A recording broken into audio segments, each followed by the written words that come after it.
All right, folks, we have a situation in Minneapolis. There's mass chaos going on. We have a situation. It appears somebody's been shot.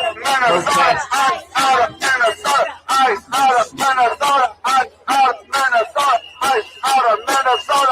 You have your IFB number? I'll call the one I normally call. Oh, you do? Yeah. I don't have that. 3226. There's a man trying to come in. Oh, wow. They got more coming. 773. I'm sorry. What's the number? What's the number? 773. Anyone wear camo with us, take off because they're going to think you're ice. 883. Got some sort of shooting.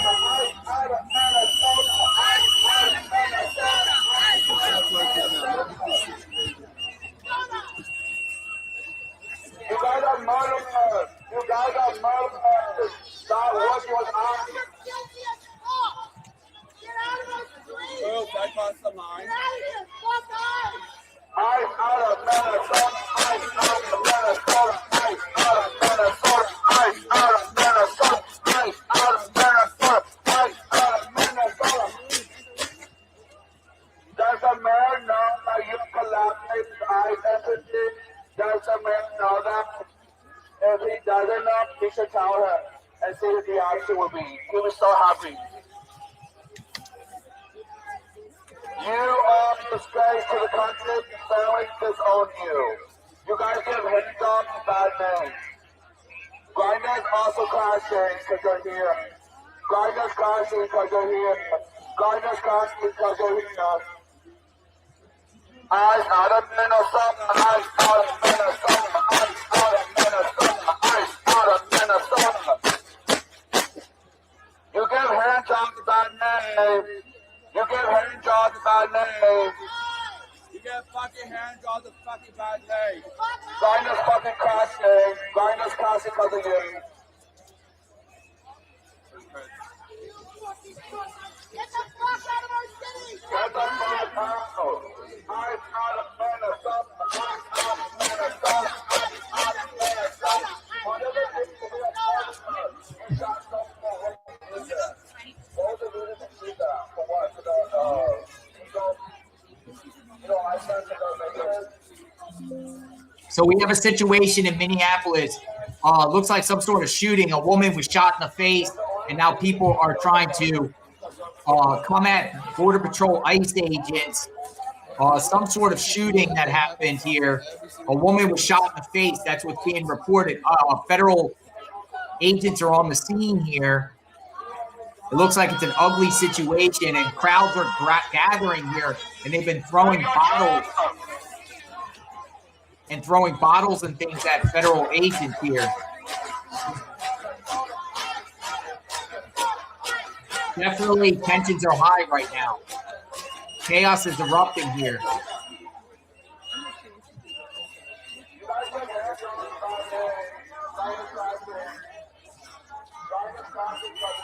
Fuck you guys! Get out! Leave! Nobody wants you here! Get the fuck out of our city! Get out! I'm looking at all you guys coming out! Get the fuck out of here! Nobody wants you in our city! Get out! Woo!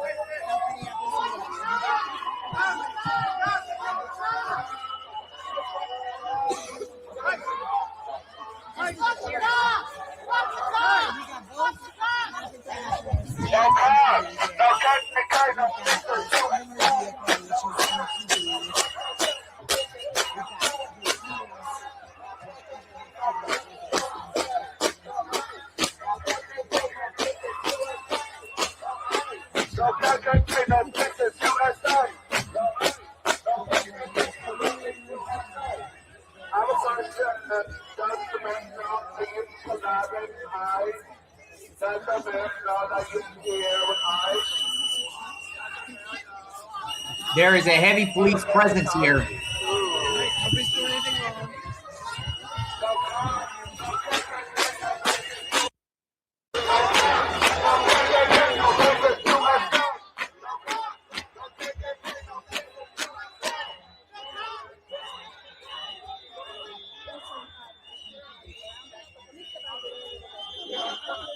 Is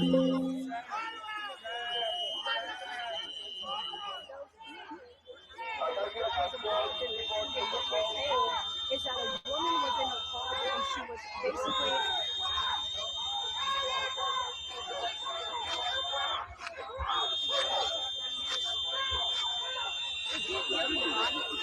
I was like this and it didn't hear me.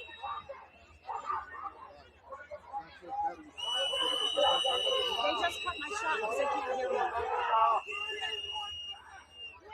We gotta fix it. Smile, Nazi, smile.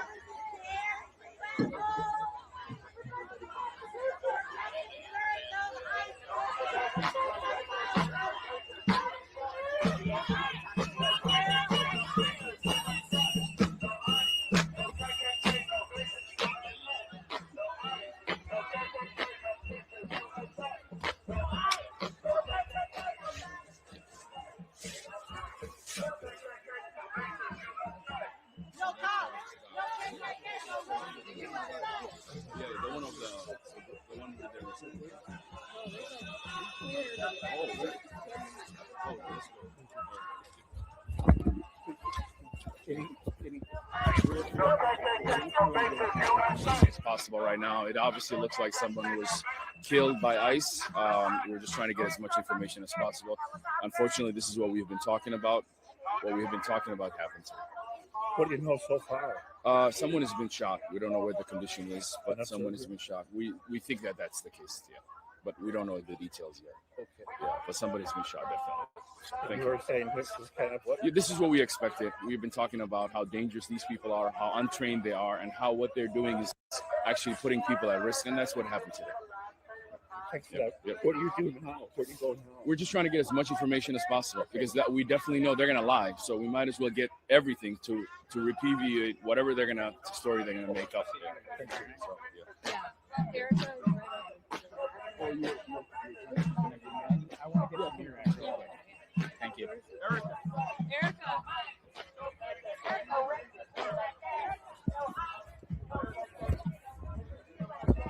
No ICE, no KKK, no racist USA. No ICE, no KKK, no racist USA. No ICE, no KKK, no racist USA. We hate you. Go home.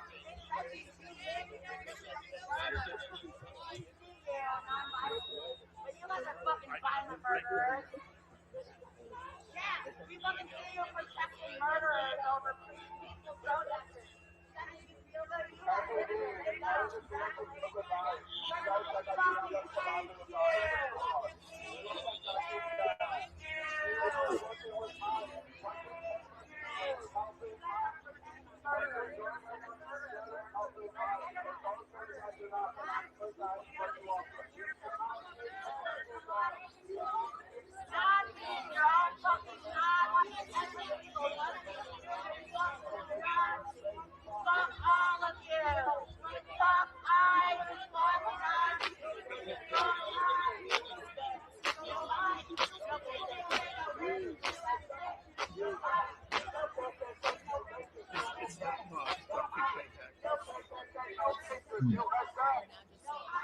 No KKK, no racist USA. No KKK, no racist. All right, I'm going to put something up on the screen here to get a news report about exactly what is happening here in Minneapolis. It appears agents were conducting some sort of raid or something, and then let me get here. We're going to go over here to the news report, the Minneapolis News, and we're going to listen in and hear what they have to say about the situation. So bear with us here. Obviously, we've been talking a lot about Homeland Security and ICE agents here in the metro. As Tom had just mentioned, the largest immigration operation ever is underway right now in Minnesota. We know Secretary Kristi Noem was here yesterday, part of one of many arrests in St. Paul. She was there on the scene. This was yesterday. Not clear if she's still here. We do know she was here yesterday. We don't know if she's here. We don't know if she's at the scene, but we are seeing more and more people arrive, obviously armored vehicles as well. This, just to catch you up if you're just joining us, happening about 45 minutes ago or so. Our Corin Hoggard is on the scene. Corin, tell us what you know and what you are seeing there at 33rd and Portland Avenue in that vicinity. Yeah, well, this is obviously a massive police scene with a whole lot of protesters who have gathered around the yellow tape here. You could probably see behind me. What I do know is, Portland Avenue here is shut down just north of 34th. And from what I've been told by witnesses here so far, we've just arrived, but I have talked to a couple witnesses already. They said that there was a situation out here on Portland. There was an observer, and she was told by an ICE agent that she needed to leave. They said she got in her car and she started to drive off, and that's when some other ICE agents tried to stop her. Now, what I'm hearing from one of those witnesses there is that they saw 3 ICE agents surround her car, one of them trying to open her door, and then relatively quickly, they said, the agents started to open fire. And so the woman was shot inside of her car. She was initially an observer out here, and now she's a shooting victim. We do not have confirmation about her condition, but all signs point towards it being a very dire situation for her. And so now we have, all the ICE agents out here on the scene, although some of them have started to kind of leave the area. We have Hennepin County sheriffs and a lot of Minneapolis police officers trying to keep the peace out here. And we have, a lot of the protesters who are telling them just to get out of here. Although, with Bovino here and, some of the other folks in the area, that's any kind of a police shooting investigation is going to take a while. And so you can imagine that they'll be out here for quite some time, especially if, as the rumors have it, the woman has passed away. Corin, Kelly here. We are just now, Governor Tim Walz tweeting, my public safety team is working to gather information on an ICE-related shooting this morning. So the governor definitely saying ICE is involved. Obviously, that has been the speculation, but the governor now saying ICE-related shooting, saying he will share more information. Obviously, we've got our Sky Fox 9 over here, just again to give this an idea of where this is at. 34th Street in Portland, in Minneapolis, just off of 35W, kind of near Powderhorn Park. Corin, when you just arrived, obviously you just heard from some witnesses talking about that woman in her car. We've seen some focus on a red vehicle. Do you know if that's the vehicle involved? Is that person still on the scene? Has she been transported to the hospital? Any update on that? I wish I had answers to those questions for you, Kelly, but I just got out here and I have not seen an ambulance on the scene. I could not tell you right now because I had to break away from talking to the witness to come talk to you guys. Sure. So I did not get the details about which car she was in, but you can see there are a lot of them lined up here, and several of them were, kind of in the blocking kind of position. So it looks like I'm just going to guess that it's over in that area right there where the incident happened. And, no ambulances have been out here since I've been here. I'm imagining she's already gone from here, hopefully, getting treatment. But, we'll see how that goes down. I can tell you, I've talked to a lot of state legislators who are out here. I've seen several of them and a few Minneapolis City Council members. When Jacob Fry, Mayor Fry, and Mayor Carter and Governor Walz a couple of weeks ago talked about anticipating this ICE surge that we are apparently now in with 2,000 or so officers here in the Twin Cities Metro. Mayor Fry specifically said this was his fear, that as they surge in Minneapolis, somebody was going to die. And he did not say how that would go down. He was worried that it would be an observer or somebody who is a target of the ICE operation or one of the officers themselves, because frankly, these protesters here are quite angry, and they've often been at, high levels of stress here. So he thought it was possible that the officers might be targeted. And we do not know exactly, what went down with the woman who was an observer initially and then became the shooting victim. And so, not jumping to conclusions about how that happened, we just know that She was shot. She had been asked to leave and then was told to stay.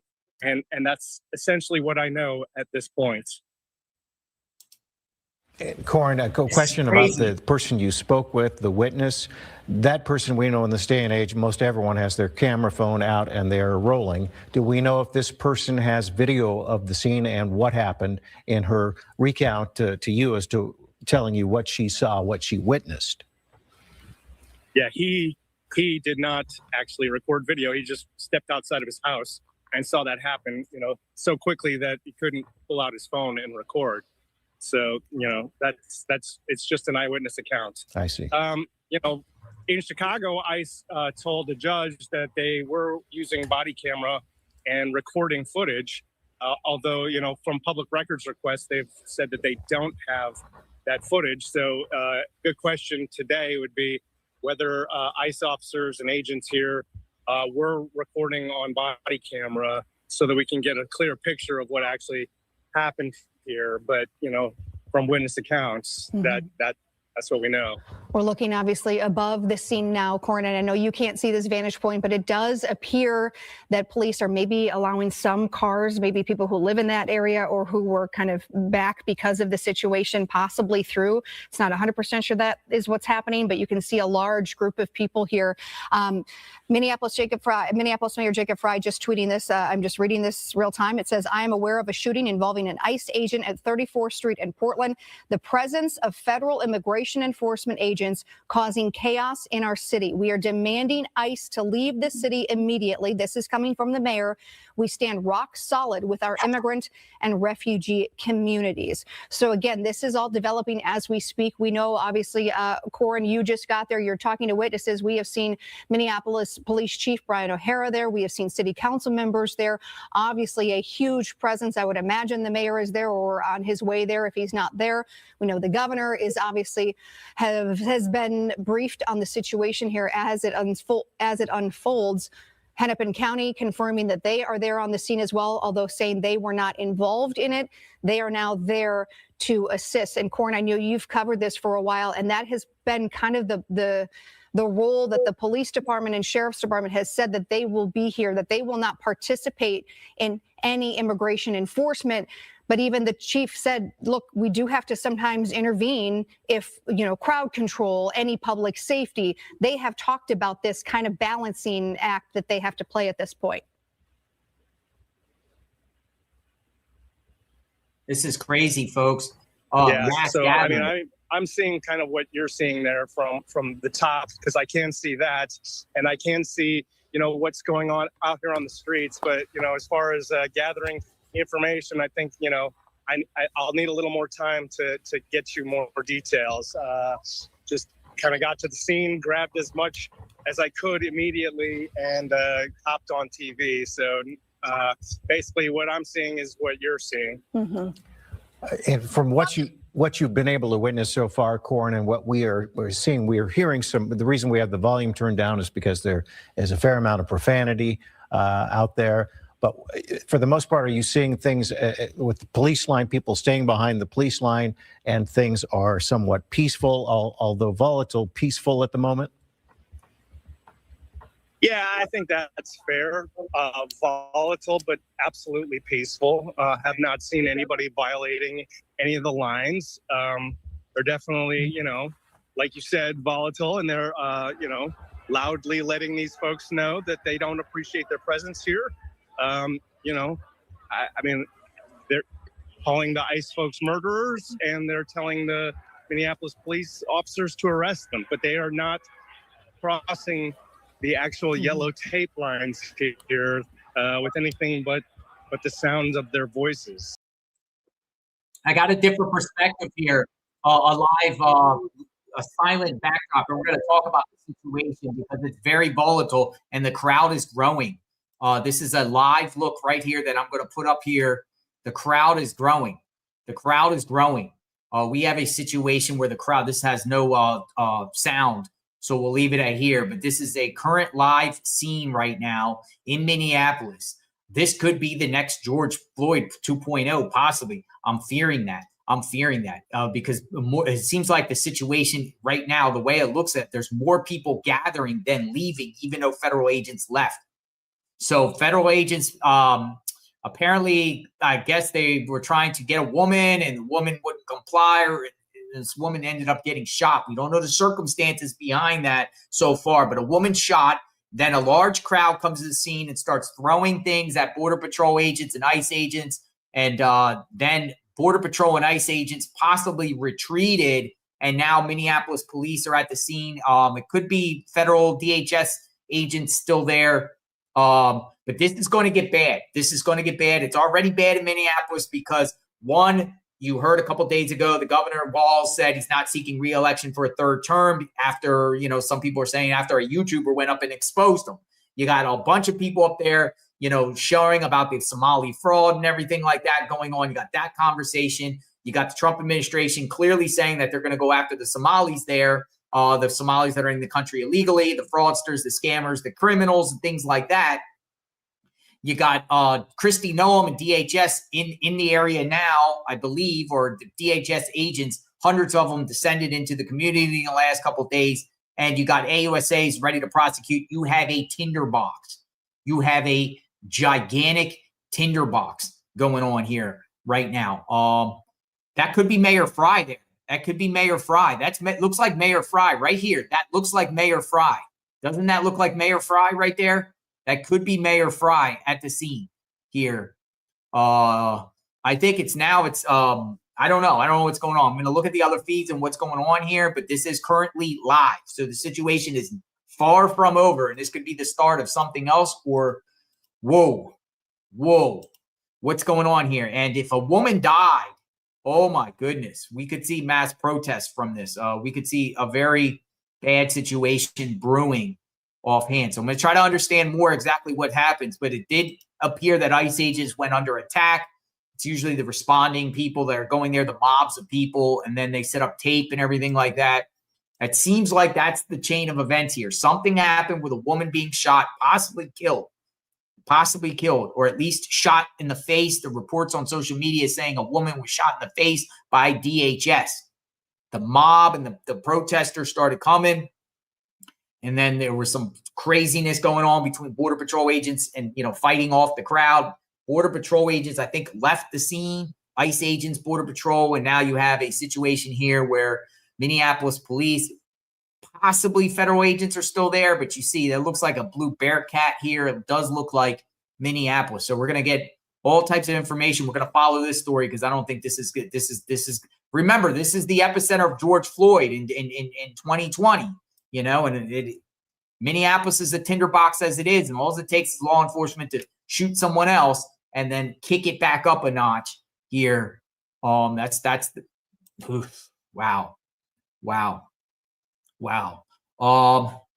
So what they're saying is shooting occurred. Details are scarce, but a mob has formed. So the reports are a mob has formed. This is live. A mob has formed. So we got that going on. Reports are coming from Minneapolis. A shooting occurred this morning near East 34th Street and Portland Avenue involving federal law enforcement. Heavy police presence of ICE and Border Patrol agents, including Commander Greg Bavino. Here's what a witness has said. I'm just putting out the information that's being put out there. Witness to Wednesday's shooting in South Minneapolis told NPR News, never heard of them, NPR News, not NPR, but NPR News, that she saw a federal agent shoot a woman several times. Emily Heller lives near 33rd Street in Portland and said she woke up to a commotion outside her home. She said she saw a car blocking traffic on Portland Avenue that appeared to be part of a protest against federal law enforcement operations. So protesters have been kind of following ICE agents and Border Patrol all around the city, blowing whistles. You know that routine. Same thing that was happening in Chicago. Heller said she heard ICE agents telling the woman to get out of here. She was trying to turn around and the agent was in front of her car and he pulled out a gun and pulled it right. various other sources, and of course we know that from All right, so listen. what we have observed as well, that there has been a shooting, ICE-involved shooting, and that's how things kind of ratcheted up and escalated in a very quick time. But you can see that the police tape is up, and for the most part, except for the one scene we witnessed and observed, it looked like people were staying on the other side of the police tape. We understand our Corin Hoggard is now ready to chat with us again about what he has learned since we last checked in. And Corin, do you have any new information? What can you tell us? Yeah, a little bit, Tom. I've now spoken to about 5 people who are neighbors who live along Portland Avenue here, south of 33rd, north of 34th. And they tell me basically what they heard this morning was something that they've heard previously, which is horns blaring and whistles blowing as it usually tells them that ICE is going down the street. And they say, you know, in every other instance, those agents and the horns and the whistles that have followed them from the observers or people, you know, trying to complain that they're here, usually those whistles and horns go down the street and they go away. This time they said that the horns and the whistles stopped essentially here on Portland. And so they started looking out the window to see what was happening. And what they saw was a woman in that red vehicle that you mentioned. She had gotten into it, was starting to move down the way. They said that there was one ICE agent on either side of the vehicle trying to get in, and then a third one came and started trying to yank on the driver's side door. Said one of the initial 2 who was on the driver's side backed away a little bit and then opened fire on the vehicle, shooting 3 times through the driver's side window. That one of the witnesses tells me in no way was that vehicle moving towards any of these agents, and so nobody was at risk. But I talked to several other folks who essentially saw the same kind of thing. Now, another note, we saw a tweet earlier from Senator Omar Fateh, who represents this district, and he said that particularly troubling in the early preliminary reports that he was getting was the fact that there was a doctor here on the scene who tried to get in and help that woman who had been shot. They said that the doctor kept insisting from the yellow tape on the other side of 34th here, I'm a physician, let me in, let me help. And the ICE agents were alone here among law enforcement at the time, they said. And they said that the ICE agents refused to let that physician in. 10 or 15 minutes later, an ambulance arrived. However, it was blocked from getting in here by the ICE vehicles that had occupied the street. And so what they saw at that point was a few agents carry what they described to me as a limp body down to the end of the street where the police tape ended, and then took that person into the ambulance. And so again, the condition of this shooting victim was not immediately known to us, but it is quite dire from all the witness accounts. Beyond that, you know, they said that it took another 5 or 10 minutes for Minneapolis police to get out here. They, you know, do not cooperate with immigration policing, but what they do is try to keep the peace. And so that's what they're here doing right now. You can see they're the ones who have put up this police tape. They're the ones who are blocking off the roads here.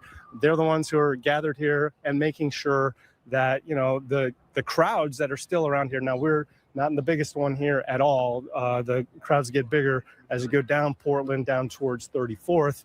But they're making sure that the crowds and the law enforcement on the scene here still conducting an investigation, that there's no, you know, interaction between them that gets too negative. As you mentioned earlier, you know, you were asking if there had been any kind of buddy violating this police line, and I haven't seen it. I've just heard a lot of people yelling very angrily at ICE agents here. Corin, we also witnessed from our chopper shot, it appeared that the ICE team of cars, it was a caravan of looked like ICE vehicles, were leaving the area. And in one case, one instance, we were on the ground with our camera, our Fox 9 camera, and that person was being detained, that those ICE agents were being detained by what appeared to be protesters. They got out of the vehicle and there was some pepper spraying going on and that type of thing. So that is the most volatile situation we have seen to this point. But is it your understanding that most of the ICE agent vehicles have left that area?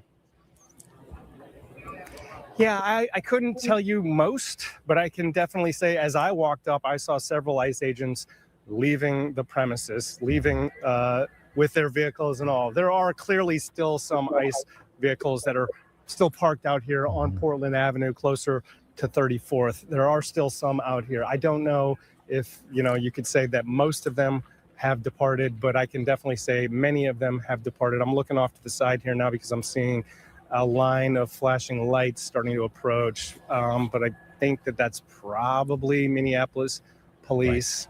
I heard earlier that, Chief O'Hara was out here on the scene. We have not gotten an update. In fact, some officers just told me they're still working on, when he might become available to give a press statement. But we have not heard him pinned down yet when that might happen. He has been out here. It doesn't look like Minneapolis police, does it, Russ?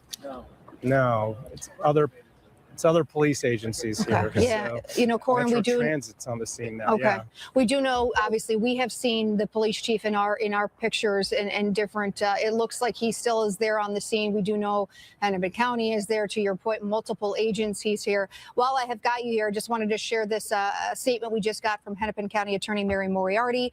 Releasing this, we are aware of the shooting at 34th and Portland. We have been in contact with law enforcement leaders, the Attorney General, the Governor's office throughout the morning, and are pushing hard for a local investigation, which is the only way to ensure full transparency and review by our office. We know that people have asked people to stay away. I know it's hard, and maybe this is a hard question for you, but does it look like the crowd is growing? Does it look like it's dispersing a bit, or is it too hard to tell?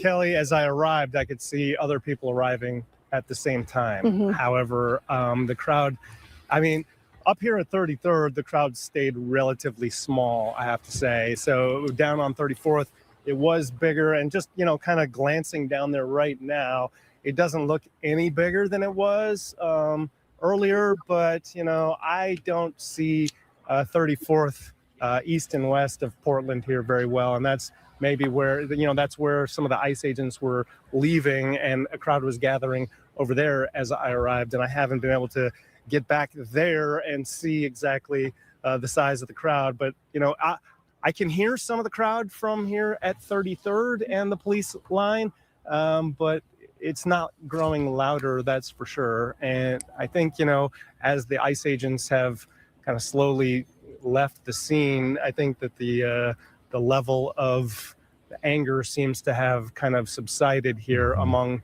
the folks who have gathered, whether they are neighbors who live in this area or folks who are gathered here as observers or, city council members who are out here. Many of them have been out here to check out the scene. We know the governor's office is aware of this. Right. We know Mayor Fry had warned that this would be one of the things that he was most concerned about happening during the surge. I haven't seen the mayor, but I've seen pretty much the entire city council here. Right, and we are just seeing a tweet from Senator Klobuchar talking about the fact that her team is now trying to learn more information about this ICE-related shooting as well. Corin, and the people you have had the chance to speak with, aside from the first individual, the first witness who said he saw what happened, any of those folks have any kind of video, anything that would help us tell the story a little bit more accurately? Yeah, I did talk to a few of them and saw one video that it would hopefully get shared with me soon. But his video just showed the folks, the physician who was outside of this line, who was asking to be let in. The incident itself, I believe, from what they're all telling me, this developed very quickly. And so I don't, unless your phone was already out recording, the honking and the horn blaring at the ICE, movement down Portland. There's the chief of police right here. But unless you were already recording, it sounded like, you would have had to get that, it happened too fast to pull up your phone and start recording the actual incident. So again, it sounds like from what they're telling me, if we're going to see this, we're either going to see it from observers who are already recording, or if ICE agents were actually wearing and using body-worn cameras, because that's, again, something that's in question. They did tell a judge that they, in Chicago, were using body-worn camera, but then told press members that there was no video. And so a little bit of a tug of war there on whether or not they're actually recording themselves and their activities here. And Corin, I know you've had a chance to talk to a lot of people. Obviously, we're waiting for official confirmation. What we're hearing at this point, other than the fact that it is an ICE-related shooting, is witness account. You mentioned the neighborhood. You're there, ground level.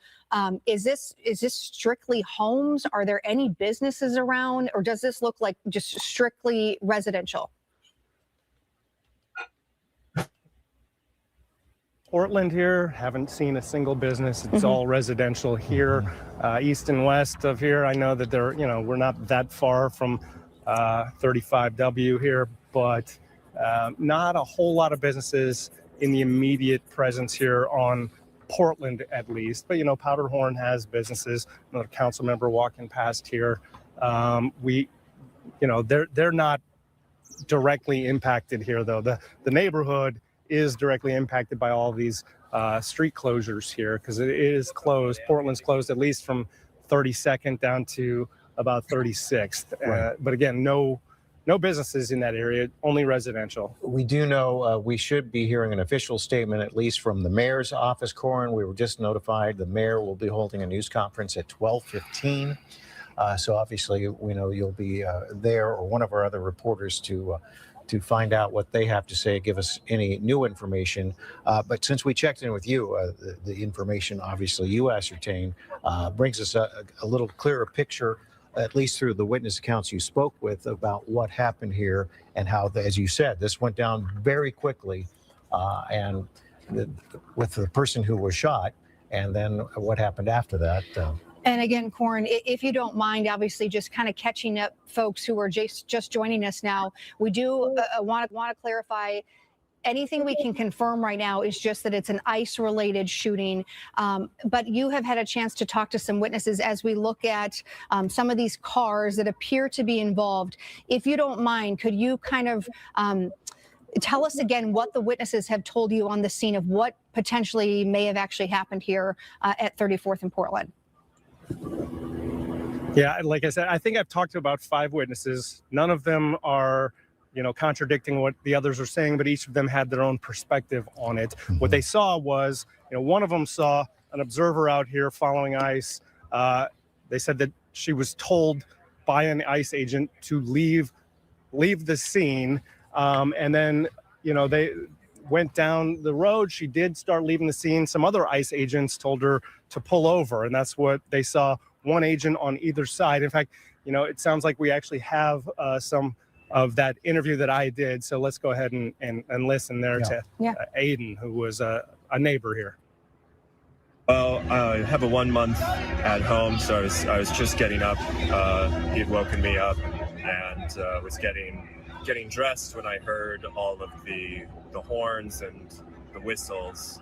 And I'd heard horns pass through before as people follow ICE vehicles through the city, but they stayed. They kept going, and so I figured whatever was happening right outside. So I started watching through the window. There was a red Honda Pilot, maroon, but there were 2 people in fatigues, ICE agents, presumably. One was by the passenger side of the vehicle, one was by the driver's side of the vehicle. There was a handful of black and white SUVs, license plates on some of them, front license plates removed, parked sort of kittywampus in the street. And I watched as a third person in full camo come and pull several times on the door handle, at which point the red vehicle reversed a few feet and started driving around, and the person who was by the driver's side originally, not the man who pulled on the door, but who was originally there, shot through the driver's side window 3 times, and the car drove down the street a little bit more and then swerved into a car and then ultimately a telephone pole. Okay. I think that's really all, because I'm not trying to get you to comment on that. You just saw this. Did you see an ambulance come?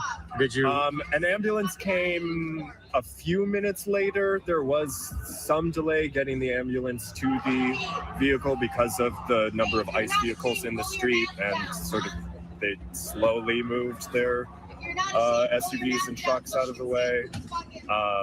Somebody wearing a camo and a vest that just said police, I think they're ICE, but no identification. Grabbed an orange sort of OtterBox style case and ran up to the vehicle, and they pulled the person out and onto the boulevard before the ambulance got there. When you saw it happen, was that vehicle still moving? Was it at all going towards an agent at that point? Or so the agents had been on either side, so they just backed up a few feet and then drove forward again. Somebody else said that the vehicle had been stuck in the snow a little bit. So they weren't driving at a person with any intention of hitting them. They were driving between. Right. And Corin, we just heard the interview you had with the person, Aiden, who was there on the scene. The other people had echoed what he had to say, by and large, independently of that person.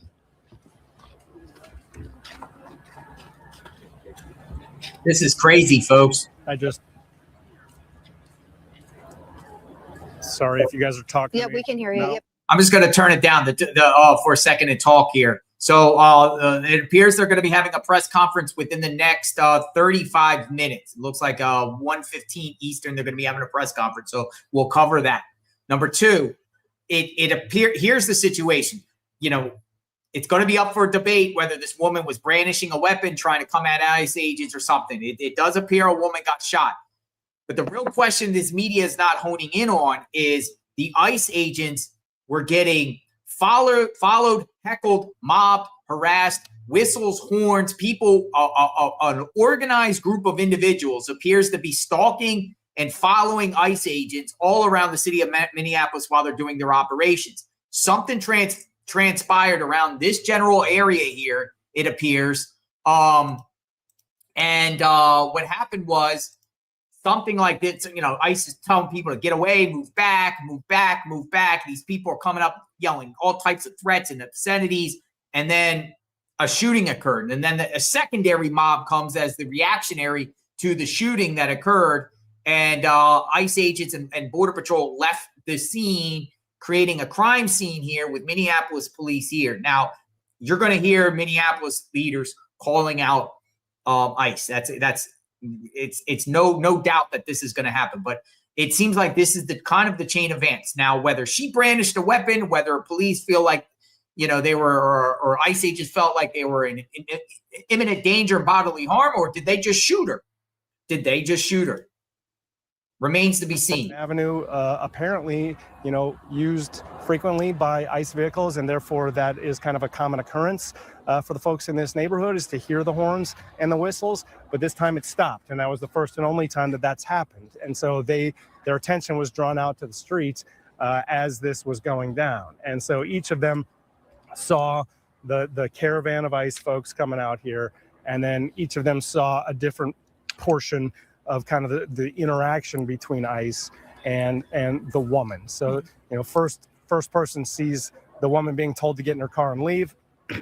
Next few folks, I think I've talked to 5 people from 3 different houses. The next few folks saw the woman driving and being pursued, as Aiden said, by one person on either side of the vehicle, and then a third person coming up there. And then the last, they and the last person at the last house there observed the shooting, and then also observed the the physician who was not allowed to come in here Hey, Corin. and render care to the victim. Corin, I do want to interrupt you. We just got a statement from ICE, and I'm just going to read it to you live. It says, today, ICE officers in Minneapolis were conducting targeted operations when rioters began blocking ICE officers, and one of these violent rioters weaponized her vehicle, attempting to run over law enforcement officers in an attempt to kill them, an act of domestic terrorism. An ICE officer, fearing for his life, the lives of his fellow law enforcement, and the safety of the public, fired defensive shots. They go on to say he used his training and saved his own life and that of his fellow officers. The alleged perpetrator was hit and is deceased. Thankfully, the ICE officers who were hurt are expected to make a full recovery. This is the direct consequence of constant attacks and demonizing of our officers by sanctuary politicians who fuel and encourage rampant assaults on our law enforcement, who are facing 1,300% increase in assaults against them, 8,000 increase in death threats. They go on to say this is an evolving situation. We will give the public more information as soon as it becomes available. So again, that statement coming just in from ICE, confirming ICE-related shooting, saying that victim is dead. Yeah, you heard Aiden's account, and every eyewitness account that I have heard contradicts the statement that the ICE agents' lives were at risk. But that's why we are asking about video. That's why we're asking if some of the observers had the video and whether the ICE agents are wearing the body-worn and using body-worn video, because that would help us know for sure. But again, I've talked to 5 eyewitnesses. All of them contradict the ICE statement that their agents were at risk when they started shooting. Yeah, there are a lot of layers here. We are learning a lot more. This is obviously a volatile situation in the sense of news gathering, and it's happening very quickly. We're getting comments. We remind everyone, too, that we will be hearing from Mayor Jacob Fry and Chief Brian O'Hara at a 12:15 news conference. We'll, of course, bring that to you live when it happens. Corin, we also have video of Karen Scullin, one of our other reporters on the scene. She was also apparently involved with some of the pepper spraying that was going on. Yeah, I believe we have the video, if we can show that. There you can see Karen wearing the blue jacket there, and it appears it's just a still picture. All Here. right. But Karen did say that they were there on the ground. She says protesters wouldn't let ICE leave, throwing things at the agents, chemical spray deployed, saying she just got hit. Her and a photographer saying, you know, this hurts bad, skin, eyes, lungs, and they are kind of waiting this out. And we watched that real time. It looked like that white vehicle was trying to leave. It started with looked like snow, maybe ice being thrown, and then getting in front of the vehicle and trying to block it from leaving in that alley. Looks like there's the chief right there. Right, and we don't know if that's, we're showing video, of course, in some cases. This does appear to be a live picture, is that right? This is a live picture we're looking at right now? That is a live picture, so yeah, everything you're seeing right now is live. So we know that the Minneapolis Police and the Hennepin County Sheriff's Office were also responding because of the incident involving ICE agents where a person was shot, and now we can confirm through ICE that person is deceased.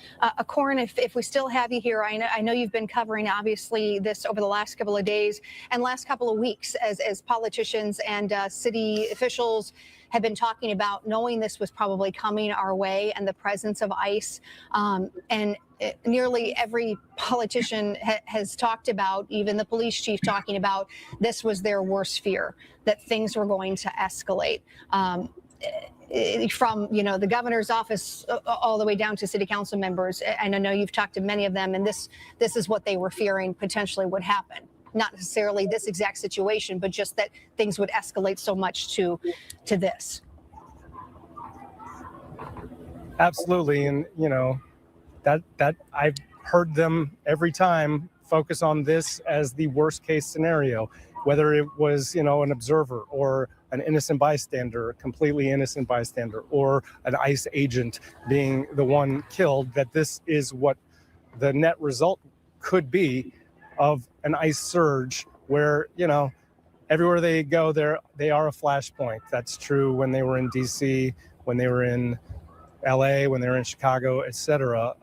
And this is what they worried would happen. And, you know, like I said, it's a flashpoint. Everywhere they go, you know, there are folks who support them and there are folks who don't. And the folks who don't, a lot of them have trained to be constitutional observers so that they are not violating any state or federal laws as they come out and protest. But, you know, not every protester is trained, and even trained protesters sometimes will go beyond the lines. And so that is something that everybody was worried about. And that is, you know, apparently, you know, the death, at least, is confirmed now through ICE. And so that, you know, here we are in the worst case scenario. And, you know, we're not at the end of this operation either. And so that could, this may just be the first of more. So that you know, is something that I'm sure, you know, Mayor Fry will be focused on as he and Chief O'Hara give their statement here in about 30 minutes. Corin, in the background behind you, we can certainly hear there's still some shouting, some people maybe with bullhorns and that type of thing, the protests continuing. But from what you've been able to observe, does it look like it's now the bailiwick of Minneapolis police, Hennepin County?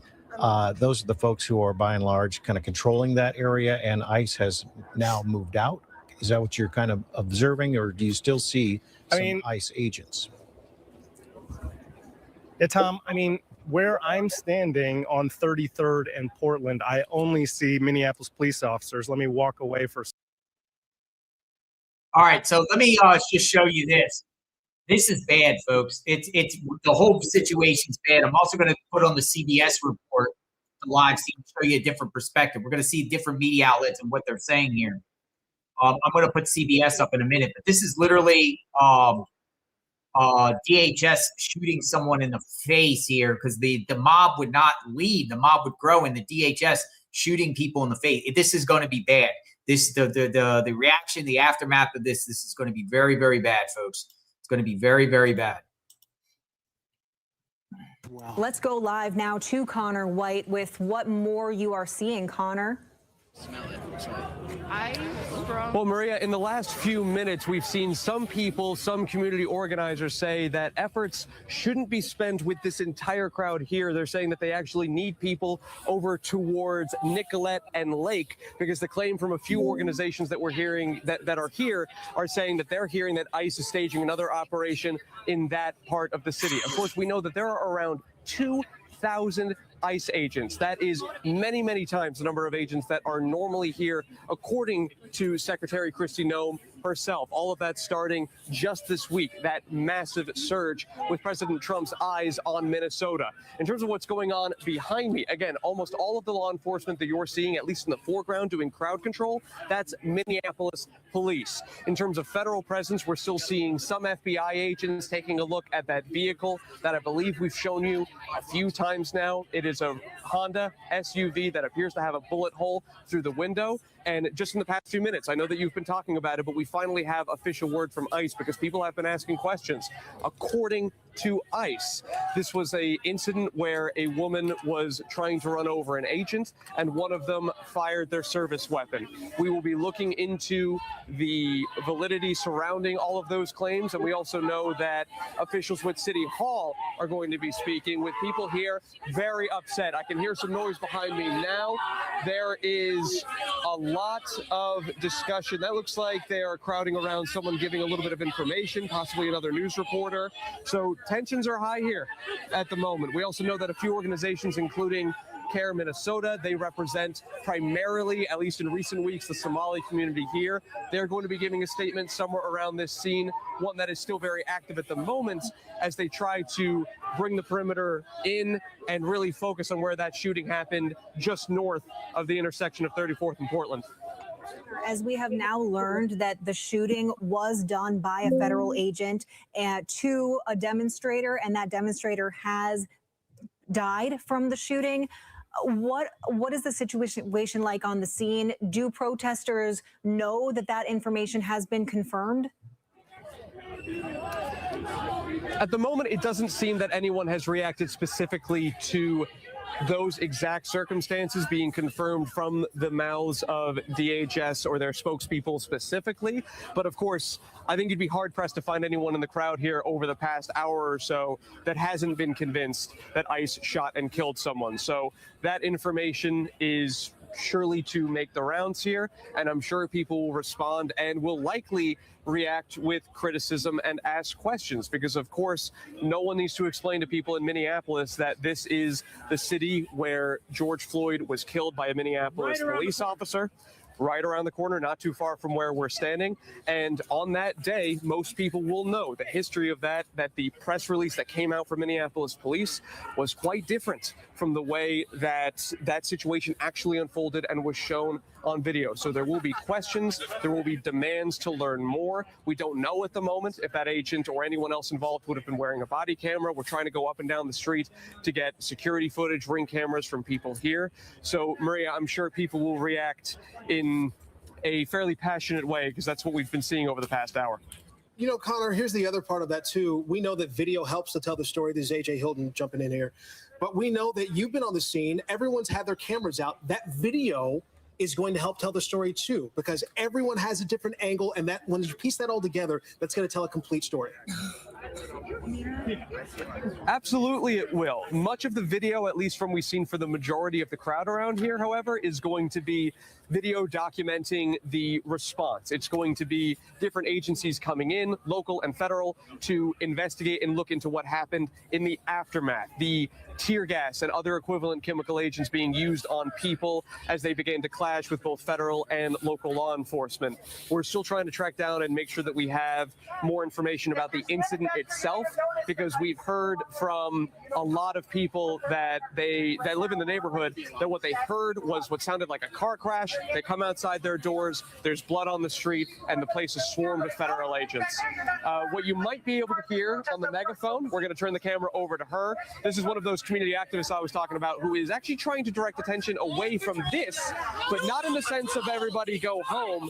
They're looking for people to go patrol because they are convinced there is other ICE activity, and they're saying that ICE agents have cleared this scene. And as you might be able to hear, not everyone agrees with that assessment. They feel that it's important to stay and keep eyes on the scene that's behind us. So a lot of different scenes that are continuing to fold here. Residents, of course, concerned that ICE crazy. will be in their neighborhood next. So trying to one of the people, but also at the same time trying to make sure that everyone stays safe. This is crazy. Let me put back the Fox feed. We wanted to hear a different perspective. That's CBS. So the local media outlets are there right now. It's CBS and it's Fox. And there's going to be a press conference coming up, and we're going to watch this closely about the situation. I'm going to put the Fox feed back up here. Description that ICE gave of this scenario here to some extent. He said that the agents were never at risk, but he did say that one of the agents tried to slide to the front of the car, and that is when the person who was still on the side opened fire as the third agent kind of slid to the front of the car. And so that could be, in his mind, he said that could have been perceived as a threat, although in his mind there was no threat. In fact, he told me he thought the agent was trying to create a threat to create the opportunity for this. I cannot, obviously say that that's something that really happened, but that was his perception of the event that he witnessed. Again, and this is why it's so important, obviously, as officers are on the ground, investigators are on the ground, trying to get as many eyewitness accounts, as many videos, pictures, obviously collecting anything from the vehicles. You can see, we've seen, collector evidence markers, trying to piece together what happened and what transpired there this morning in this residential area. And we have video, Corin, and I don't know if you were able to observe this from being out there, of what appears to be the shell casings and some of the evidence markers on the ground there near that area, where we are told, at least I think by a couple of your witnesses, that there were at least 3 shots, they believe, fired into that vehicle, killing the woman who was behind the wheel. Wow. Yeah, that's what they heard was 3 gunshots fired. And so, yeah, if you're seeing 3 shells, that would match their description of what they witnessed as well. And again, here we are awaiting a press conference at 12:15. We understand Minneapolis Mayor Jacob Frey will be there. Minneapolis Police Chief Brian O'Hara will be there. Presumably other state and local leaders, as well as we are working to learn more information about what happened here, what will happen now in the minutes, hours. I muted it down a minute. I could think of a scenario here. Frey and police chief and maybe the attorney general Keith Ellison. They might try to we might see some sort of standoff here, and they might try to charge this agent with local murder charges. I wouldn't be shocked. I wouldn't be shocked at where this is going here. I would not be shocked. I mean, we're at the preliminary stages of the situation, but I think this is a tinderbox that's going to be much, much worse, and it's going to be a battle. It's going to be a battle of the clashes, and we've heard talks, with Chicago at the time when federal agents were in Chicago about, the attorney general, and they're talking about, well, if agents do anything to violate any citizens' rights, we'll charge them locally or we'll charge them on a state. This could be a situation here where we might see them try to arrest a federal agent and charge them with murdering a person. I'm just putting it out there. It could be possibly. The other folks who you spoke with, were they just recounting what they saw, or were they offering up any of their own ideology as they were telling you? Oh, I could hear ideology there. I try to remove ideology from my descriptions as much as possible, but they definitely... Another thing, too, I just want to add, National Guard. There could be some National Guard response to this, definitely, I think. Because if the politicians, when they're going to be giving a press conference in the next 15 minutes, I think they're going to, it'll be interesting. It could be National Guard coming, too. Some people in the chat are saying National Guard, National Guard, National Guard. Just giving you scenarios, moving forward here. Or does this just get let? I mean, they're already mad up there that ICE is there anyway. They're already mad about the Somali stuff going on, with the daycares and the assisted living homes. I mean, we are in a very tinderbox here at a spot where basically George Floyd set off national riot. So who knows what's going to happen here? Who knows? As this all went down. And so he's the one eyewitness statement that I've gotten that kind of sort of matches the description that ICE has recently given us.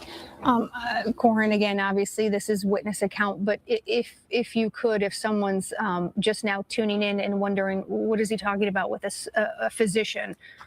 You heard from some folks that potentially a physician was there and looking to render aid to this victim. That's right. They said that a doctor had walked up to the police line over there at 34th and Portland, knew that there had been an issue here and was trying to get in to render aid.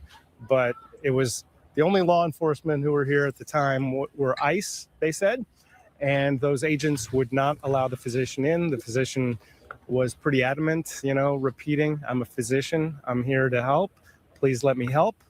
But they refused to let him in. And so that woman, you heard Aiden kind of describe like an orange, like a briefcase, essentially. So he said that he thought that might have been their first aid kit, but that he didn't see them use it. And then they just kind of set the woman down on the sidewalk and waited for the ambulance to arrive. The ambulance did eventually arrive. They said 10 or 15 minutes later. And then the ambulance could not get down there to where the victim was at that point lying on the ground. And so a few agents just kind of carried her, as they described it, her limp body out to where the ambulance was so that they could take her away from here. And so, yeah, that's what they saw as far as rendering aid. The entire time the physician, they said, was trying to help. But, what did the agents know about that person? I don't know if there was an ID or anything like that. Sure. But yeah, 10 or 15 minutes without an ambulance arriving, and then a little bit longer to get the body out to the ambulance because of blocked streets and the vehicles that were blocking the path. We know, Corin, by the accounts from the Trump administration, that there are some 2,000 ICE agents now converging on Minneapolis as part of this immigration effort. Do we have any idea as far as the protest numbers or in this case, it sounds like the woman who was shot today, apparently by an ICE agent, as confirmed by ICE's website. Do we know how many constitutional observers might be available to those folks who are trying to keep tabs on what's going on with the ICE operation? Yeah, that's a good question. And I know that they have, they're literally in town right now training people to be constitutional observers. I don't know the number of folks who have been trained. I don't know the number of folks who have not been trained and want to be observers. I can tell you, out here, I haven't seen more than, probably several dozen folks who are, gathered around the lines here. Probably just a few dozen of them who are actually not neighbors who, live here and are concerned about what's happening in their neighborhood. So I would say, I don't know how many of the ICE agents were actually out here at the time, but it sounds like they may have outnumbered the number of observers out here. Mm-hmm. And that is one of the questions too, and we don't know the answer. And frankly, I'm not sure when or if we will get it. What was the initial response? Obviously, ICE is in town. We know that. Who were they potentially looking for this morning? Was it on that block? We don't know. Were they en route to somewhere else and something changed? We don't know at this point, and we will continue to work and try to figure out as much as possible. But Corin, I know you know this. The administration talking about that this is the largest immigration operation, and they had said and stressed yesterday they will be here until they feel like the job is done.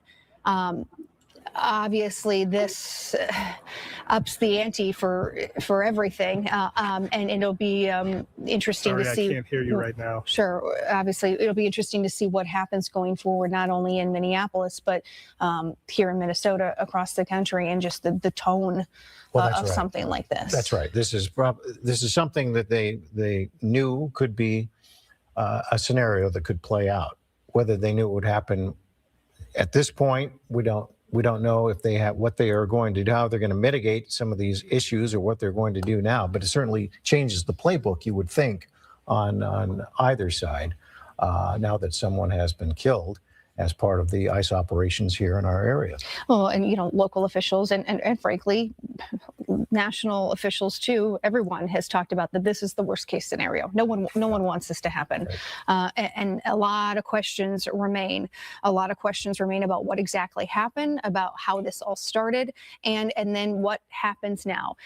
There's been a lot of talk of witness account versus what ICE is saying versus what actually happened, and where that lies. The big question is their video, and not necessarily that most people want to see that video, but is there video, and where that looks. At what point did the video start? Were agents wearing body camera footage, video cameras? We don't know at this point. Again, we're working to get as many answers to the questions that you have at home that we have here, hoping to get some information at this 12:15 presser that we are waiting from City Hall. And we do know this area, as you can see, it's a residential area, and from all accounts on the ground, it is you're talking about homes here. So there's a good chance in that area somebody, if not a lot of people, have their Ring doorbell cameras, or a doorbell camera that has a camera on it. Doesn't have to necessarily be that brand, but that may have captured what has happened in this area as this shooting went down. Now, how far back are we now? Almost 2 hours? At least 2 hours to when this all took place. So obviously we know that's part of police work, and that's what they'll be doing. Corin was telling us he did speak with one of the witnesses he spoke with, who had some video he was going to send him. Whether he has been able to get that video to Corin yet, we don't know. but we do have at least maybe one source of video that we will, as soon as we get it, we'll certainly share it. And again, you're just looking at, these are live pictures right now. So this is still the active situation. This is still what the scene looks like right now at 34th and Portland in Minneapolis. That lower, the smaller box in the upper corner is the car, presumably the car involved here. Pretty confident in saying that is the vehicle that the woman, the victim, was driving. A lot of focus on that. And then the bigger picture here is kind of what it looks like in the neighborhood a little bit just down the street here. And again, Corin saying it looks like potentially police presence decreasing just a little bit. And I would say just even to the naked eye, it looks like the crowd has gone down. Dispersed a fair amount. Yes. From the time we've been on the air, you can tell that things have, there's just not much else going on right now. And Corin wasn't sure if some of the ICE vehicles were still there. We did observe what appeared to be a smaller caravan of ICE vehicles leaving the area. One of those vehicles, we had a camera on the ground. Our photographer was there along with Karen Scullin, one of our reporters, and it appeared that there were some protesters trying to detain that ICE vehicle from leaving, using their bodies as shields, trying to stop the vehicle from driving off by getting in front of the vehicle. That's when it appeared two ICE agents got out of the vehicle and then used some chemical irritant. I'm going to put this up here. This is DHS's statement for now, and we'll go back to the scene. It says, as you see, this is pretty crazy. Basically, today, ICE officers in Minneapolis were conducting targeted operations when rioters began blocking ICE officers, and one of these violent rioters weaponized her vehicle, attempting to run over our law enforcement officers in an attempt to kill them. An act of domestic terrorism. An officer fearing for his life, the lives of his fellow law enforcement, and the safety of the public fired defensive shots. He used his training and saved his own life and that of his fellow officers. The alleged perpetrator was hit and is deceased. It's a woman. The ICE officers who were hurt are expected to make full recoveries. So again, I don't know why the local media there, the Minneapolis media, is not emphasizing that these ICE agents were out there doing operations, and then the stalkers and all the people that have been following, and similar to what happened in Chicago, these people, use these ICE apps and they use these certain things. And again, that seems like this is what's happening. I can't just see a thing where an ICE agent is like, oh, I'm just going to shoot a woman today. Obviously, there was some sort of threat going on here, something going on. And, in Chicago, the woman and the man, they were sitting there, they were trying to plow their vehicle into, the ICE convoy and things like that. We've been hearing the rhetoric and things like that. Again, they're trying to, there's actually some YouTubers that are sitting around just filming and trying to, follow ICE agents and inform their viewers of where ICE agents are and where they're doing operations. It's pretty crazy. Let's go back to the scene here and listen to the report. Let's go back here and listen to live. We got a presser coming up here very, very shortly about what's coming up. Calmed down significantly, and it appeared that it just was in that one little area.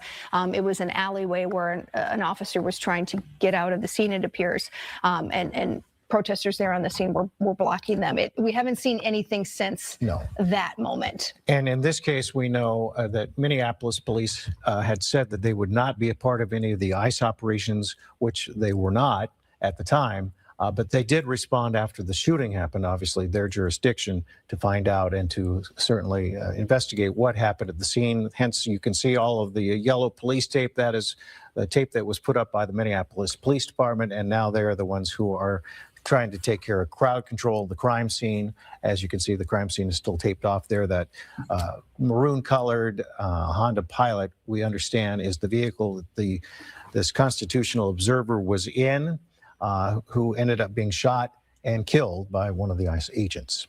And again, if you are just tuning in right now, we continue to follow this very active, very developing situation in Minneapolis. This is East 34th Street and Portland Avenue, not far from Powderhorn Park. If you're familiar with the area, a residential area, confirming here now that an ICE officer shot and killed a woman.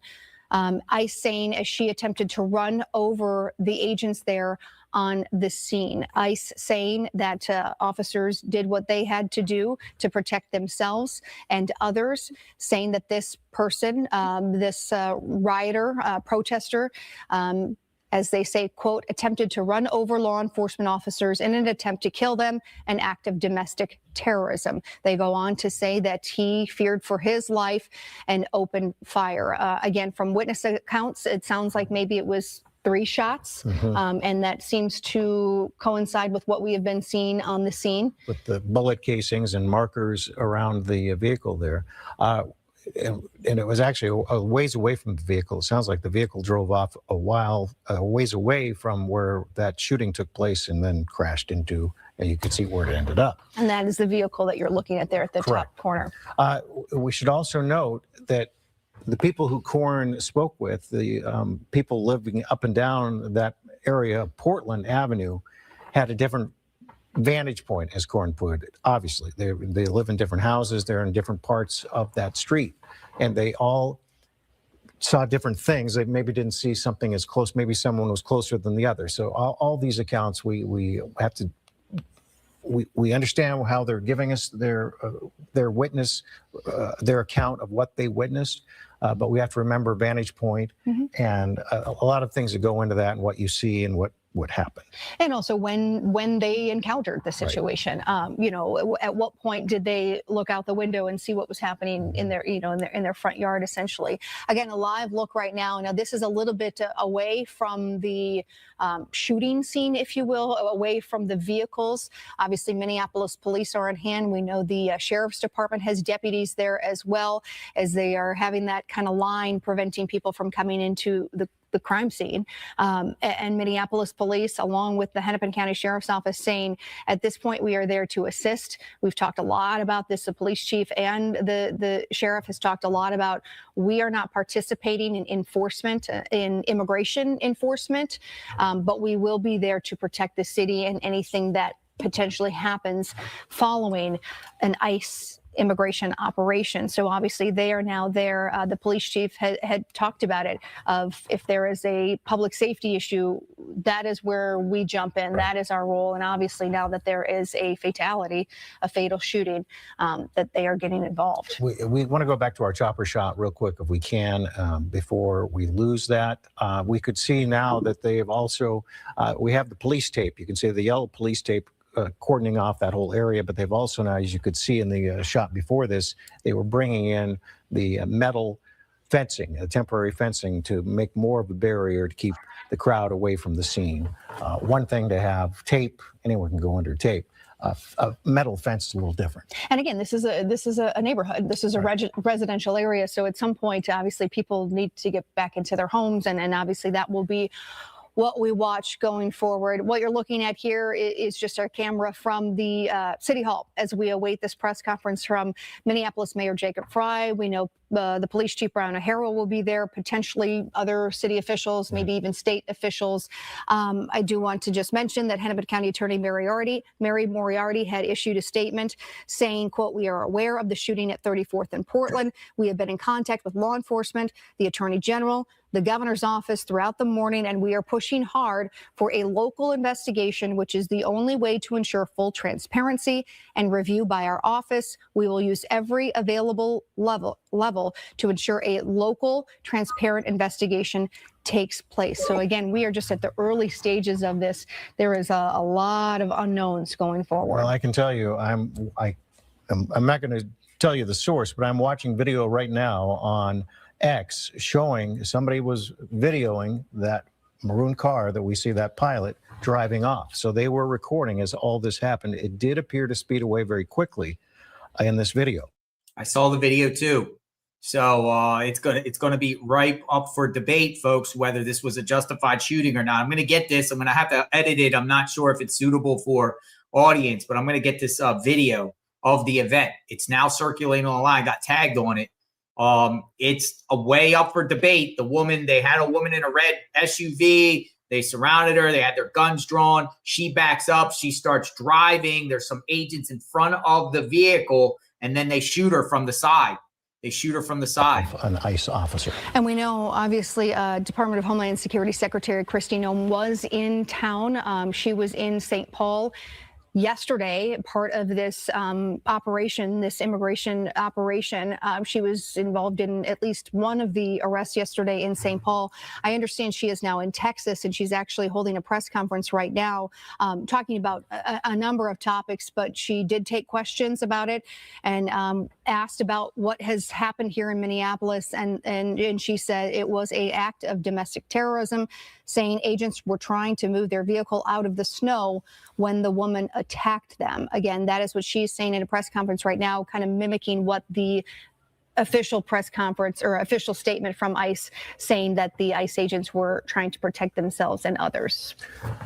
We know that this is something that Mayor Fry and the police chief had talked about before all of this started to kind of ratchet up.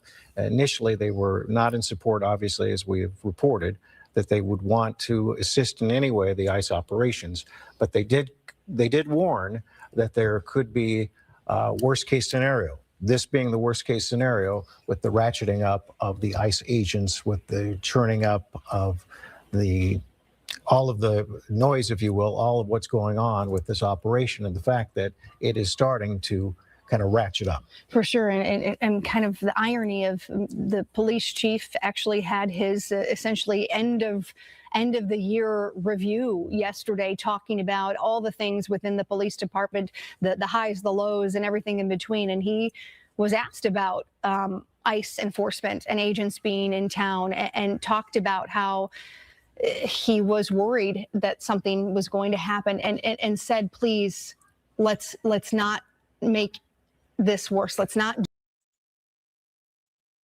right, I got the video. I got the incident. I'm gonna play it. All right, so this is the incident that happened. You decide if this was a justified shooting or not. We're gonna put it up. We got it right here.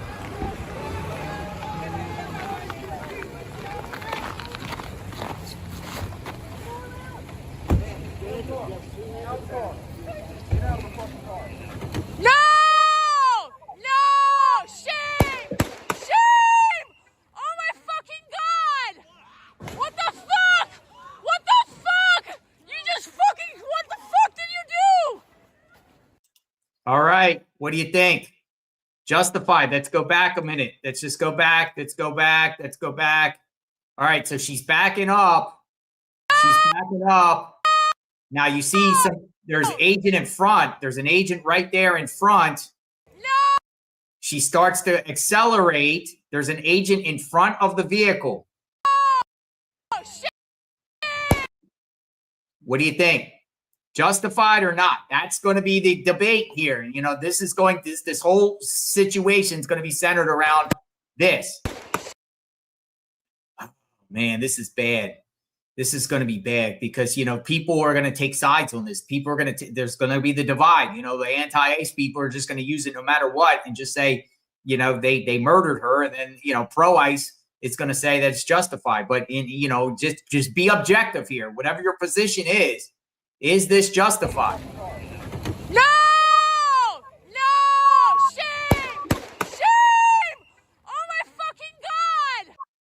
All right, excuse the language, but I had to put that up there and show you. Let me know what you think. This is insane. See some movement here now. You're watching this with us. This is from our chopper shot. We don't know if some of those vehicles being moved out of the area were at one time ICE agent vehicles. It's very possible. Corin Hoggard, our reporter on the scene, who was on the ground, was telling us it appeared most of the personnel, as far as ICE agents, had left the area, but some of their vehicles were still behind. We did see a caravan of some of the ICE vehicles, what appeared to be the ICE vehicles, the typical black and white SUVs, going down the street at one point, leaving the area. That's where the one incident happened where we were on the ground with our camera and the protesters were trying to keep that ICE vehicle from leaving.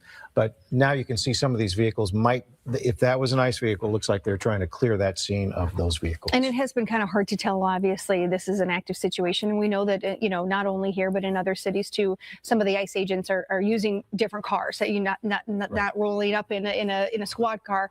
So it's hard to know what exactly is what and who is with different agencies and the like. But clearly there is still a presence here at 34th and Portland, and will be for some time, even after people leave, even after people disperse. This is an active crime scene, not only here for obviously the city of Minneapolis, but federally. Right. And so this will definitely continue to be a crime scene and an active investigation for quite some time. We can tell by what we've observed and what Corin Hoggard, our reporter on the scene, was able to observe on the ground, that it is now apparently the jurisdiction of the Minneapolis Police Department. You can see that they have taped off this area. They have the temporary barriers there with the metal fencing. And you can see a line of officers there keeping the crowd from going down the street. But that is clearly, the investigation is now there under their purvey, and they're the ones who will be looking into all of this and figuring out what happened. Again, we may get some more pieces to the puzzle with this news conference we're waiting on, coming down any time now. We were told 12:15. We know things happen. And this story is not going to go away, folks. It's getting bad. Sides have already been taken. Positions have been taken. Might be the next George Floyd 2.0. I'm serious. I'm dead serious when I say this. We're not sensationalizing the situation. This is bad. This is bad, and people are taking positions already. We could see possibly, them trying to gun and get state charges on this agent. Then there's a clash of jurisdictions. This is going to be wild. City council members were seen at the scene. We know that nearly every local and statewide politician has commented on this, talking about they are aware, they've been briefed, and working to gather more information and hoping to learn more, obviously from the governor's office all the way down to Minneapolis city council members as well. we can't see it. It does look like most people now are behind that barrier. We did see more people lined up along the street behind the police tape, but it does appear that they're now behind this kind of temporary metal fence barrier. And from what we understand, there's still a lot of shouting, a lot of yelling, and we don't know if anything's being thrown at officers, but we do know that certainly this crowd is not happy. And we do know that there were some tense moments earlier, as we've been talking about. And if you've been with us here this whole time, you saw it live happening as it appeared. ICE agents, or at least some, were trying to leave the scene, and folks there at the scene started throwing objects at the cars and at officers. It looked from our vantage point that it started with snow and then potentially something else escalating. Presumably pepper spray was used at one point. We saw, obviously, our own crew was in the middle of all of that. Eventually, it looked like people were kind of trying to barricade that car and trying to prevent it from leaving one of the alleys. It did get through, and that really was the only situation, at least that we have seen from the scene. Things have all intents and purposes calmed down, if you will, as far as tensions between those out there protesting and those law enforcement officials. Right. And that's our observation right now. Again, just the rancor, the people yelling and shouting, very different from, actually physically trying to get involved with the vehicle trying to remove itself from that area. Again, we're still waiting for you. We'll bring it to you as soon as we can. But the microphones are set up. They're ready to go. I'm sure they're still kind of going over what will be said, who will be saying it. There's a lot of, obviously, this is all happening in real time. There is no playbook for this. This is something that they've all been piecing together, and will hopefully share with all of us so that we can learn more information. But we do know that this is the largest operation of its kind. The administration saying that there would be 2,000 officers plus here, some under the guidance of trying to, they were going to be taking part in the immigration enforcement. Others were also looking into, we reported, to some of the Somali issues and with possible fraud that's going on. Some 600 agents will be looking into that. And Kristi Noem saying that they would not leave the area until they had resolved these issues. Homeland Security Secretary Noem just was involved in a different press conference out of Texas, but I do want to read what she said when she was asked about what happened here this morning. She says it was an act of domestic terrorism. What happened was our ICE officers were out in enforcement action. They got stuck in the snow because of the adverse weather that is in Minneapolis. They were attempting to push out their vehicle, and a woman attacked them, those surrounding them, and attempted to run them over and ram them with her vehicle. She goes on to say an officer of ours acted quickly and defensively shot to protect himself and the people around him. My understanding, she says, is that she, the victim, was hit and is deceased. This goes to show the assaults on our ICE officers and law enforcement are under every single day. These vehicle rammings are domestic acts of terrorism. We will continue to protect our ICE officers. You've seen me in the last couple of days deploy more than 2,000 officers to the Minneapolis area. She says in the last 2 days, we have arrested hundreds of dangerous criminals. We're going to continue to do our work. The act like we saw today of using a vehicle to try to kill an officer and his colleagues is something that every politician, every elected official, everyone in this country should be able to rally around and say is wrong. Sanctuary cities, she says, and sanctuary states that protect individuals who do that should no longer be allowed. Domestic act of terrorism like this will not stand. Again, that is from Homeland Security Secretary Kristi Noem in reference to what happened here this morning. And we know as of yesterday, she was in our area with boots on the ground herself here, commenting on the Homeland Security webpage, talking to one of the detainees, saying to that person, you will be held accountable for your crimes. We understand we're getting closer to hearing from both Mayor Jacob Frey and Minneapolis Police Chief Brian O'Hara at this news conference. We're given maybe the 2-minute warning, that type of thing, but we're getting very close now to hearing what they have to say. So as soon as that happens, obviously, as soon as we see the mayor or the police chief step to the podium. Oh, let's see if it's the responsibility of the politicians and the police chief to quell down the situation, or are they going to amplify it? Are they going to amplify it? Or are they going to say there's investigations, this was unjustified, to incite, the locals there? This is not a good situation, regardless of what side you support. This is bad. But we've seen it. It's brewing. It's brewing in Minneapolis. Minneapolis is like ground zero of what's going on in this country right now. Just in the last week with everything in the Somali and the daycares and everything like that, this just adds an element to it. It adds a crazy element to this. This is. Whew. My goodness, folks, just pray for peace, pray for that this doesn't boil over to something bigger. These ICE agents could now be targets. There was stuff going on the last couple of days with Hilton hotels, and Hilton hotel locals there were denying apparently access to DHS agents. And it's just a big mess, folks. Big mess. Courtney Woodruff says her tires were turning, but she was going at him. He only had a millisecond to decide if it was her life or his. I don't think it was unreasonable. And thank you for the comment, Courtney. Courtney says that, the law enforcement has a split second. It's like a defendant getting pulled over. And as soon as a defendant pulls out a gun like that and points it, it's that split second. It's either you're dead or they're dead. Whoa.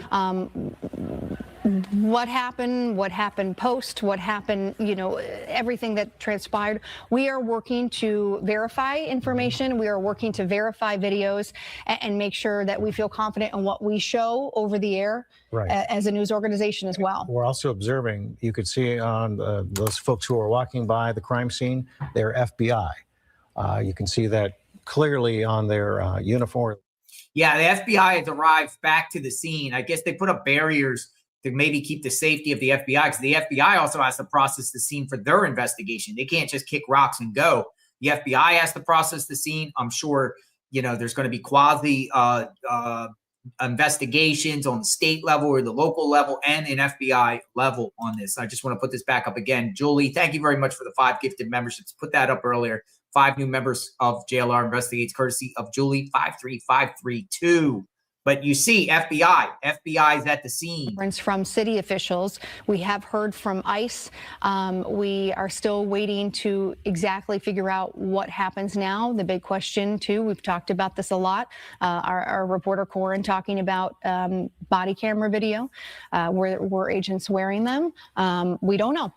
There's a lot of unknowns at this point. A lot of unknowns, and we have heard that not all of the agents are wearing body camera videos. We don't know what the protocol is, who is wearing them, who is not. We just simply don't know. We may get those answers. We know. And then also with this particular photo here, the crowd was going. So you're going to see this also circulating too.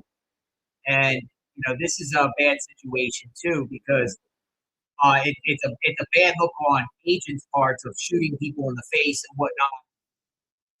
Just a very, very, very, very bad situation, folks. And just pray that there's going to be peace out there and this doesn't boil into riots. The Department of Homeland Security saying that no officers were hurt, or if they were, they will recover from their injuries, and saying that they acted to protect themselves and others around them. So that is the update, too, that we have received from ICE at this point involving this deadly shooting in Minneapolis. Again, this is at East 34th Street and Portland Avenue, not far from 35 and Powderhorn Park, clearly a residential area as folks were waking up here this morning. We heard from one witness. He's got a 1-year-old. Look at this. Look at the crowds of people forming. So the crowds of people are definitely forming there. I mean, this is a massive crowd here forming here. To this area, but again, the federal agents who were here have all cleared this scene, and as they did, it was intense. We saw chemical irritants deployed exactly where I'm standing right now. We saw a federal agent wrestle and push a man to the ground and then almost stand over him as the person was on their back and directly fire chemical irritants into that man's face. He was bloody and his entire face was coated with what looked like to be pepper spray. And then we saw a moment where federal agents were attempting to take a van out of this area down 34th and down over to what I believe would be the next street over, or even down the alley here. And when that happened, multiple demonstrators or protesters attempted to block that vehicle. And that is when federal agents got out of that vehicle and, again, from point blank range, administered those chemical irritants and then put down and deployed tear gas as well. I could tell you we were caught up in that. But again, if you're just tuning in, I think this is what many people feared as you have, 2,000 additional federal agents here on the streets of Minneapolis, is that there could potentially be a deadly clash. But again, we're going to hear from the mayor who just spoke moments ago. Right now, and we collectively are going to do everything possible to get to the bottom of this, to get justice, and to make sure that there is an investigation that is conducted in full. But what we do know is that a 37-year-old woman is dead and that she was shot by ICE. We've dreaded this moment since the early stages of this ICE presence in Minneapolis. Not only is this a concern that we've had internally, we've been talking about it. They are not here to cause safety in this city. What they are doing is not to provide safety in America. What they are doing is causing chaos and distrust. They're ripping families apart. They're sowing chaos on our streets. And in this case, quite literally killing people. So they are already trying to spin this as an action of self-defense. Having seen the video of myself, I want to tell everybody directly, that is bullshit. This was an agent recklessly using power that resulted in somebody dying, getting killed.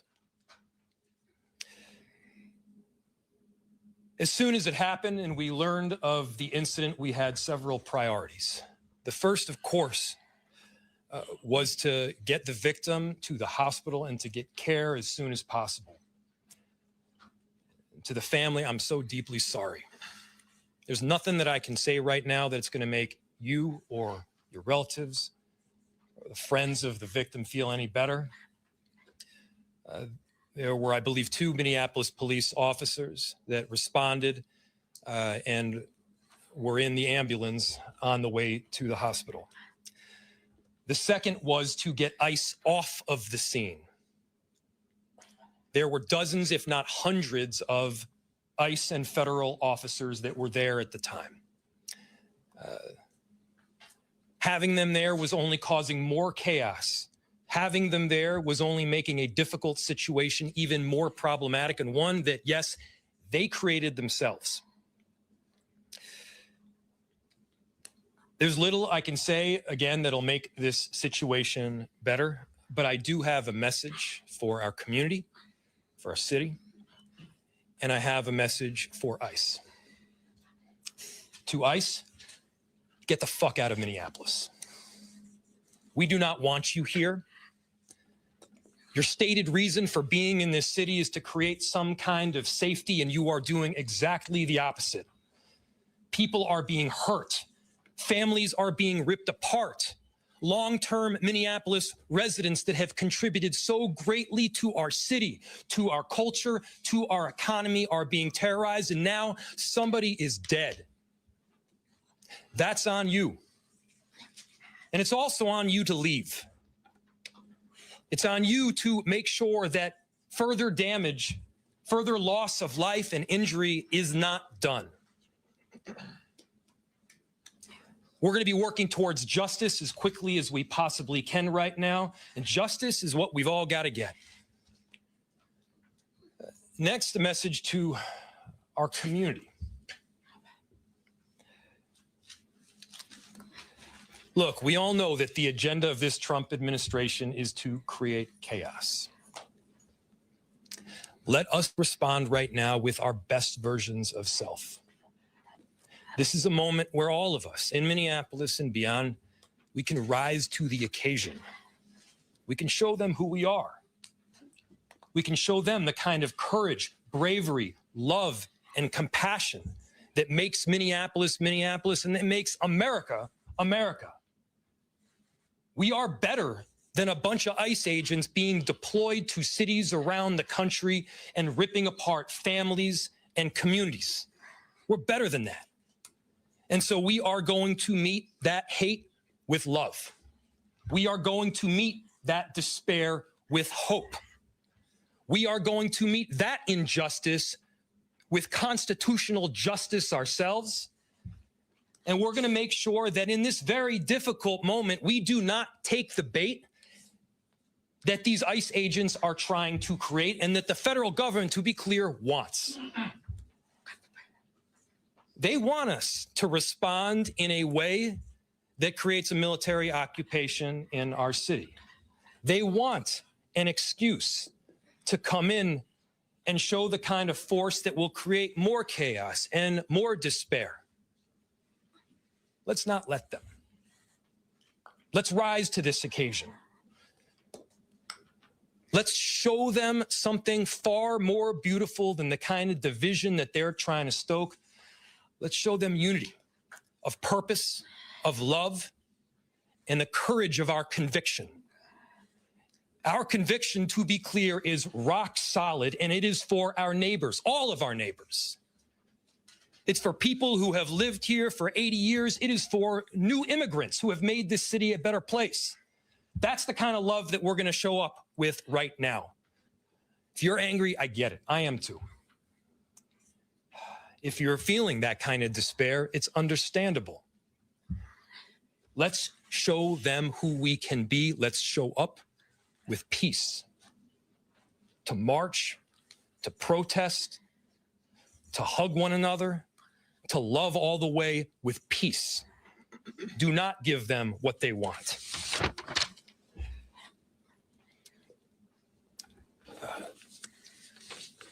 Finally, you know, we've got a lot of work that needs to happen right now to make sure that first, of course, the scene was secured as much as possible, that we were able to get the victim, now deceased, to the hospital.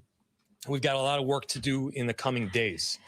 I want to thank our city enterprise for the work that they have done, but more importantly, what they're about to do, because this is going to be heavy and our city has been through a lot. We also know that we're prepared to do right for people. Among them is our chief of police. I'll invite him up. My name is Brian O'Hara, BRIANO''HARA. I am the Minneapolis Police Chief. This morning, Minneapolis police officers received a report of federal law enforcement being involved in a deadly force incident, meaning shots had been fired. Minneapolis police officers responded to the scene. We arrived and found a woman with a gunshot wound to the head. Life-saving measures were performed at the scene, including CPR. The woman was transported to Hennepin County Medical Center, where she has since been pronounced deceased. The preliminary information that we have indicates that this woman was in her vehicle and was blocking the roadway on Portland Avenue, midway between 33rd Street and 34th Street in the city. At some point, a federal law enforcement officer approached her on foot, and the vehicle began to drive off. At least 2 shots were fired. The vehicle then crashed on the side of the roadway. Minneapolis police officers secured the crime scene and assisted in trying to preserve the evidence that is there. We have since turned over the scene both to the Federal Bureau of Investigation as well as the Minnesota Bureau of Criminal Apprehension, which will be conducting an investigation into this use of deadly force. I want to thank the mayor, city council president, other members of the city council, state legislators that were on the scene. This has been a very difficult time for everyone in the city. And this is obviously a very, very tragic situation where a woman has lost her life. That being said, in addition to this tragedy, which unfortunately we did predict, we were seriously concerned about further escalation from the scene. And I want to thank the elected officials that came themselves to help us prevent that from happening, as well as the individuals on that scene that remained peaceful and that abided by law enforcement instructions so that we could preserve that scene and ensure that a full and transparent investigation can take place. That being said, I just echo the mayor's comments that we ask that the community continue to call for peace. We understand people are going to be upset about what happened, and people are going to want to exercise their First Amendment rights. But please do so safely and lawfully to ensure that we do not have any further tragedy in this city or destruction. Thank you. Thank you, Chief. Thank you, Sheriff. Thank you, council members. Commissioner, I'll open it to questions. Any idea on the identity of the ICE officer who fired those shots at this point? I don't have that information, no. The question was, is there an identity of the ICE officer that fired? I do not have that. Mayor, we're hearing the ICE officer stopped a position from helping the lady who was shot. Is that true? We've seen videos all over social media that someone tried to help this lady, and they were told, they were pointing guns at and told to get away. Do you know about that at all? So the question was, there's information out there that people tried to help the woman that was shot, and ICE officers then pointed guns at them and told them to leave. I do not have that information. I myself saw a video of the shots being fired as the car was driving away. What I can tell you is the narrative that this was just done in self-defense is a garbage narrative. That is not true. It has no truth. And it needs to be stated very clearly, since we have already seen a video of it. I do not know as to what you're talking about. So, Mayor, she wasn't driving. Over here. She wasn't driving the car toward him, using her vehicle as a weapon. That does not appear to be the case at all. What's the city's protocol when an observer or an activist calls 911? We say an agent's phone, an agent's pointing a gun at them. How does the city of Minneapolis handle that situation or consider it? Repeat it one more time. I missed the first part of what you said. I'll turn it over to the chief. Yeah. What does the city do when someone calls 911 and a federal agent's Oh, I see. Yeah. That's what they.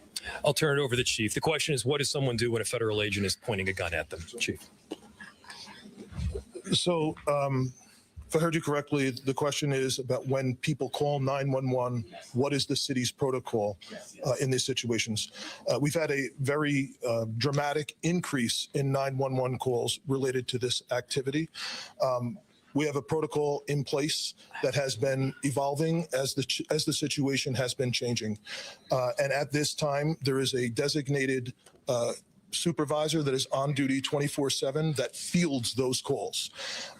And we do everything that we can to ensure that they are appropriately prioritized, with the priority being placed upon the protection of life and safety of everyone in the community.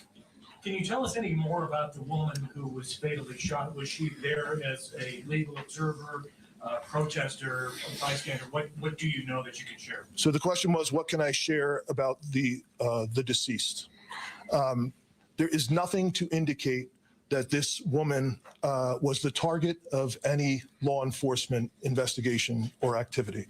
This woman was in her car, and it appears then blocking the street because of the presence of federal law enforcement, which is obviously something that has been happening, not just in Minneapolis, but around the country.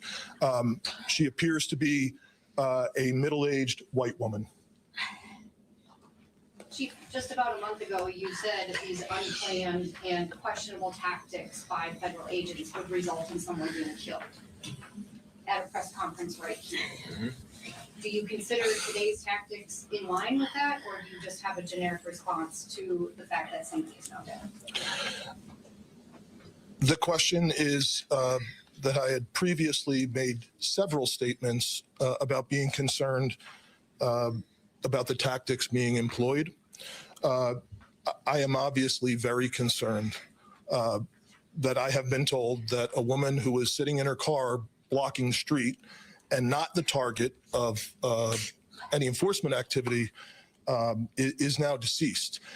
However, I do not know, to be clear, I do not know the exact circumstances of the shooting, but I would tell you, in any professional law enforcement agency in the country, I think they would tell you it's obviously very concerning whenever there's a shooting into a vehicle of someone who's not armed.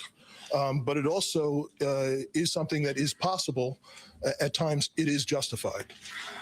But it is very concerning, and it's something that most law enforcement agencies in the country train very intensely to try and minimize the risk that law enforcement officers get placed into a situation that the need for deadly force would be necessary. Has there been any indication of that need in this case? I didn't hear the question, I'm sorry. Has there been any indication of the need to shoot into the vehicle? The question was any indication about the need. I guess getting back to the justification of this, I have not seen any information other than what I have communicated. Was she alone in the car? Were there children in the car with her? The question was if she was alone in the car. I know that I got there shortly after this call came in. I did not see anyone else with her while I was on the scene. However, I've since been told by our officers that have been with her the entire time that a spouse has arrived at the hospital. Mayor, just curious if you're thinking about contacting federal authorities to register your concerns about this, personally making phone calls, et cetera. Yes, we've been on the phone all morning. As soon as we learned about this, again, there were a series of priorities that we needed to go through. The first, of course, is to keep people safe and to help the victim in any way that we could. The second was to get ICE off of the scene. There was the notion that ICE agents would be necessary to create a perimeter around the scene itself. They themselves were creating the kind of dysfunction and chaos that they claimed to be trying to help with. And so the message that we delivered very clearly was to make them leave. Now, beyond leaving the scene, they should also leave our city and our state. You know, we do work, our chief does work, our sheriff does work every single day to keep people safe in our city and in our state. And crime is dramatically down. Crime is down. It continues to trend down. They are doing the hard work of investigating, of arresting perpetrators of violent crime. What this federal administration is doing right now is not about creating safety. Do not let them tell you that what they are doing is about creating safety. It is not. It is having the opposite impact. We need to be clear-eyed about the work that is moving forward, and they need to leave Minneapolis. We have time for one or two more questions. Mayor, you may know this with your legal background. If a shooting is found to not be justified, does the city have any legal, or the state rather, have any legal recourse to bring charges against this ICE agent, given that this person is a federal agent, if the feds don't? So obviously, and I have to always lead with this caveat because it is true, an investigation still does need to be conducted. I had my perception of what took place based on the vehicle and the vehicle's positioning. It does not appear that the individual is trying to ram anybody. Now, the question was, if it is in fact found to be an unjustified shooting, who issues the charge, who prosecutes, how does justice take place? I don't know the answer in full to that. This is obviously information that we're still working out. Chief, do you have any additional information, or Commissioner? Yeah. The only thing I would add to the mayor's statement is that the crime scene was held by the Minneapolis Police Department, and the investigation is now being led jointly by the Federal Bureau of Investigation, as well as the Minnesota Bureau of Criminal Apprehension. And the purpose of their involvement would be to investigate whether any state laws within the state of Minnesota have been violated. Can I just add something to that too? What's very important is that for our communities, that we do have some kind of part in this investigation. It needs to be done on a local level. With all due respect to the federal level, we do need to make sure that our local agencies are involved. Well, certainly the BCA is very well capable of working with our federal partners in doing so.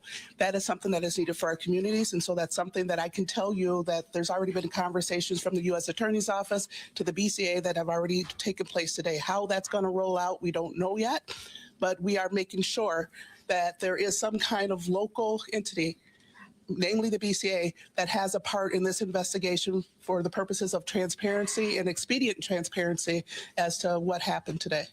One more. Sorry. If that's it. Thank you, everybody. Final piece. Yeah. Again, thank you. Thank you, everybody, for coming. Thank you to the media for being here and disseminating this very important information around this tragic incident. To reiterate a final message to our community members, I understand the anger. Let's unite around hope and love and peace and getting justice.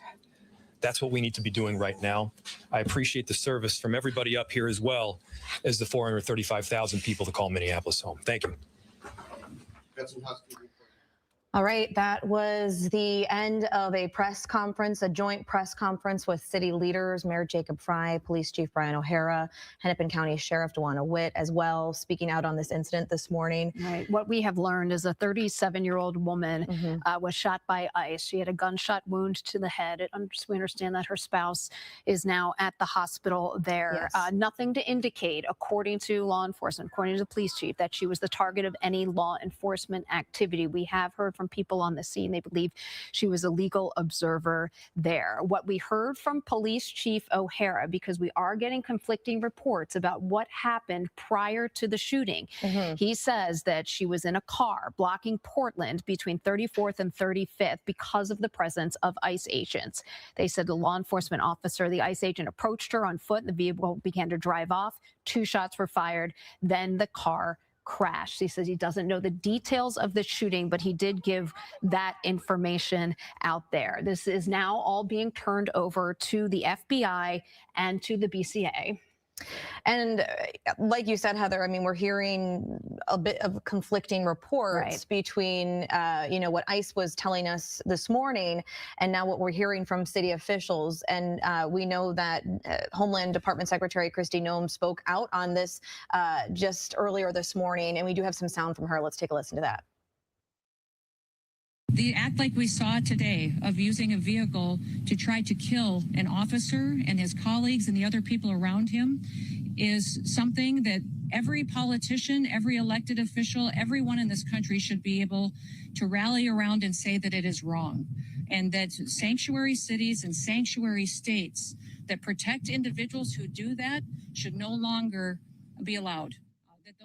Again, that is Secretary of Homeland Security Kristi Noem speaking at a TSA press conference earlier this morning. In a statement from ICE, they had said that the woman who was shot and killed was using her vehicle, weaponizing her vehicle. Now, it is important to point out that Mayor Jacob Frey, in this press conference, he said he had seen video of the shooting, and he called that narrative coming from ICE, coming from the Department of Homeland Security, he called it garbage. He said he actually used choice words. Yes, he actually used an expletive earlier describing that. You could tell that he was very angry. He said the narrative that this was done in self-defense is a garbage narrative, that is not the truth. And he says it does not appear to be the case at all that she was using her car as a weapon. We have heard that also from people who were on the scene there. We ourselves have obtained some of this video too. Barrett and I haven't seen it quite yet, but we have talked with people who have seen it, including the mayor of Minneapolis, who we just heard from a few minutes ago. But I do have a message for our community, for our city, and I have a message. I got something else I'm going to put up here, another live scene, because we want to see what's going on at the scene. We want to see, you know, the mayor and them are, in a sense, calling for calm. But they're mad. They're mad at, you know, he said, get the F out of Minneapolis. But I think he has the legal obligation to, you know, call for peace, because if he tells everyone to riot, then you got something crazy.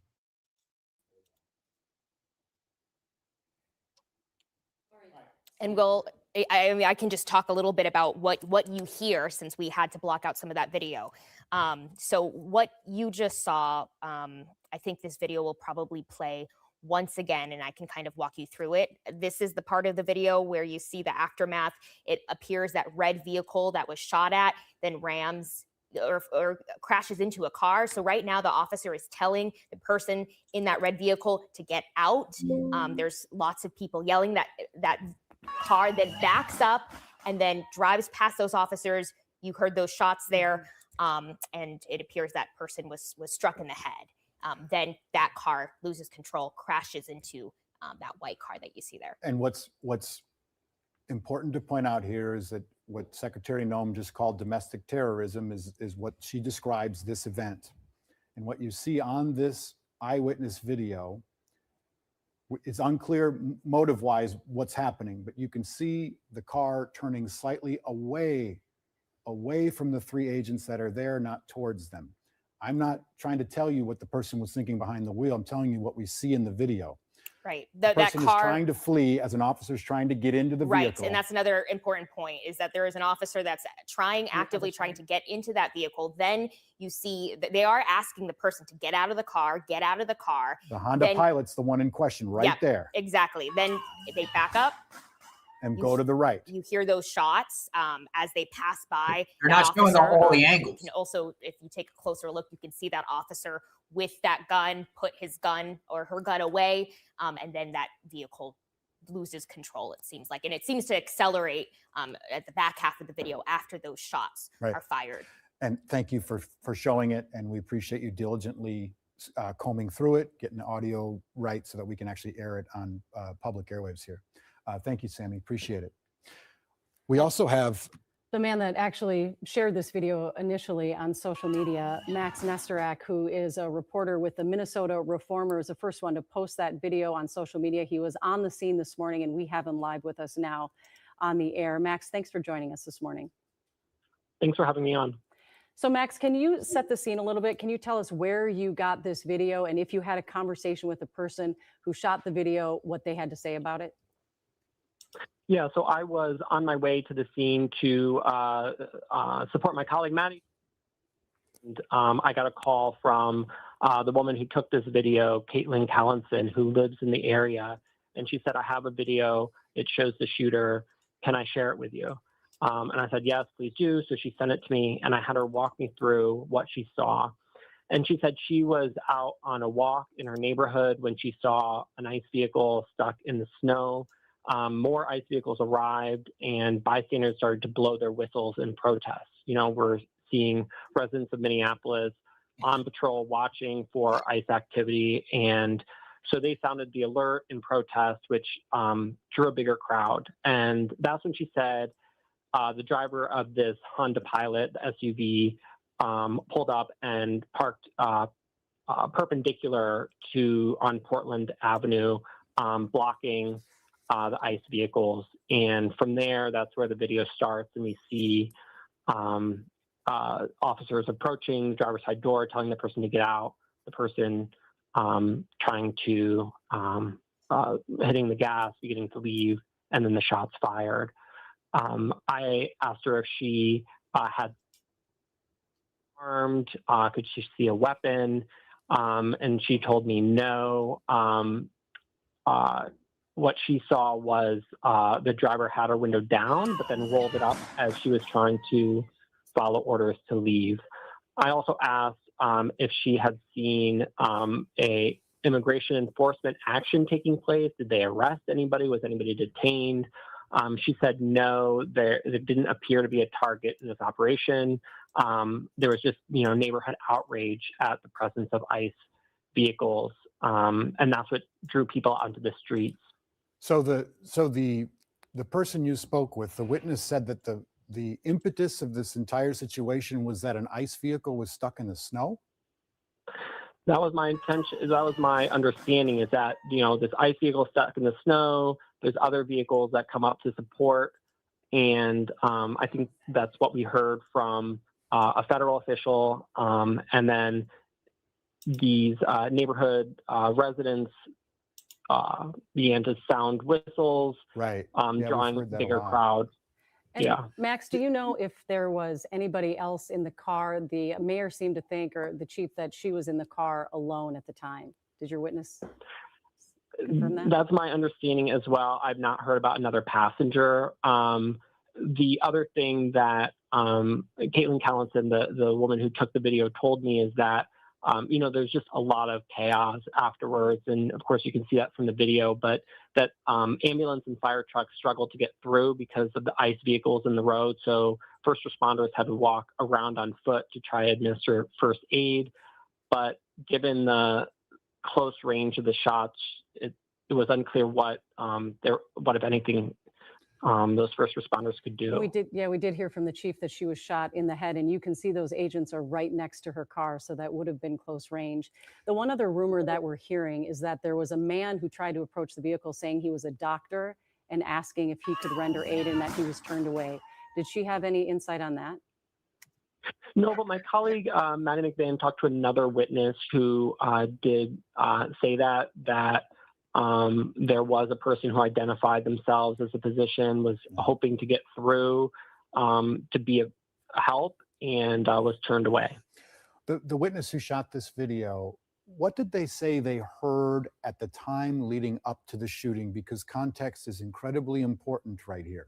How long was she there blocking Portland, which is a one-way street?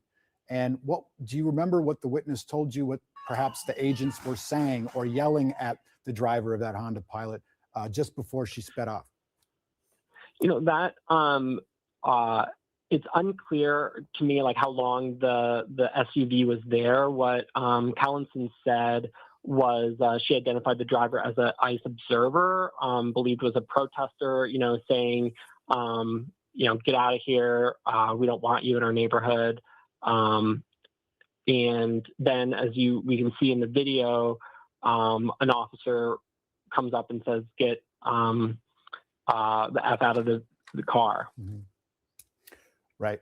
Yeah, you can hear that on the video. So Max, you were listening in on the press conference, and I ask you this because you've been on the ground. You did some phenomenal reporting during the George Floyd aftermath and those riots. And I'm just wondering, when you listen to that press conference, I personally have never heard any city or state officials speak quite the way the mayor did this morning. Anything that sticks out to you?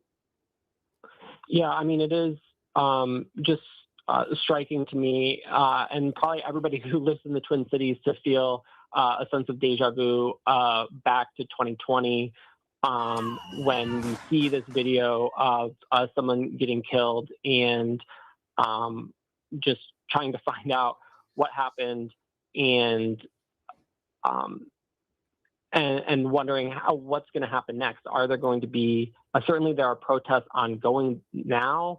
I expect they're going to grow. So, trying to continue to watch for that and see what unfolds. I also saw that Hennepin County Attorney Mary Moriarty issued a statement saying she's calling for a local investigation. So there's that other piece there of how is local law enforcement going to interact with the feds here. Yeah, we have the same questions, Max, and I'm sure that's where your reporting is going to go. We have Tom Heffelfinger, who's a former U.S. attorney, who's going to be on the phone here momentarily, to try and give us some direction, as we're all wondering.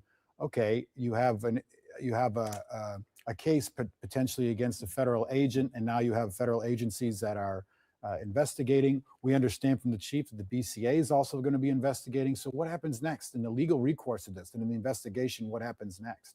So hopefully get some of those answers, Max. And Max, I know because we have been through this before, and I'm sure that a lot of people watching and listening at home right now have that same feeling of uncertainty and even maybe a little doom in their stomachs, because we have been through this before. We've been the center of the storm.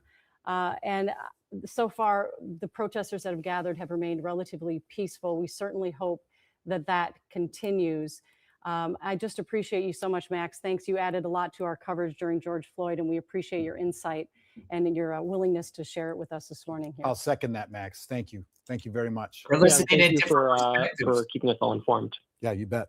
All right, Max Nestorak, appreciate it. On the phone right now, we have Tom Heffelfinger, who has been a private attorney in Minnesota for decades. He was also the U.S. attorney from 1991 to 1993. So he has experience in federal prosecutions and joins us now on the phone. Tom, you're at a restaurant. I appreciate you taking time to join us on this very important coverage. Tom, can you hear us? Thank you. This is a sad day. I'm happy to help. Yeah, undoubtedly. Let me ask you first, Tom. As a former federal prosecutor, where do you start with this, and whose jurisdiction would this even be? Well, that's the first question. It's probably both. The federal government has jurisdiction to conduct an investigation involving the violation of federal laws. But the state clearly has jurisdiction to investigate a homicide involving that occurs during that investigation. But here's the real question. Has there been a federal warrant issued, or even a state warrant issued, that would give jurisdiction to the federal officers to do whatever they have done in the course of their investigation? I don't hear that any Fed has a warrant for arrest. What they're doing is they're confronting people without a warrant. But in the case where their life might be in danger, would that matter?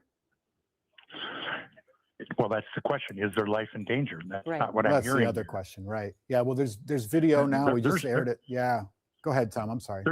There's factual questions throughout this. And there's credibility issues throughout this. But ultimately, that's why you have warrants issued for people's arrest. In this case, a federal warrant issued, or even a state warrant issued by a judge. If a judge has reviewed the evidence and given the federal officer the authority to arrest, then what happens in the course of that lawful arrest is clearly the jurisdiction of either the federal or state. But I'm telling you, I think that this is one that either the feds or the state could pursue. Okay, well, that's helpful information. Tom, you were at a restaurant, so I'm sure you did not hear the press conference. But we do know that woman was not at all the subject of she was not the person they were pursuing in this ICE raid, so there would not have been a warrant for her arrest. She did use the car unlawfully to block the road to try to hinder the operations of those ICE agents. And that is when they kind of surrounded the car. I'm just trying to give you some background that we just learned from that press conference. But I also heard an early report that said that she had weaponized her car. There's a difference between blocking traffic and using your car as a weapon. Right. I'm not trying to imply that. I hope I didn't come across as I was implying that was the same thing. I heard you, but that's the point. You cannot assume that her conduct was dangerous. You can assume it's illegal because she blocked the traffic, but you can't assume it was dangerous. I guess what we're asking, Tom, is when a federal officer What's he talking about? Which they're not in this case yet, but if a federal officer is accused of something like homicide, who investigates the federal officer? Both the state and both the county attorney in Minneapolis and the U.S. attorney in Minneapolis. And can you tell us what the difference in charges would be? Like, what would that look like if this does proceed? Both jurisdictions have versions of murder, homicide. All right. And can you also describe the bar that this federal agent would have to reach? What would he have to prove, or she, to reach that threshold of the car being considered a deadly weapon? Well, that's a fact question for a jury to have, but there is no burden on the federal agent to prove anything. Right. That's the point. It's a criminal case. This agent, I paused it for his voice. This agent here, the agents here involved are not going to be under federal investigation for this. They might have to be on administrative leave, but they're not getting prosecuted for this. There's no way the Donald Trump DOJ Trump administration is going to prosecute these agents when they already put out a message saying that this was an act of terrorism.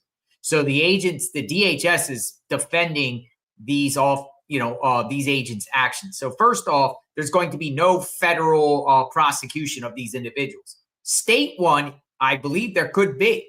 I believe we might have, state officials create some sort of state investigation. They obviously heard from O'Mara, the police chief of Minneapolis. They're processing the scene. This is a live look of protesters gathering here. They're using megaphones and people with bullhorns and everything like that.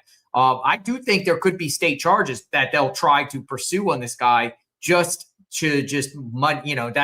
just how I feel like they're going to do here. I'm putting up some of the comments here. John Dunn, always great to see you and hear from you. The administration warned us all that any threat, if physical violence against deportation agents or police, would be met by violence. Apparently, we need to remind everyone. Thank you for the comment, John, as always. Another thing is, too, I got another angle here. I got two angles here. So basically is what appears to happen here is this woman here following ICE agents. They're part of these ICE watchers that sit there and follow ICE agents and yell and scream and heckle them. She interfered. She came too close to their operation, whatever like that. It appears that she was boxed in or whatever after she came there for whatever reasons, probably just to film them and heckle them and harass them and obstruct them or whatever. And then the ICE agents appear to get out of the vehicle, tell her, hey, hold up, you're not going anywhere. Maybe he was in the process of arresting her, and she backed up and she, they say freeze, and she, drove. And there was an agent in front of the left side of her vehicle. Now, it does appear that she maybe wasn't trying to run away or try to actually hit him, but trying to escape. Let you decide. I got two angles here. We're going to put up right here. No!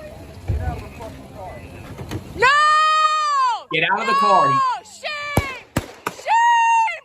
Oh my fucking God! What the fuck? What the fuck? You just fucking, what the fuck did you do?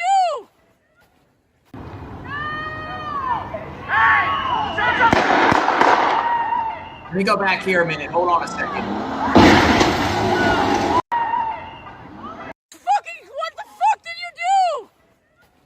Excuse the language. Now this, you're going to see it. Look in the right corner. Look in the far right corner. You're going to see. But this is another angle. You can see. Let me take down the banner here. We want to get it where everyone can see it here, and we'll review this. Now it does appear there's an agent walking in front of the vehicle there. And it looks like she like clipped him. Boom, boom, boom, boom, boom. It's a very split second moment. It's very split second. You know, the agents were trying to get her out of the car. Obviously, they were trying to detain her or do something here. That's going to be the whole argument here. Was this a justified shooting or not? It's just, ooh, man, this is going to be bad. It's going to be very, very bad. Live look back outside. Regardless of whether the driver was driving, trying to turn to the officer's left, as it appears, it's going to be analyzed. How quickly did this occur?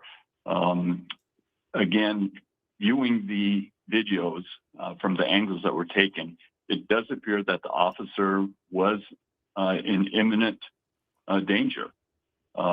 We're talking about split seconds here. So the question ultimately, will be settled by what was the officer's reasonable belief regarding whether or not his life or the life of others were in imminent danger. So it'll be dissected, trisected, sliced and diced from every angle by the investigators. Does it ultimately depend, Ed, on what the officer believes as the final say, or does the evidence and the video, can it trump what the officer feels like? What I'm asking is, I believe in the video, the officer is near the side mirror, right? When the shot's fired, maybe a little bit in front of that, sort of by the tire, but not in the fender when the shots are fired. I could be wrong, but that's what I saw in my couple of glances at the video. So if the officer is in fact out of harm's way, meaning even in 0.1 second out of harm's way, and the car is moving past the officer when the shot is fired, if the officer still felt like his or her life was in danger, would that qualify a correct use of force? Am I clear with that? Yes, I think I understand what you're asking. From my angle, it appears that the firing officer was just feet away, directly in the path of the vehicle as it suddenly accelerated. The shots were, from what I understand, fired through the windshield. So it wasn't a sideways shot like through the driver's side window. Again, from the angle of the videos that I saw, it does appear that the firing officer was in the direct path of the vehicle before the vehicle started moving towards the right. The officer may have been hit as well by the vehicle, actually. The officer may have actually been struck. Yes, exactly. But we can't tell from any of the videos that I reviewed. So again, the evidence will be analyzed to see if it coincides or supports the officer's point of view. It's not uncommon where an officer will relay and explain why his or her use of force was reasonable despite the evidence showing otherwise. And the evidence is, again, going to be applied, analyzed by experts, but it's going to be analyzed in conjunction with what the officer's reasonable beliefs were. And that can be supported by witness statements, his colleagues, etc. And Ed, time and motion. If I could just interrupt for a second, too. It's important to note that that's one angle, maybe two. There are a couple videos circulating. We do know as of August, ICE officers have been required to wear body cameras. So ostensibly, there will be lots of video from lots of different angles, including the officer who fired the weapon and the officer who may or may not have been in harm's way. You've got a lot of experience in looking at instances like this across the country. Can you give us a couple examples of situations where information that came out initially, may or may not have been proven true. Is there anything that this reminds you of, or any experience you can draw on to help shed some light here? Yes. No, good question. There are a number of cases, similar incidents where I have viewed body-worn camera footage, cell phone footage, which are almost identical to the incident at hand, where initially the video evidence would suggest to a ordinary person of reasonable,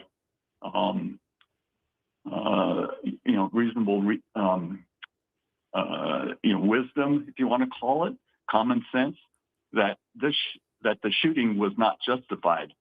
However, after further review by experts, breaking the video down, and then conducting the time and motion analysis, and then comparing it with how the officer saw and the other officers who were present, explains why the video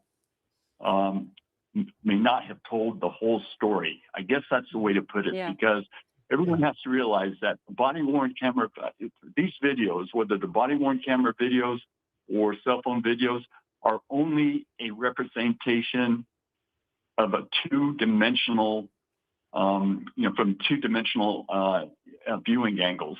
The third dimension, meaning the officer's perceptions, the eyesight, the senses, feel, touch, etc., the environmental considerations, is critical in coordinating, applying that to the body-worn camera video. Yeah.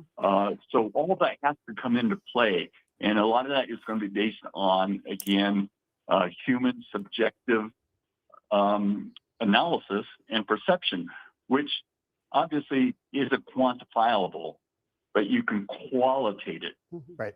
To especially based on training and experience. Well, and the reason I asked that question is because we have two very distinctive narratives coming out already on what happened this morning in Minneapolis. One from the Homeland Security Secretary, Kristi Noem, saying this was clearly justifiable force. This person was using the car as a deadly weapon. And then you have the mayor of Minneapolis saying that that is basically BS, that is not true. He called that, quote unquote. Exactly. He's using very strong language that basically DHS is lying, and it's very clear what happened here. Any words of wisdom for all of us who are watching, for our elected officials, for our federal and local authorities? To me, this just seems as if everyone is rushing really quickly on both sides of the aisle here. Yes, and again, whether the federal government or the state of or Minneapolis has different information, again, who knows? But that is very common in these situations, whether or not it specifically applies to ICE, or if this was even a bank robbery and the shooting occurs.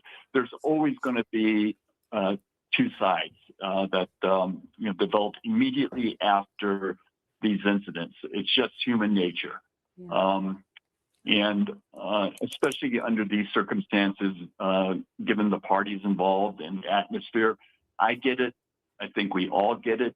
Again, it is way too early. Right. And I cannot overemphasize that. This is way too early to properly determine what exactly happened and whether or not the shooting was reasonable. This is going to take months to analyze. The audience needs to understand, I've never been involved in an officer-involved shooting investigation that was completed even within 6 months. Right. Typically, they can go on for well over a year. Wow. Forensic evidence, witness interviews. Here you have multiple witnesses, civilians, law enforcement. They're going to have to analyze this, all the videos, compare them with each other, do a matrix comparison. They're going to bring in human physiology experts to explain how long it takes for the common individual, never mind an officer, to be able to perceive the threat. And it's of set, danger. Ed, if I'm sorry to interrupt you, and it's set in the middle of an active campaign to remove undocumented immigrants and criminals from the street. So it's in the middle of all this right now, which makes it even more contentious. Ed, we got to turn. He said undocumented immigrants. How about illegals? How about criminal illegal aliens? Thank you so much for your insight into this complex investigation right now. Grateful. Thank you. Yeah, you're welcome. Let's turn gears now to Gordon Severson, who is live there at 34th Street and Portland Avenue. Gordy, what do you know? Well, the crowd is starting to get bigger here at the scene, and we're starting to see some acts of escalation. We did see a couple of people burning an American flag just a few minutes ago. That kind of got a response from the crowd. We also saw what appears to be some sort of a counter protester that was kind of stirring things up, and several people kind of pushed him out of the area. We saw some punches thrown, but that was maybe about 10, 15 minutes ago. It's quieted down a little bit since then. We're starting to see some more people bringing in, loud instruments, loud noises. And so it's definitely changed from when I was here earlier this morning when it was very quiet, maybe 100 or 200 people. It has definitely grown since then. And for our viewers that are just, kind of tuning in, the scene has definitely changed from a law enforcement perspective. This morning, a lot of federal agents, a lot of FBI, but in the last hour or two, I haven't seen any federal agents. It's been mostly police and county sheriff's deputies who are now here keeping the scene secure so they can continue their investigation just down the street where those 3 vehicles are still smashed up against that light pole. Next of kin, or who? What was the fight about? What was happening there? We saw a motion during our interview during the press conference, and we couldn't decipher what it was, Gordy. Yeah, I mean, some of the witnesses were telling me that it was someone that was maybe on the other side that was, calling out the protesters, and that was what happened. Others said it was someone that was, maybe having some sort of a mental illness situation and crossed a line, and then the crowd was reacting, and that started it. But that situation has been de-escalated, and there was no police intervention with that. It was all kind of people involved in the crowd that were handling that. But that, from what I've seen, that person is no longer here at the scene. All right, Gordy, we're happy to see it does look like a peaceful crowd gathering and just exercising their First Amendment rights. Peaceful. We Burning appreciate you being on flags, the scene for fight. us. It's We want to let mostly you know that the governor is scheduled to hold a press conference coming up at 2:15, and we will be taking that. Oh, is it 2:15? Is that what we're doing? Yep, Oh, we're I going to thought an it was NBC News special report, and we'll be back on the air.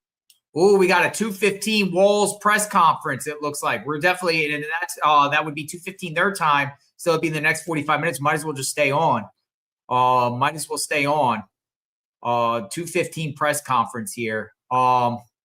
Here. So I'm gonna go to the other scene here. We're gonna stay on. Might as well stay on. This was earlier, so we're not gonna repeat this. But let me get up this current Fox scene here of what's going on. Holy smokes, folks. As they said, they were burning American flags in the streets. Fights starting to break out. A little bit of chaos, counter-protester. What the heck is going on? At this point, if you're mentioning, you have this team of dedicated people, documenting ICE, you're trying to go to, as you mentioned, city council or the important people, we would say, in these positions.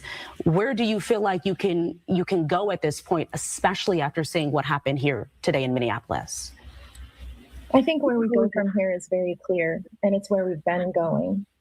Since ICE descended on the Twin Cities metro area here, we have seen an incredible response of regular people like myself, and many of my neighbors who I know dearly are out in the streets and doing this incredible community safety work.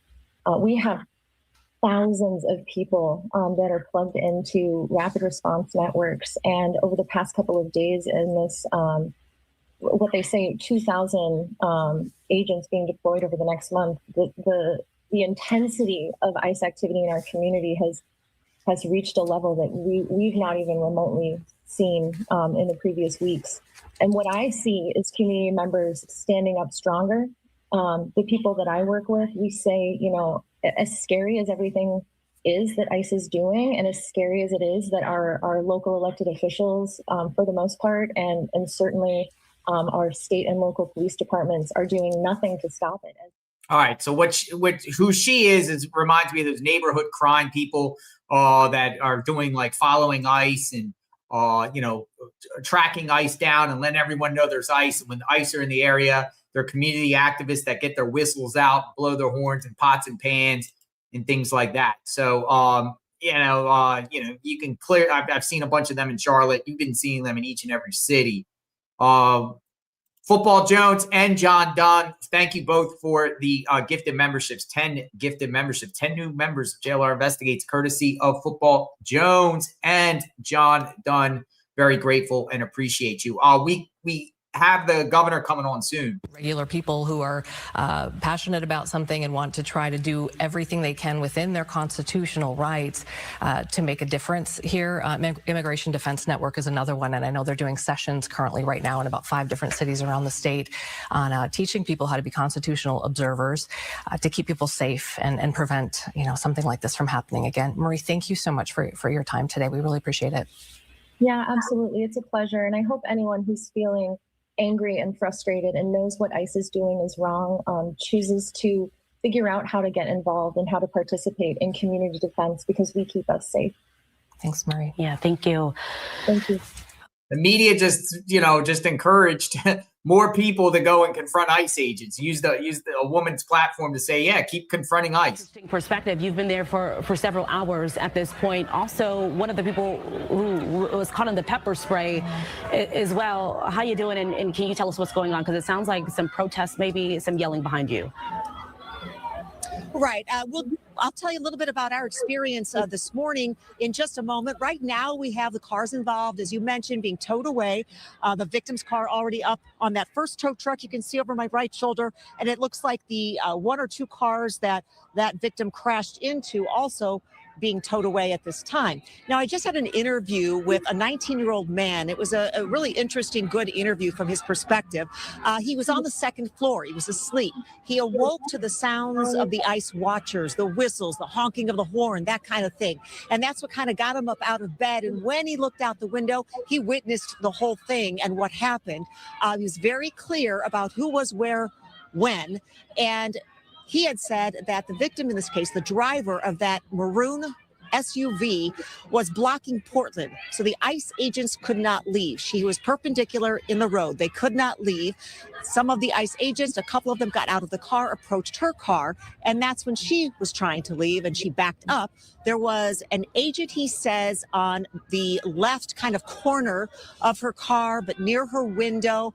And as she tried to pull forward, he says, to leave, that officer fired 3 times into her face. Now, when I asked him, was his hand in the window or outside the window? Was his hand actually inside the vehicle when he fired, when she tried to pull away? He said he wasn't sure. It was very close to the window. It could have been in, could have been out. He wasn't sure. But as you've seen in past cases of officer-involved shootings, we've seen that hand in the window become an issue on whether it was a justified shooting or not. A lot of folks around here say it wasn't justified. She wasn't a threat. She wasn't trying to run anybody over. But it's really unclear. I think that's probably going to end up being a crucial point in this. Was his hand inside the window as she was driving off? Was he fearing that he would be dragged away? And we don't know. There's a lot of video out there, and we're all obviously looking at it. It's very viral right now. There's tons of video. So everybody's kind of going through it. But I think that's going to end up being a crucial point. Now, Simone, you asked me earlier about our experience, and it was, between ICE agents who were trying to leave and then protesters here who were protesting their presence. We were watching a vehicle, an ICE vehicle that was trying to leave. Protesters were blocking that vehicle, pounding on the windows as well. And at one point, as they were trying to leave, the protesters wouldn't move. They got pepper sprayed. We got caught in that chemical spray. And if you have contacts, it's 10 times worse. So it was, it's very, very painful. The skin, the eyes, and you're coughing and your nose is running like crazy. But we're fine. We're fine in the end. Eventually it wears off. Use water, milk, whatever. So we're all okay in the end. But that's been the story pretty much out here throughout the day, is the agitators and the or the protesters and the MPD, Hennepin County Sheriff out here, FBI, this back and forth between them. We did witness earlier the protesters throwing things at the agent, snowballs, ice balls, other things at the agents. Agents were obviously getting very upset and frustrated with everything happening out here. But back here to these cars that are being towed away, I can't help but wonder if when they are towed away, if the police pack up and leave, because I believe they were here protecting the scene, protecting the cars, because obviously it's evidence in the shooting. And so I wonder if when the cars leave, if police leave, and then maybe this comes to an ending here at 34th and Portland.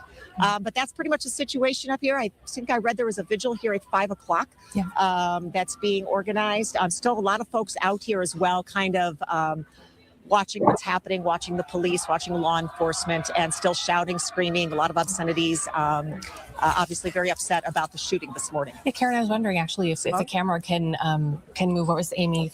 Thanks for being with us. If the camera can kind of move a little bit, I don't know if we're able to see anything behind you, or we hear a lot of voices, but I'm curious exactly, where they're coming from. Oh, let's swing the camera. We'll swing the camera. Thank you, Melissa.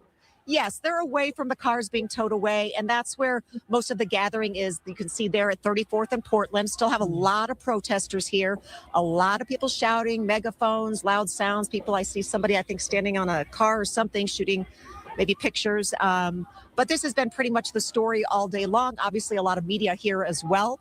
ICE agents moved out quite some time ago. I think they had a little difficulty getting out of here. Even Councilmember Wansley, City Council Member Wansley with Minneapolis, she was out here earlier saying, yeah, we don't want ICE here. We don't like ICE, but we need to let them leave because they're making the situation worse.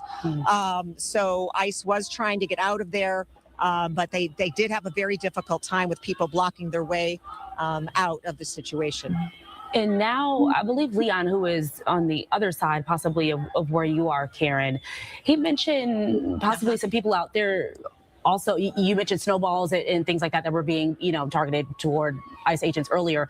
Is that also, have you seen that too? I think he said he mentioned something about some people in the community also targeting, some of these MPD officers, sheriff's officials as well.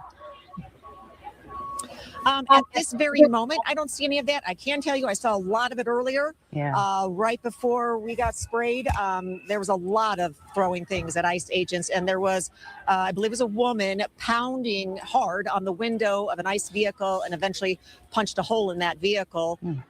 So there was definitely a lot of agitation going on. And then the ICE agents were obviously getting upset as they couldn't leave the scene. And they were outnumbered, of course. But at this point, I don't see anyone throwing anything at this point, just a lot of shouting for the most part. Yeah. So we're, a lot to learn here. And I guess that's the reason that they're having more and more of these constitutional observer sessions and trying to educate people on their constitutional rights. Clearly, just by law, we know that, you're not able to, you're not supposed to impede the progress of these ICE agents. There are things that you just can't do according to law, whether you agree with them or not. And then, of course, when you see things happen, you may be seeing something, but not seeing it through the eyes of like a law enforcement officer. So it's really hard for us to sort of narrate these things, and which is why we're trying not to do too much of that and just really show you what's going on. But right now, as Karen said, it looks like there's still a fair amount of people, although nothing near what it was a few hours ago, sort of in that 10 to 11 to 11:30-ish time frame, if things really started to get tense. And we know with some of these observers too that you mentioned, they're going through these trainings about how to document some of what's going on, also how to write, use some of this language, and also how to use their phones as well. I believe we had a reporter who did one of the stories yesterday. I think it was Maury, who talked with someone about some of these trainings, because I think there was about 100 people in St. Paul specifically. Again, these were constitutional observers. I want to put another view up. Got another view of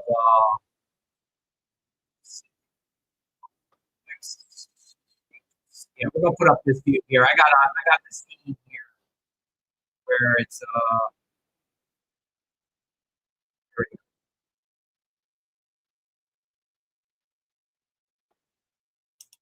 So this has no volume, but it kind of just shows the scene here. They're towing vehicles. They're towing vehicles. They're towing vehicles. That's what's going on. Governor Walz will be speaking. Oh my goodness, what a tinderbox. Of all the places, Minneapolis, this is insanity, folks. So again, we're hearing multiple versions, but it just appears that ICE agents were out as the reports were coming out in the last couple of days. A heavy presence of ICE agents taking the streets of Minneapolis, doing ICE enforcement operations. Group of resistant people following ICE agents around, filming them, blowing whistles, informing everyone, banging pots and pans, confronting ICE, whatever like that. It appears this woman was part of that type of group. I don't think she was just a regular innocent woman that was just there at the wrong time, whatever like that. Some woman came there with her vehicle and was in the middle of the mix or whatever like that. ICE agents, it appears, went and confronted her or told her, don't move. Maybe you're under arrest for, trying to identify who this woman is. The woman kind of backed up. And then it does appear possibly an agent, maybe their hand was in the vehicle, maybe trying to stop her from driving off. And there was an agent, it appears, in front of the vehicle on the left side. I'm not necessarily sure she was trying to plow into an agent, maybe more about just trying to escape. And in the course of that agent in front of them, in front of the vehicle, seems like he got like clipped or something, but it was a split second moment and the woman was fleeing, and they shot. Boom, boom, boom, boom, boom. And that's where we're at. Vehicle then moved forward, went and crashed. Growing group of people that were already there. Here's the thing about it. The reason why we're seeing filming of this incident was because people were already out there heckling and monitoring ICE and following and tracking ICE. People are already out there, as it is.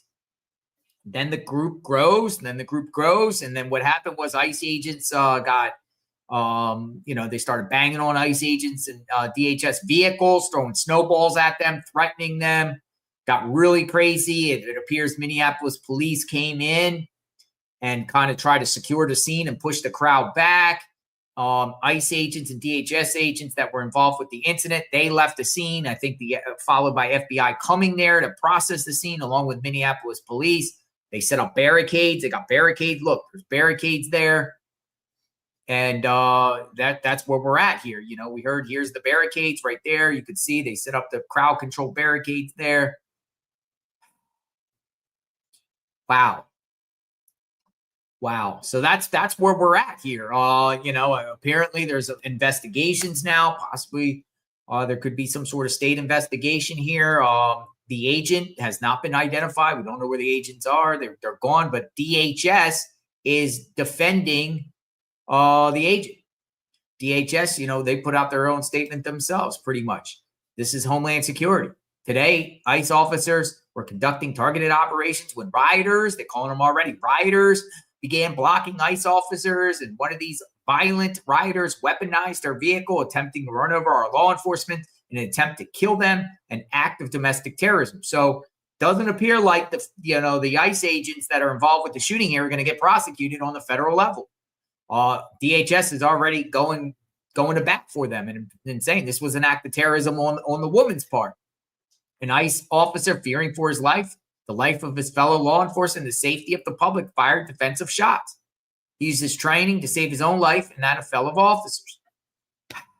So, but now there appears to be some sort of state investigation, possibly. Jacob Fry, mayor, some people like him, some people don't.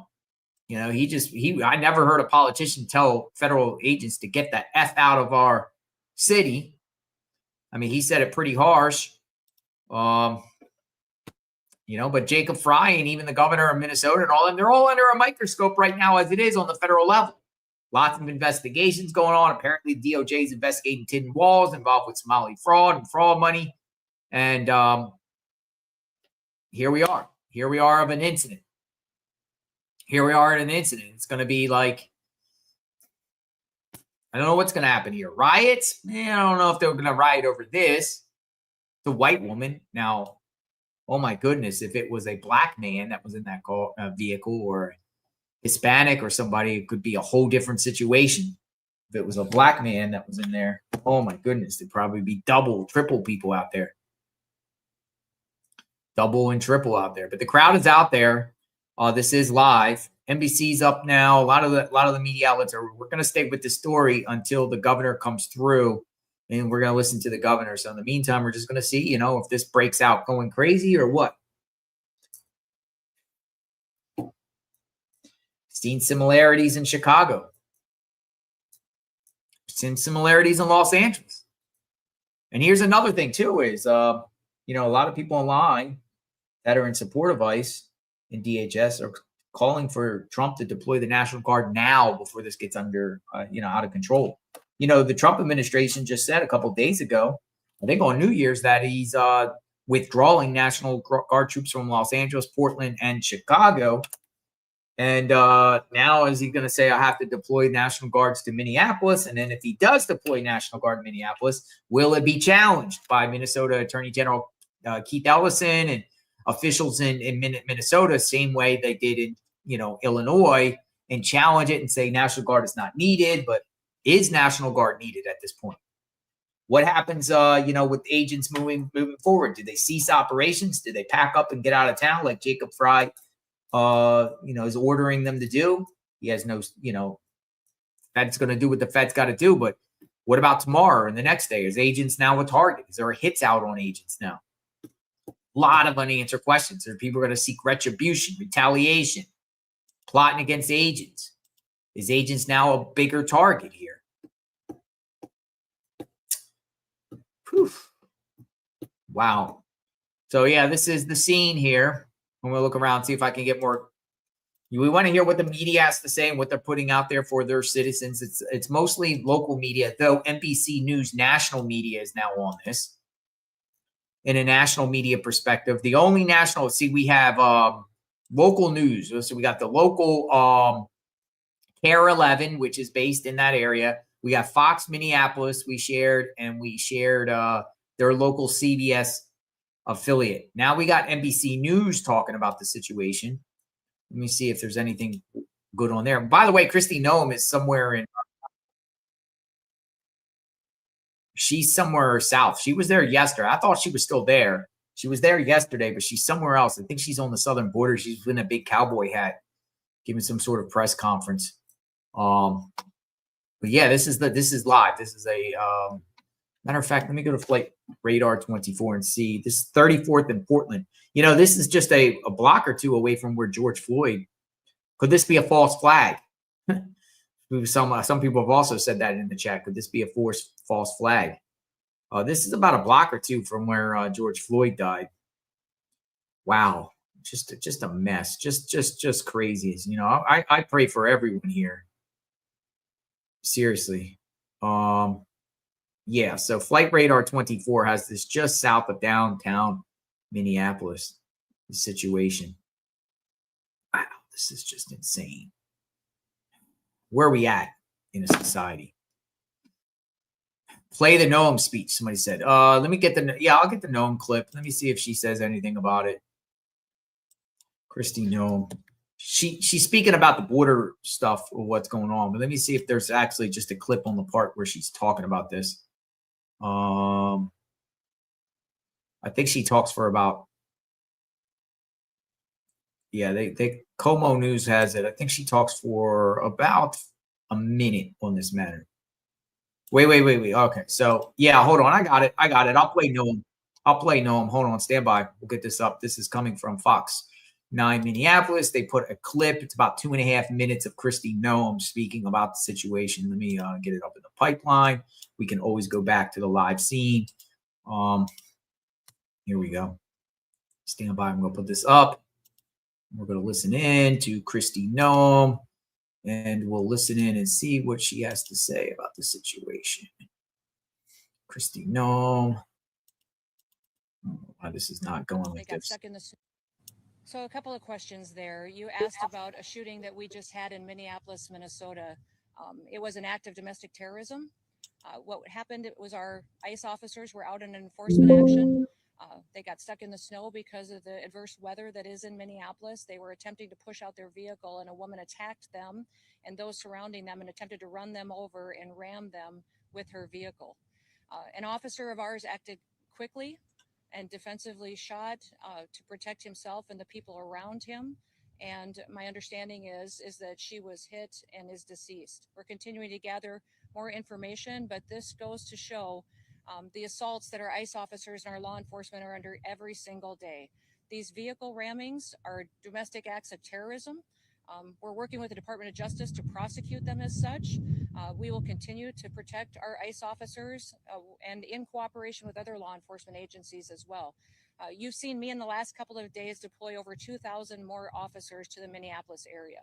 And in the last 2 days, we've arrested hundreds and hundreds of dangerous criminals, not just fraudsters who stole from the American people billions of dollars and put it in their pockets and enriched their friends from overseas and themselves, but also individuals who committed acts of murder and rape and trafficking and drug exploitation and child exploitation. So we're going to continue to do our work. And I want to remind everybody that the act like we saw today of using a vehicle to try to kill an officer and his colleagues and the other people around him is something that every politician, every elected official, everyone in this country should be able to rally around and say that it is wrong, and that sanctuary cities and sanctuary states that protect individuals who do that should no longer be allowed. That those individuals that are in leadership positions in these sanctuary jurisdictions need to work with us to make sure that every single person that's out there enforcing the law can be safe, but also so that all of our citizens can continue to be safe too. Domestic acts of terrorism like this will not stand, and I'm grateful that we have the leadership in Washington, D.C. that recognizes it, and will make sure that it's working to keep every single community safe, regardless of who's in charge in that city. President Trump gets up every day and will work to keep people safe, whether they're in a red state or a blue state, or in a city that has a Republican mayor or a mayor that has a Democratic mayor. He's going to fight for every single American to make sure they live in a safe community and can raise their kids without fear.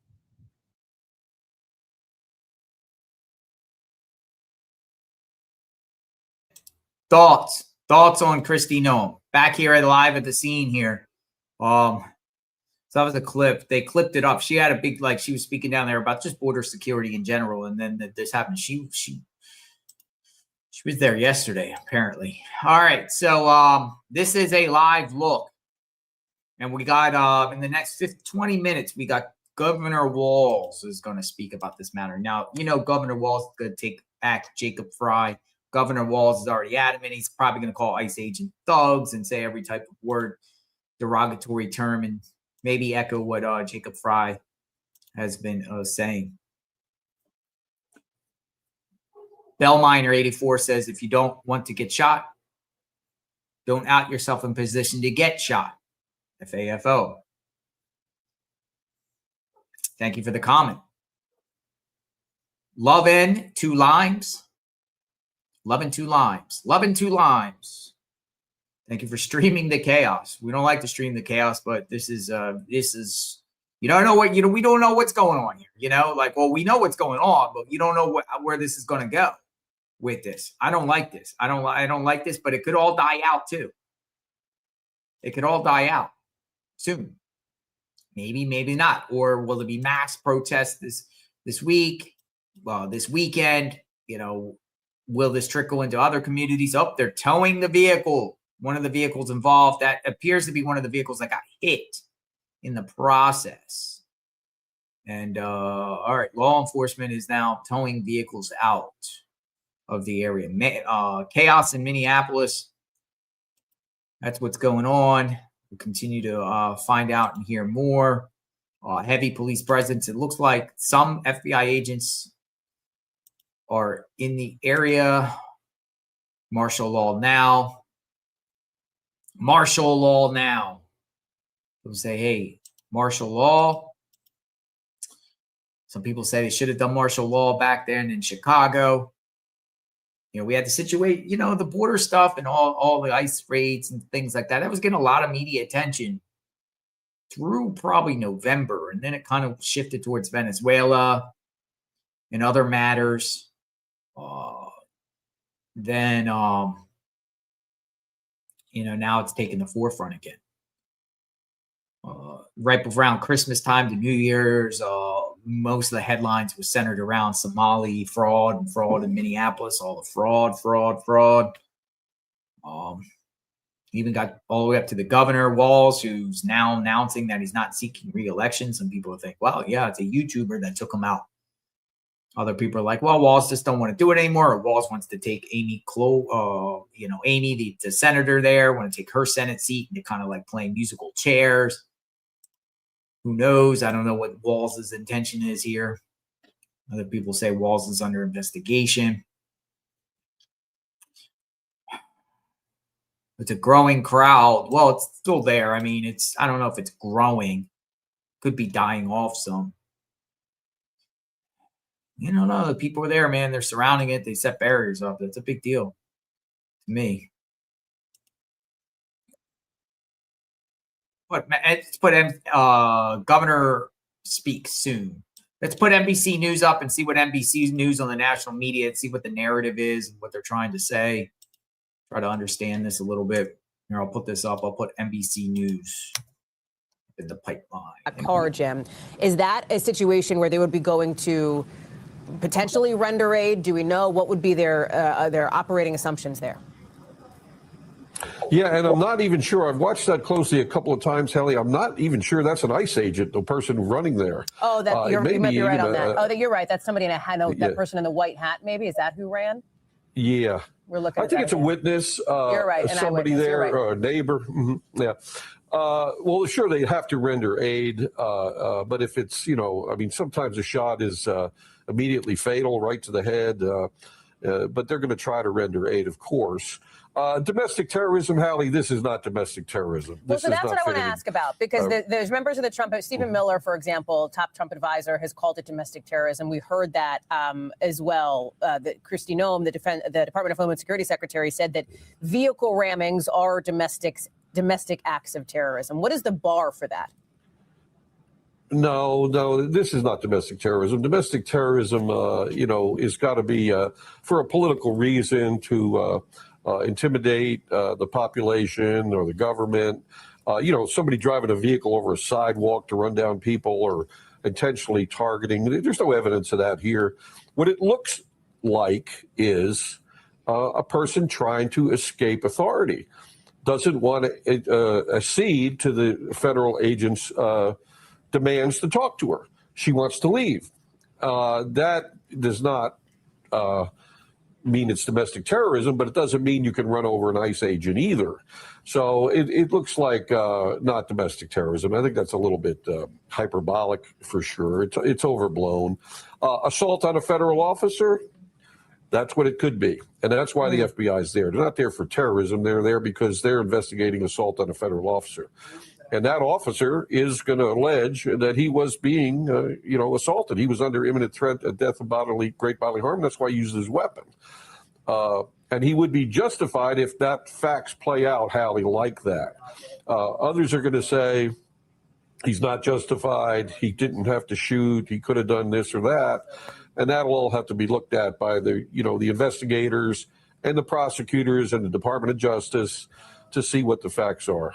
I've had a number of these incidents when I was working of agents in my command have to shoot at people, vehicles, and it's very dicey. But you can't get hit with a car. I mean, you can't get hit with the headlight or the front fender. I mean, it can be immediately fatal to you. So officers can be in great danger from vehicles that are, driving toward them and they're on foot. And they really don't have anything to do. I mean, maybe they can jump out of the way on that icy road. That might be tough. So, okay.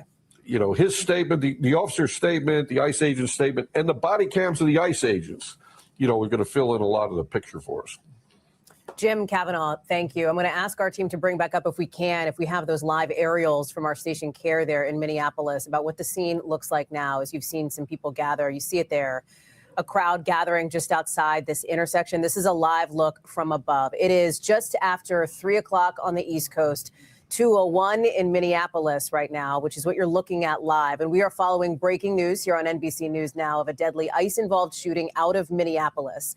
The Minneapolis police, we have heard now from both Homeland Security and Minneapolis officials, and a woman, age 37, according to the Trump administration, has been killed by ICE officers. The administration, the Department of Homeland Security, says it was a matter essentially of self-defense here, that it happened after her car was blocking a road. And when she tried to drive away, at least 2 shots were fired. She was pronounced dead at the hospital. The Minneapolis mayor, Jacob Frey, has pushed back on the Homeland Security narrative in a news conference just hours ago, saying that they are already trying to spin this as an action of self-defense. But he said after having seen video, he thinks that is BS.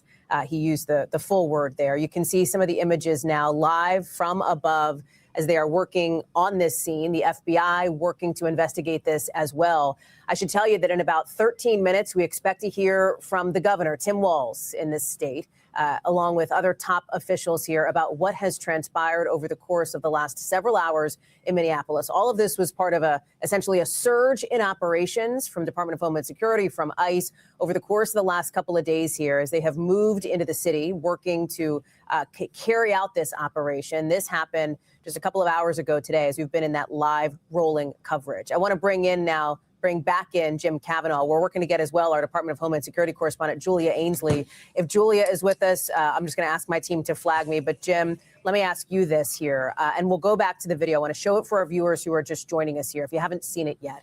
These are images from people on the ground. And I want to be clear, eyewitness videos. And you can see we're blurring the back of the car. The woman in the car drives back. Somebody in front. We'll re-rack this, and I'll have the team slow it down once we take a look at the second angle here. This is the second angle. And if you can take a look, you can see that car. There was a point, and we'll play it out with what we call nat sound with the actual audio, so you can hear when the shots were fired. Here it is in slow motion. She pulls away. One of the agents grabs at the door. Another one in front fires, comes around to the side. The car then goes up. You see it at the top of your screen, and ends up hitting another car on the side of the road here. That is the event that has transpired based on these eyewitness videos. Again, we're looking for more angles. We are looking for anything else that can help us understand what specifically happened on the ground here. And so, Jim Kavanaugh, let me go to you here. As you look at this, as you look at the investigation that is unfolding, walk us through sort of minute by minute where this goes.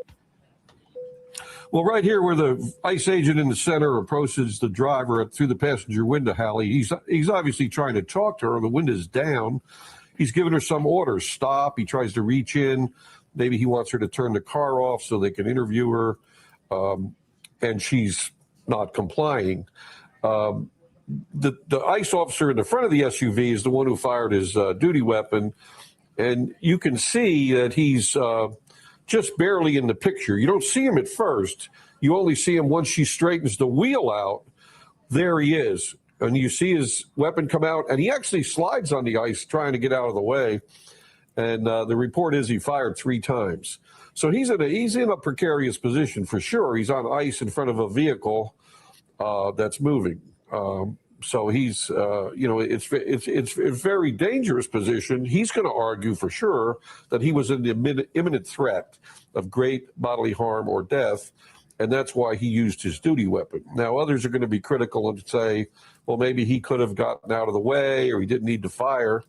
And where the bullets land on the car is critical evidence. Are they through the side? If they are, that's not justifiable use of force. Are they from the front? Then it leans toward, justifiable use of force. Those are going to have to be analyzed carefully, Hallie. And the body cameras of these 3 ICE agents, which we understand they all wear body cameras now, will give us a more complete picture. The forensic identification and trajectory of the bullets into the vehicle are going to be critical. And the way the agents do that, and we did it in ATF, and the way the FBI does it too, is, they'll actually take that vehicle and run a colored string from inside the vehicle where the bullet hole is in the seat, or, they can project it from where the person was wounded, and go out with a string and actually be able to place the person exactly at the spot. I've done this on ATF agent-involved shootings and where people are killed. And we can actually see right where the agent was standing when the shot was fired.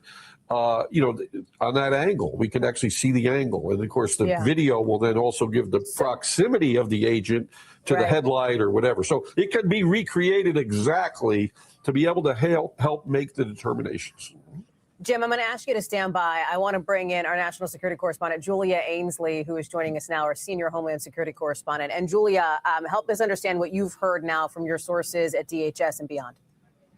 Yeah, well, Hallie, I've been talking to people primarily about ICE training because I think that's what we're going to be talking about a lot in the coming days. And we talk about why this officer used his weapon as this woman moved her car forward. And of course, the video that we have is from the back, so we can't see whether or not that officer could see that she was trying to take a right and move down the street versus coming toward him. But what I've heard is that ICE officers, as well as all federal officers across the government, are taught that they are not allowed to use force unless their lives are in immediate danger, or of course, they're an immediate threat to injury. And so that is what would be investigated in this case. We know that local police were immediately called to the scene and they began collecting evidence immediately. That will be used in what is now a federal investigation into this use of force incident. But this is something that ICE officers are trained for. They operate often in very urban, crowded, dense areas where there are people in cars, where they're moving through neighborhoods, where people may be protesting them.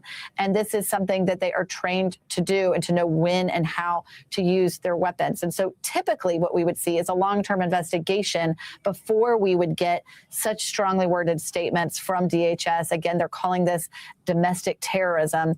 Today, though, we have this video, we have eyewitnesses' accounts, we have strong statements from DHS, and then we have the city, the mayor of this city, Michael Frey, calling this an absolute BS statement coming from DHS that this woman was not attempting to hurt the officer in this case.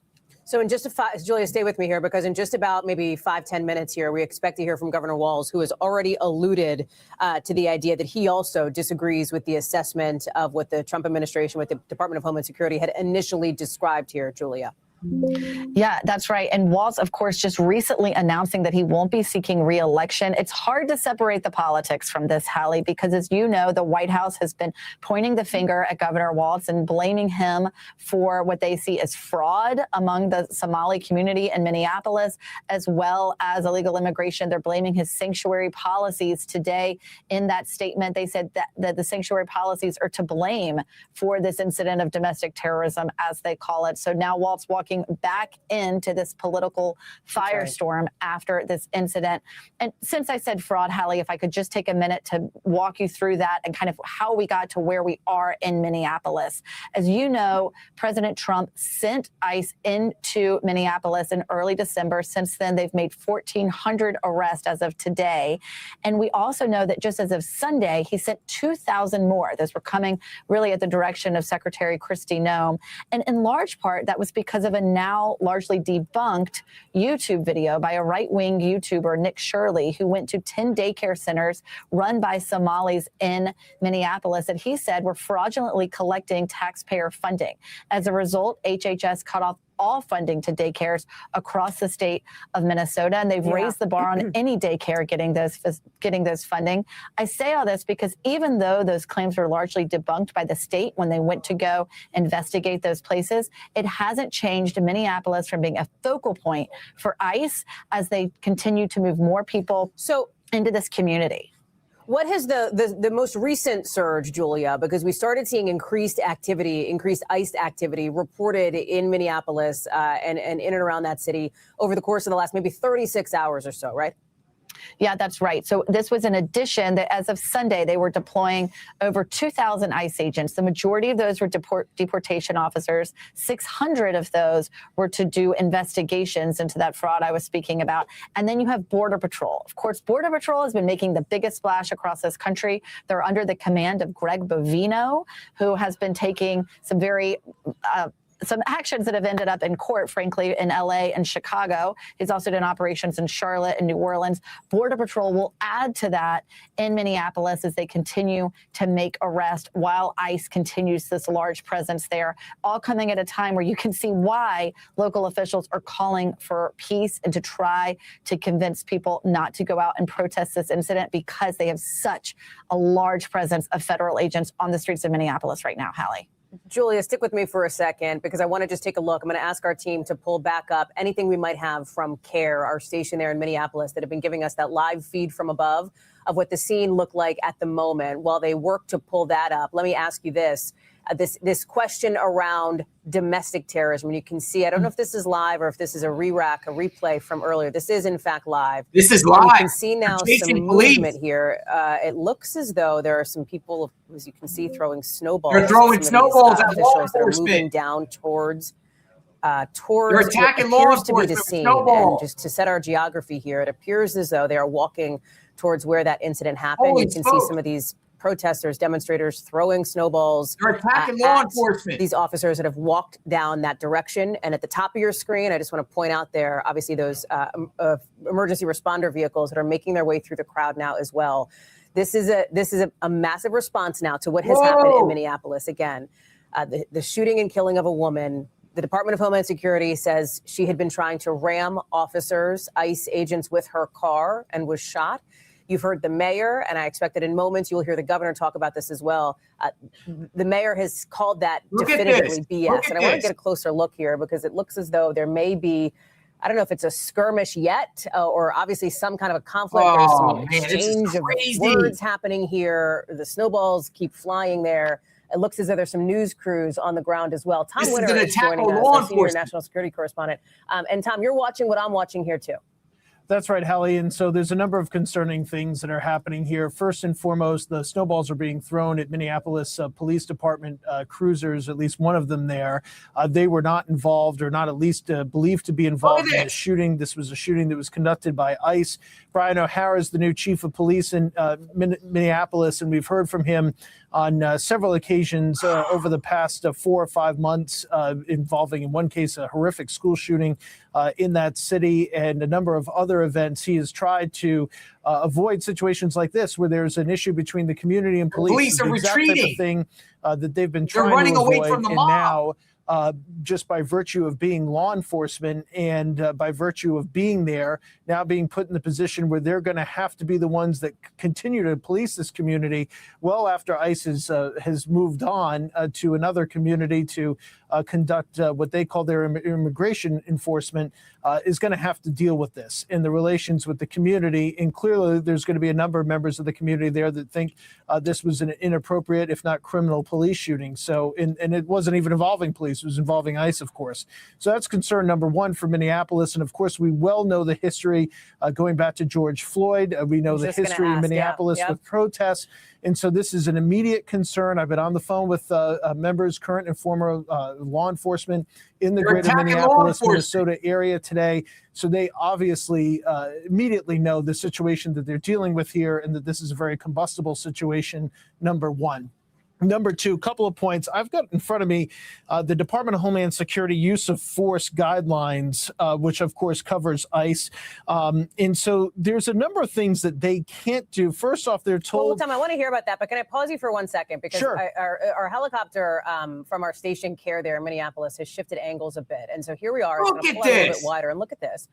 You can see Holy this smoke. crowd of demonstrators, protesters. I think I saw at least one, what appeared to be a news camera going live down there as well, stretching back down the street. Now, there's some law enforcement vehicles on the top of your screen there towards what would be on a compass rose here, the north. And they appear to be coming down. It looks like toward the scene, Tom, and I just want to be clear about this. This happened in a fairly, what appears to be residential neighborhood here in Minneapolis. And you can see sort of the activity here as they are walking and moving closer. So it appears as though you have these law enforcement officials, including officials who were not involved in the initial shooting. To your point, it appears about Minneapolis PD. We know that obviously the FBI is also investigating, moving toward the scene, as at the same time you have this crowd of demonstrators here. Minneapolis, of course, has been a national at the scene of a national political flashpoint before, and you can see now this crowd walking down this roadway. Yeah, and already holding up signs, FTP, which is expletive the police. And so obviously the sentiment here is that law enforcement is to blame, whether it's ICE or whether it's Minneapolis police. Look, this is very difficult because this is an active scene. This does need to be investigated. It is a what we would typically call an officer-involved shooting, but it is a law enforcement shooting. It needs to be investigated. investigated. It is in the purview of the FBI to investigate these matters normally, and they have to be able to hold the scene. They have to do evidence recovery. They have to get witness statements. They have to do all these things now, as it appears that there's a group of individuals that want to protest or snowballs. That's not protesting, that's rioters. And folks, the police are retreating. They're retreating. So basically, as they're retreating, they're just letting the mob roam the streets of Minneapolis. So police are retreating, and there's a mob of about 300 people. That looks like a lot of people. Looks like 100 people at least in the streets, throwing snowballs and chasing law enforcement away. And now there's no law enforcement around there. Holy smokes. Who's a police officer. And so that rhetoric can sometimes, in the eyes of police, I'm speaking on stories and reporting that I've done with them before, as well as specific to this event, that is a concern for them. They've got to process this scene, and they don't want anybody else to be hurt. So, yeah, this is not a good situation any way you cut it, and it's going to be a concern for them going forward. So I want to be clear. We expect to hear from Governor Walz really any minute now, but we're going to stick with this live shot here after this ICE-involved shooting. A woman shot and killed by ICE during this operation in Minneapolis. You referenced the political component. I'm going to ask our team if we have our White House correspondent, Monica Alba, with us. I don't think we do yet, but if Julia Ainsley is with us, Julia, let me just sort of set this up here for a second, because while this is happening in Minneapolis, there is action back in Washington. We've heard now from the Senate's top Democrat, Chuck Schumer, saying that the video of the officer-involved shooting, which we'll play in a second here, I don't want to play it yet. I want to stay in this live shot for a second, team. He says that video turns your stomach. He said, we need a quick and full investigation to get to the bottom of this. He says, but when you have ICE agents all over the streets of our cities, this is Chuck Schumer here, saying without any cooperation with locals, horrible tragedies, killings occur. That, again, is from top Senate Democrat Chuck Schumer. This is reverberating now nationally. We do have Monica Alba now with us, our White House correspondent. And Monica, we're also hearing from, for example, Democratic Senator Chris Murphy, questions around anything Democrats may try to do to pull the levers of power, so much as they have it, with the House and the Senate both controlled by Republicans here. And you have another member of the House, a Democrat, saying she wants to subpoena DHS for records related to the shooting. That's right, Hallie. We are starting to see this flood of response from lawmakers and others as we're getting more information on this. And you referenced Senator Murphy there. He did say specifically in a message on social media that Democrats cannot vote, quote, for a DHS budget that doesn't restrain the growing lawlessness of this agency. So immediately referring to the Department of Homeland Security budget and talking about that again as we're waiting to get more information on this. And then also Congresswoman Ayanna Pressley has also posted on social media calling the shooting horrific, saying ICE just, quote, murdered a woman in Minnesota in broad daylight.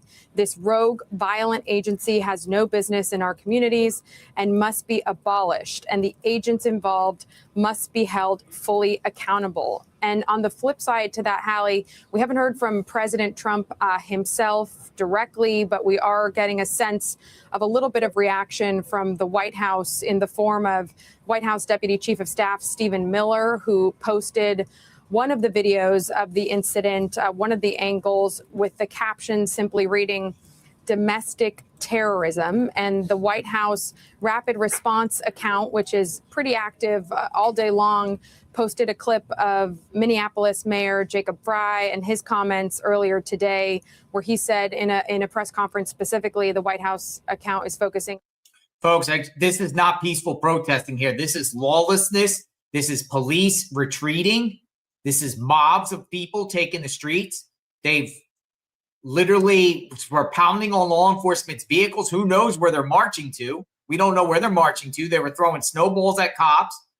There's no cops. Where are the police? Where are the police? The police abandoned the area. And now mobs of people have taken the streets of Minneapolis. This is not This is might be George Floyd 2.0, folks. Holy moly. On social media, on Truth Social or otherwise, but we haven't seen that yet with the White House overall, Hallie, really referring here to DHS and to Secretary Noem's comments earlier today. But I think you can expect them to want to continue to weigh in on this and to have more reaction as developments unfold. Let me go back to Julia Ainsley here, as we've been taking a live look now at the scene of these protesters, these demonstrators now making their way down the street. You can see traffic stopping at some of these intersections. Stop calling them protesters. They've already attacked law enforcement. They're rioters at this point. So in between sort of those locations. And I want to bring in Julia Ainsley here because this is something that, as Monica pointed out, the White House is responding to. Top Trump administration officials are talking about. We expect to hear from the governor again any minute. We had thought that news conference was just about to start. We've got a camera there. We're going to bring that to you when it begins, Julia. Yeah, so really, Hallie, this is exactly the kind of thing that we saw probably at a lesser extent, but in Chicago, where we saw Border Patrol use tear gas. And we have to say today, Border Patrol came to Minneapolis. So these two things are happening at the same time. In Chicago, there was an incident where Border Patrol agents fired inside a vehicle. The man in that incident was not fatally shot, but of course it did spark protests, and we saw many protests outside an ICE detention center just outside Chicago. And we saw the leader of the Border Patrol really pull the plug on a tear gas canister and throw it into a crowd that looks a lot like this. So just to put this in perspective, if this were just happening locally, as Tom mentioned, of course, police would be monitoring this. But what we've seen so far, we saw in LA and we saw it in Chicago, is that Border Patrol tends to react more quickly to these protests and call them unruly and use force more quickly than the local police force might do. And of course, there have been critics of their tactics to say that what they're really doing ends up fanning the flames of what otherwise might be a peaceful protest. We saw that a lot of the summer in Los Angeles as the mayor there put in a curfew to try to curb what she saw as, escalating injuries and clashes between protesters and federal authorities in downtown Los Angeles this summer. And so that's why watching what's happening here and what happens in the next coming hours matters so much in terms of federal response and where this goes next. But for the people in Minneapolis, they have had ICE in their community for over a month now. And just today, they have reached this flashpoint with a death in the community. Up until this point, we have not seen many protests in Minneapolis. We have not. It's been incredibly cold, so cold, in fact, people have wondered how ICE has even carried out a lot of these operations in sub-zero temperatures or earlier last month. But in this case, it seems that it may be pushing over a tipping point, and that's exactly what we're seeing right here. And I want to be clear here, too, about where this is happening. It appears as though, based on what we're hearing from our team, that these demonstrators, this sort of impromptu march that has come up, and you saw earlier, we'll reback that video, too, some of these demonstrators throwing snowballs, protesters obviously actively sort of walking towards where law enforcement was. It's happening a couple of blocks, basically, north of where this initial incident happened. Again, that ICE-involved shooting that you've heard Julia talking about here. If we have Monica Alba, I want to go back to her, as we are now getting a statement from the senator from Minnesota, Amy Klobuchar, who is saying that, and I'm quoting Senator Klobuchar here, Democrat from Minnesota, that this tragedy is the result of the administration sending federal agents onto our streets against the wishes of local law enforcement, including our respected police chief. She goes on to talk about, while our immigration enforcement should be focused on apprehending and prosecuting violent criminals to make our community safer, Senator Klobuchar says these ICE actions are doing the opposite and making our state less safe. And with that, Monica, you are seeing what has become by now a fairly familiar clash between Democrats and the White House when it comes to ICE enforcement. Yeah, Hallie, that's exactly right. And Senator Klobuchar also writing in her statement that she's praying for the family and loved ones of the woman who was shot and killed by an ICE agent in Minneapolis.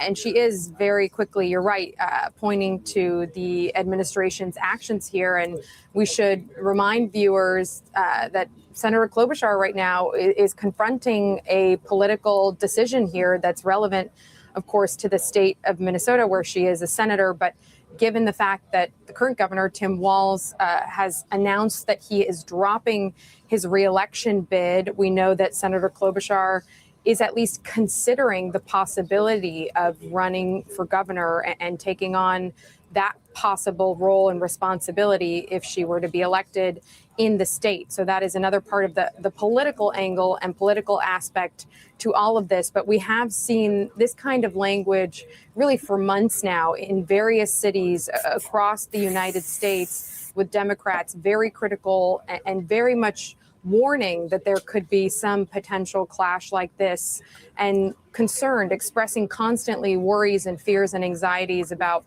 some of the pressure points that could lead to a violent clash or the result of something like this. And I think, you know, in that point that we were just discussing with Senator Murphy pointing specifically to the funding, I mean, Congress can raise these questions about where and how DHS, you know, allocations should be made and budgets. But overall, this is a situation where it's the president who can make these decisions and direct his Department of Homeland Security and subsequent agencies within it to be where they want to be for immigration purposes. But as you know, Hallie, from a larger standpoint, some of these other immigration actions have sometimes been coupled with National Guard deployments. We've seen troops in cities like Los Angeles and Portland and Chicago, but they are actually, because of a recent Supreme Court ruling that directly related to Illinois, actually all of those National Guard troops are not going to be in those cities, and the president has pulled them out of there. But this has been a really ongoing conversation and battle between federal agents and resources that the president can deploy, and those that Democrats and certain representatives in these cities and in these states have been very vocal about being opposed to. Hallie. Monica, thank you very much. I know Julia Ainsley is still with us as well, and you are seeing now some video from on the ground. So this is the moment. This is, I believe this is a live look now at an area, I guess, nearer the scene, near where protesters had been. It's obviously a close shot, a tight shot, as we say, of some flowers poking up through the snow there. Again, we've been showing you some of those wider images. I think we have some video, too, of the moment that we referenced earlier, the snowballs being thrown at some of the law enforcement officials that were making their way to the scene. This is it here. So, again, this is from maybe looking at the clock, maybe 20 minutes ago here. And you can see it, some running, these people gathering, the snowballs being chucked at some of these vehicles that are making their way down what we understand to be 32nd Street there. In Minneapolis. The shooting itself, the ICE-involved shooting, happened on 34th Street, again, in the Powderhorn neighborhood, just south of downtown. And Julia, as we take a look at this, we are waiting to hear, too. And again, I know I've said the governor is expected to speak soon. We think the governor is really expected to speak any minute. We've been expecting that for a couple of minutes now. And Governor Tim Walz, of course, former vice presidential nominee for the Democrats just last year, has suggested that he has real concerns with the way that this happened, with the way that this moment has unfolded here, leading to the death of this woman. Again, the Trump administration saying essentially that it was self-defense. Several top officials calling it an act of domestic terrorism, including Stephen Miller, one of the president's closest advisors. The Minneapolis mayor calling that BS and telling ICE to get out of his city. I want to play.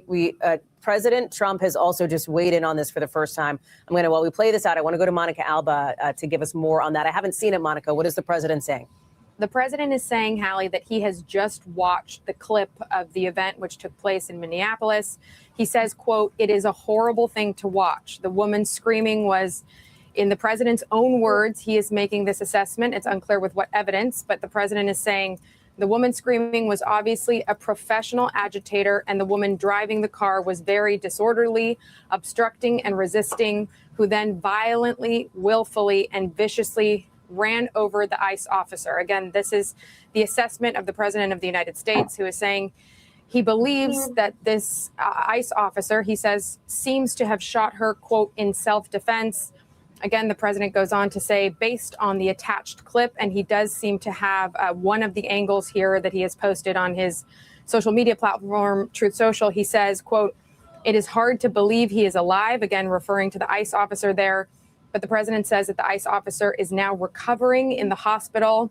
He says the situation is being studied in its entirety, but he argues, the president, that the reason these incidents are happening is because, quote, "the radical left is threatening, assaulting, and targeting our law enforcement officers and ICE agents on a daily basis." The president goes on to say that he believes that they are just trying to do the job of making America safe, and he says he stands by them and wants to protect all law enforcement officers from any kind of violence and hate. So that is the initial reaction and post from the President of the United States, Hallie.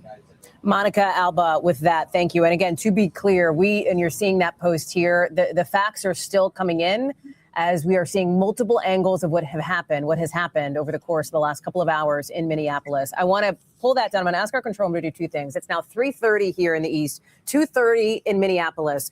We're waiting to hear from Governor Tim Walz. I want to play for you these videos that we have now from eyewitnesses who are on the scene. There's a couple of different angles. Here's what we're going to do. We're going to play them once. You're going to hear them. You're going to see them. And I want you to watch, and you can assess for yourself what has happened here. You're going to hear the shots being fired. You're going to hear all of the audio in that. We're going to then play it again in slower motion so we can look sort of almost frame by frame as what has happened. So here we go. I want to ask our team to play that now.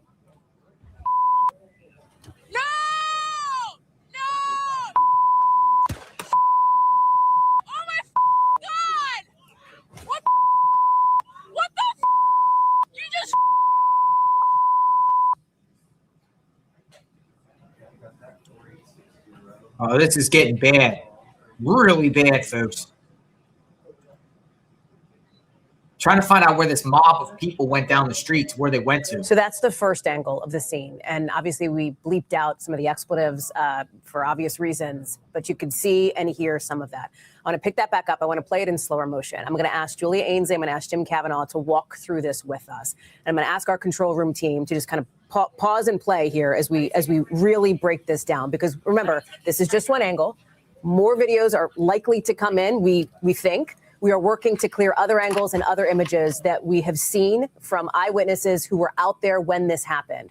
But from this one video, I want to walk through what has happened, because the minute by minute, the second by second is going to be critical to this investigation that the FBI is now involved in as it unfolds. So Jim and Julia, let's watch this together here. I'm going to ask our team to play this. So this interaction happens. And let me just pause here. Let me have you guys pause, because right before this, I just want to set this up. You had seen another car sort of zoom out of the way past this. So there was a sort of a line, at least a couple of cars behind where this was. Now you see this. There's the car. And I want to explain to people, we have blurred out the back. We blurred out the license plate. We don't have the identification of the woman who was killed yet. We don't know if her next of kin, her family members have been identified. We're going to blur that until we know more. So that's why the back of the vehicle is blurred, so that you're aware. So here we are, sort of second by second. You see these ICE officers approach. Jim, I'm going to have you talk us through the next couple of seconds here, because it appears as though this person is talking to the driver now. And you can, again, slow-mo, so you hear him sort of some yelling there. The window comes down a bit. He's pulling at the door. That is when the shot is fired from the officer at the top of the screen. Jim. That's exactly right, Hallie. And to put the whole situation holistically here, we also have to look at the gray SUV on the right. And this person running, looks like a female running toward the smoke there, the accident, was probably the operator of this vehicle. That's what it appears. And these two vehicles were blocking the street from this pickup truck on your left, which is clearly an ICE vehicle. It has blue and red lights flashing in the grill. So that vehicle, the police vehicle, was coming down the road, and these two civilian vehicles blocked the road. That's what it looks like. Then the ICE officers walked up to the burgundy SUV to talk to the driver. The window was down. Then the car, you can see the ICE officer walk up. He tries to talk to the driver. The car backs up, and he reaches in, and the officer in the front then draws his weapon and fires. As he's slipping on the ice, he fires his weapon, we were told 3 times at the news conference. And of course, a woman was killed. So that's the overall situation. The critical facts are going to be, of course, that the officer who fired his duty weapon believed he was under imminent threat of great bodily harm or death. If he believes that, and he was positioned so that could have been so, then he would have a justifiable use of deadly force. If it's not a reasonable, if, for example, say the gunshots were through the passenger side window or the side of the truck where he was not in danger, where he was past the truck, then that would not be a justifiable use of force. He has to be in an imminent threat of great bodily harm or death. He doesn't have to be standing in front of the hood ornament. I mean, if he's hit by the headlight, he could be killed. So it's that's what's going to have to be analyzed. Hallie, you're so right to look closely at the facts here in each video and break it slow down. There's more videos that investigators will get from the ICE officers. There's 3 there. Maybe there's a camera on their vehicle. That could be That's 4 true, yeah. more vehicle And Jim, videos. would they be? Jim, is it safe to assume that the officers and the agents I really need to Julie, do a jump call. in on this. I think Julie's got to run. Julie, if you have us, I'd ask you to this too. Julia, is it safe to assume that these officers would be wearing body-worn cameras? Julia? Yes. So let me walk you through the body-worn camera policy. It was put out as a pilot program under the Biden administration. It did not go very far. And then, in fact, this Trump administration did not allocate more funding for the body-worn camera policy. In fact, the cameras they do have, if they wanted to expand, they could even go all the way to get them to translate. They have the capability, but instead that's not something, even with all the funding from the One Big Beautiful Bill, when ICE became the most well-funded law enforcement agency in the country, they have not put any of that toward new body cameras. And so therefore there is no mandate that ICE officers wear body cameras. Now, of course, some of them do because of that pilot program. So there's always like a 25% chance somebody had a body camera on them. There have been incidents where we've been able to get body camera footage, but oftentimes it's coming from cell phone videos like these, or if any of those houses you see there, Hallie, have a ring cam or any kind of surveillance, that would be a first place investigators would be going. But it's very different, even as local police around the country adapt to these policies. ICE has not. Julia Ainsley, I know you've got to go make that phone call. Please go. I know you're in the middle of reporting this afternoon as all of this has unfolded. Appreciate that, friend, with this rolling cover. We're continuing to monitor the situation in Minneapolis. We're waiting for Walls to speak. There's a lot of talk on the internet. This is snowballing out of control very, very quickly. This is snowballing out of control very quickly. You have the politicians up there and the local police, saying that this isn't justified. You got Trump now that put out a statement backing the ICE agents from this. You have members of Congress, both aisles, they're taking sides and positions. Now, this comment, and I appreciate RJ. RJ said, "We are a divided nation. In this us against them environment, this tragic shooting has thrown another log onto the fire. The purpose of ICE is unfortunately defined by who you ask." Well said. Well said, RJ. Well said. We have a tinderbox here. It's exploding, and who knows what's going to happen here once it starts getting dark. Literally, you had law enforcement there. I guess they released that crime scene because they were taking barriers down. But as soon as they did that, the mob went at even local law enforcement, who in this position is actually taking their side, because you heard Chief O'Mara, but they started throwing snowballs, banging on them, and now they have taken the streets. We don't know where this is going to go. We don't know if there's going to lead to George Floyd type of stuff here, as everyone is getting wind of what's going on. Everyone is starting to get wind right now, almost like a lot of the people in the nation, whether you're at your job, whether you're at your home, whether you're driving, wherever you're at, you're starting to understand. Oh, Walls, let's listen. Let's listen to Walls. Walls. Good afternoon. Today I'm joined by Department of Public Safety Commissioner Bob Jacobson, Colonel Schaefer of the Minnesota National Guard, and Colonel Bogojevic of the Minnesota State Patrol. This morning, we learned that an ICE officer shot and killed someone in Minneapolis. My deepest condolences to the family, to the loved ones who had to learn about this tragic event on national television. We've been warning for weeks that the Trump administration's dangerous, sensationalized operations are a threat to our public safety, that someone was going to get hurt. Just yesterday, I said exactly that. What we're seeing is the consequences of governance designed to generate fear, headlines, and conflict. It's governing by reality TV. And today that recklessness cost someone their life. I've reached out to Secretary of Homeland Security Kristi Noem, and I'm waiting to hear back. Let me be clear. Donald Trump and his administration may not care much about Minnesota. That's been pretty evident. But we love this state. We won't let them tear us apart. We'll not turn against each other. To Minnesotans, I say this. I feel your anger. I'm angry. They want a show. We can't give it to them. We cannot. If you protest, and express your First Amendment rights, please do so peacefully as you always do. We can't give them what they want. The hearts and minds of the people in this state are on our side. To Americans, I ask you this, please stand with Minneapolis. To Minnesotans, know that our administration is going to stop at nothing to seek accountability and justice. The State Bureau of Criminal Apprehension are working on the investigation. We have activated the State Emergency Operations Center. State Patrol and Minnesota National Guard leadership is connected with the Minneapolis Police Department, the St. Paul Police Department, Hennepin County Sheriff's Office, the DNR, and Minnesota's Homeland Security and Emergency Management. We have activated dozens of members of the State Patrol's mobile response team. And from here on, I have a very simple message.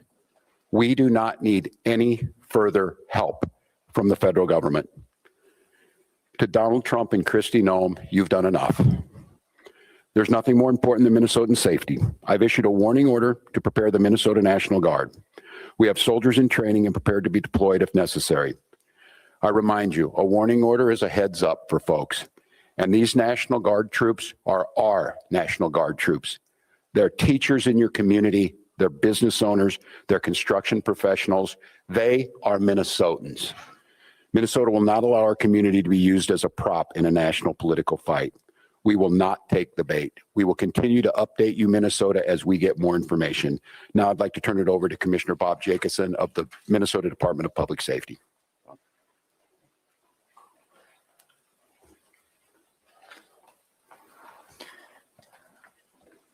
Thank you, Governor. As the Governor mentioned, my name is Bob Jacobson. It is my honor to serve as the Commissioner of the Minnesota Department of Public Safety. First of all, I want to acknowledge the reason that we are all here. The loss of life is not anything anyone would ever want. We fully expect that the community will want to peacefully demonstrate their anger or frustration. Minnesota residents and visitors have the right to peacefully demonstrate. We recognize that demonstrations are often driven by strong emotions, beliefs, and certainly a desire to be heard. Our role is to help ensure everyone can express themselves without anyone getting hurt. The Minnesota Department of Public Safety's role through the Minnesota State Patrol is to ensure safety, protect constitutional rights, keep roads accessible, and above all, to prevent harm. Our top priority is public safety. Our focus is keeping demonstrators, community members, drivers, and law enforcement safe, especially during moments of heightened tension or uncertainty. Demonstrations must remain safe and lawful, particularly around roadways. We will join with our partners to support safety while respecting the right to protest. With that in mind, I'd like to share a few safe and lawful ways to demonstrate. Minnesotans can safely and legally express their views in many ways, including getting together peacefully with others in public spaces, marching or walking, not on roadways, making your voice heard through chants, speeches, and displaying signs, being present in public areas where pedestrians are allowed, gathering in designated or permitted areas, and these actions will allow people to express themselves while protecting the safety of everyone involved. Unsafe or illegal actions could result in fines or arrests. Certain behaviors create serious hazards that threaten public safety, disrupt emergency services, or put people at risk. These actions could result in fines or arrest. Demonstrating on or entering a freeway on foot, walking on highways, throwing objects, starting or setting fires, damaging property or graffiti, using illegal fireworks, displaying or using illegal weapons, reckless or dangerous driving, especially near pedestrians, and certainly assaultive, aggressive, or riotous behavior toward anyone. We all want definitive answers to what happened today. Our Bureau of Criminal Apprehension is working in conjunction with the FBI to investigate this morning's shooting. As you know, we don't comment on active investigations, But also keep in mind that this is an investigation is also in its infancy. So any speculation about what had happened would be just that. And we will not engage in speculation. With that, I will turn it back over to the governor. Thank you. Thank you, Commissioner. We'd be glad to take any questions. Yeah, and I can let General Schaefer talk about this. It so happens it's a training weekend. We've got about 7,500 troops in training at our sites, training sites across the state. What it is, and in the National Guard, you give a warning order, which is a heads up of something could be coming. That just allows people to think about what they would need, what it would mean to mobilize, what it would mean to put them in. And I could let the general talk a little bit about this. Obviously, since the summer of 2020, we had a lot of work done on teams being ready to make sure that civil unrest. And what that means, and I think Commissioner Jacobson was very clear, and I want Minnesotans to hear this from me. The desire to get out and protest and to speak up to this administration of how wrong this is, that is a patriotic duty at this point in time, but it needs to be done safely. And I think the commissioner simply just laid out some of those parameters. We can do that. This is the peaceful resistance that we need. Simon, you want to say a few things about what that means to have them on the ready? Yes, sir. Thank you, Governor. So for the military, Minnesota National Guard is comprised of 13,000 soldiers and airmen. We live all across and work throughout Minnesota. A warning order is just an initial step to increase your preparations. The Minnesota Guard is always prepared to respond and support state agencies and the citizens of Minnesota. So what that means for us today is just some additional checks on equipment that is ready at all times. And maybe some additional phone calls to service members who might be activated, but no activations. We are embedded with our state agencies here at the Operations Center to just continue parallel planning in the event that we are needed to support. And I would make note, Mary, and to Minnesotans on this about the National Guard, they're there to protect you and protect your constitutional rights. These are our neighbors. They don't wear masks. They don't bust in from somewhere else. They're not here to cause the hassles to you or what we saw today, the tragedy. Having them at the ready to make sure, because when we see these types of things happen, and we saw it after the murder of George Floyd, there's folks that want to cause chaos. There's the disruptors in it. And while the vast majority of those protests were peaceful expressions of their First Amendment rights, there were those that destroyed property and put people at risk. The National Guard is there to make sure that peaceful protests are able to be done and that those that want to do the destruction are stopped from doing that. Yes. Yeah.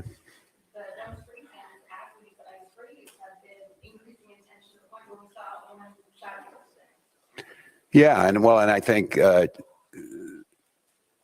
apparently by a federal agent, not by Minnesotans who were there to express their First Amendment rights. I think we've seen this to have folks ready. The gatherings that were down there today, I think this shocked everyone. People showed up as they should. There's people putting flowers down on a memorial. There's people expressing their anger.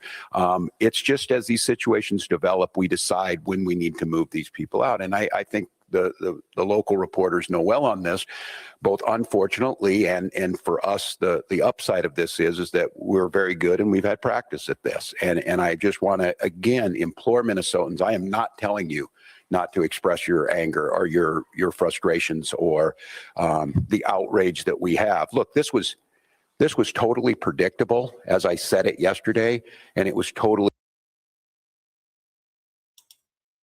I don't know if they took that off or what. They took it off. We'll get another feed up. They went right to here, the streets. We don't know what's happening here or what's going to happen here. The governor was speaking here, and they took off the feed here. I am not telling you not to express your anger or your frustrations or the outrage that we have. Look, this was totally predictable, as I said it yesterday, and it was totally avoidable. And I just want to remind you, too, that local law enforcement, we get no coordination. They don't tell us they're coming. They don't say why they're sending the largest deployment in American history to Minneapolis. They're not making us any safer. We don't have any of that coordination. They should be talking to us when we do these things. Let us know we're going to be down here. This is going to happen. We don't have that. So when you see local law enforcement or state patrol, or if it would take the National Guard, we're there responding to the chaos they've created too. But our role is to make sure that we're protecting Minnesotans so that something like this doesn't happen. I have not. The question was, have I spoken to the individual's family? No, we do not have a definitive ID on this individual. And I look, I'm going to note to all of you, I think it's really important, and the professionals do this, and they train me to do this. This is an open investigation. You need to be very careful about it. I know that many of you, myself included, have seen a very difficult video to watch, one where there's a family member watched their family member be shot and killed in front of them. It's beyond me that apparently from the federal government, from the Homeland Security Director herself, has already determined who this person was, what their motive was, and they hadn't even been taken out of the vehicle. We're not living in a normal world. And so, no, I have not. And I want to be very careful because I know how painful this is. I know how painful it is right now. I'm saying person and all that. This is a human being. This very well is an individual's child, a parent, and we don't know that yet. So, no, I have not. But once we do, we will. So, yes. Please.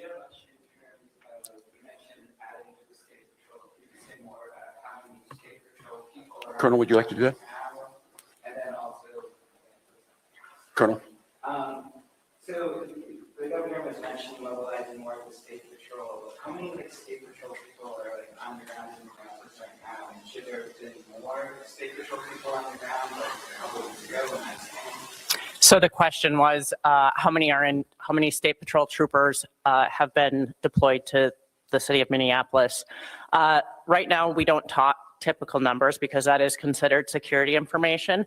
We do have a specialized team that does deal with crowd control, and so they have been deployed. But again, they are from all over the state of Minnesota, so they will come in tiers to the state. And they had already been on the ground to some extent before today? No, it was in response to this event. One more. Sorry, just to clarify the intention of the National Guard, is there any chance that the National Guard would deploy against their planes to protect their citizens? I'm sorry. What was it? The National Guard, was the National Guard ever deployed against their planes to protect their citizens, given the context of what happened earlier today? Well, I said this yesterday. We've never been at war with our federal government. I think in this case that the National Guard is their main mission. They have a dual mission. There's the federal mission when they're under Title 10 orders, and then they're under Title 32 orders. In this warning order, there's nothing officially been done yet. If I am to activate them as the Commander-in-Chief of the Minnesota National Guard, I will issue the executive order to the Minnesota National Guard, and then they will be put in state duty status. And as you've seen over the last few years, that could be flood prevention, that could be after a wind blowing storm up in the north, up in Bemidji, or it could be COVID or George Floyd response. In this case, again, it doesn't necessarily change the mission. They're there to protect Minnesotans. They're there to serve Minnesotans. I think the thing that is so challenging in the moment we're in is we don't see a desire to work with us on public safety. We hear a demonization of our state. We see people coming in who don't know our community. And we see this massive display for the TVs that we're trying to understand how is this coordinated. And some of you watch the videos on there, total chaos. And look, I have very limited work in this is the training in the National Guard, but I've had a lot of training now to watch how our professionals operate. After this person was shot, federal agents milling around, touching the vehicle at a crime scene and things. I don't know what to tell you. And I don't quite know how to respond to the question other than my primary responsibility as governor is the protection of the people of Minnesota.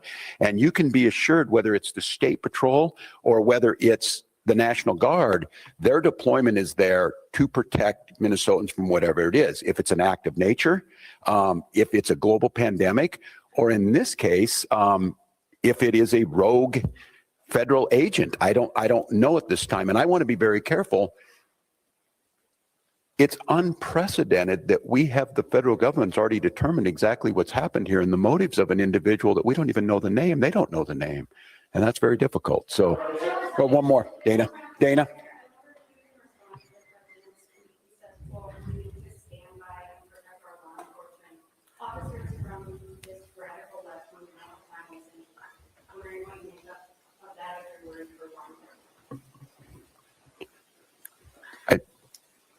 Look, and I understand the uniqueness of this moment in this week, following this week, seeing what's happening in the backdrop of a show hearing in DC. My job is to govern, and my job is to see what the facts are. This happened a couple of hours ago, and we're already pitting American against American. All of you saw a video in your eyes. We have a chaotic situation caused by the largest deployment in American history of federal agents into a community with no communication to locals. We had a chaotic situation where an individual is in their car, shot and killed. And so, look, I want to be very cautious here, because Donald Trump will make this about me. He will make this about politics. This is about public safety, and this is about normalcy. To Americans who are watching this, if you're in Portland or you're in LA or you're in Chicago or you're wherever they're coming next, stand with us. Stand with us against this. This was so preventable, so unnecessary, and I don't know. I hope maybe we're at the McCarthy moment. Do you have no decency? Do you have no decency? We have someone dead in their car for no reason whatsoever, and I don't want to be right about this, but I said if they do this, they're going to create a chaotic situation where someone innocent's going to get killed, and they did it. And now we hear more political rhetoric. Enough. Enough is enough. And so to Minnesotans, don't take the bait. Do not take the bait. Do not allow them to deploy federal troops into here. Do not allow them to invoke the Insurrection Act. Do not allow them to declare martial law. Do not allow them to lie about the security and the decency of this state. And let's let this investigation play itself out. Let's make sure we protect our neighbors. I encourage you to use your First Amendment rights and all of your constitutional rights, but do so in a peaceful manner. We'll gather back with you as soon as we gather more information that needs to be put out. But again, stay safe, Minnesotans, and we'll be back with you. Thank you, Bob. I'm listening in on Governor Tim Walz talking about the shooting today at Portland and 31st, where a 37-year-old woman was shot and killed by an ICE agent. A somber tone that he took, sending the message that he believes this was all preventable, and he's upset that ICE was even in Minneapolis. We're going to hear a lot of that kind of rhetoric coming out in the next few days. But Danny, a decidedly somber governor, unlike the mayor of Minneapolis, who was fiery and using profane language.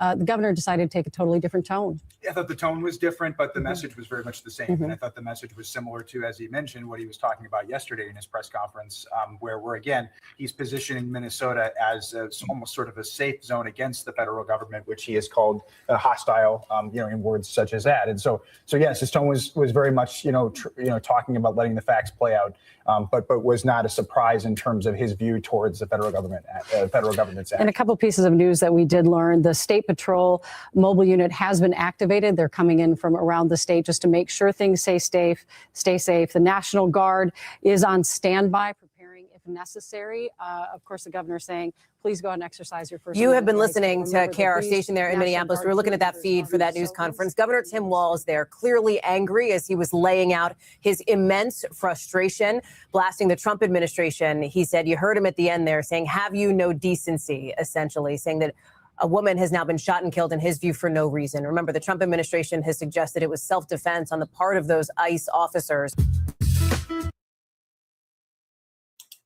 All right, stand by, folks. So let's try to understand a little more what's going on. The president put out a statement. I want to put this statement up. Or Ilhan Omar. Ilhan Omar. We're going to try to find more live footage. It seems like they're marching downtown, so I'm going to try to get that up here.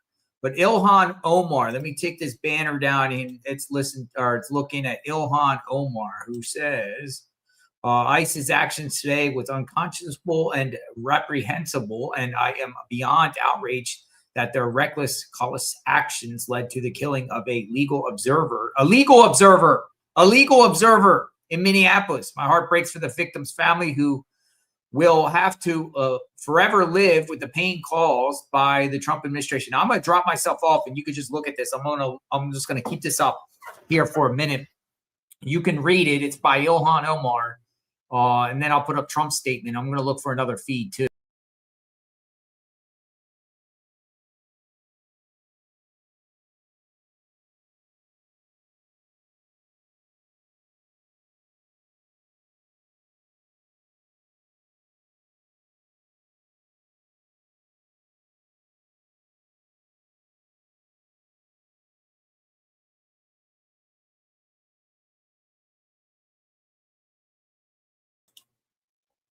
All right, so that's coming from the President of the United States, Ilhan Omar.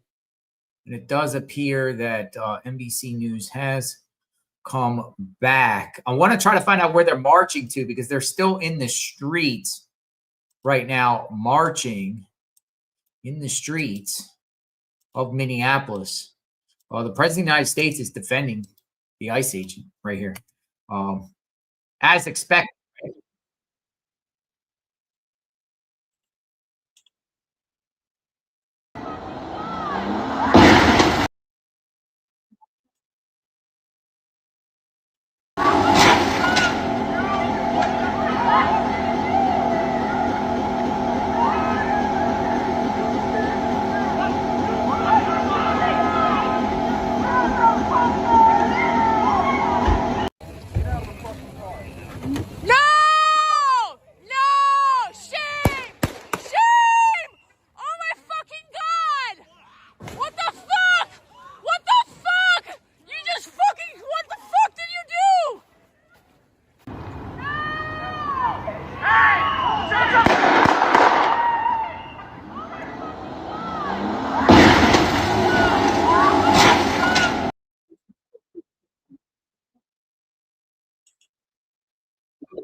Crazy, huh?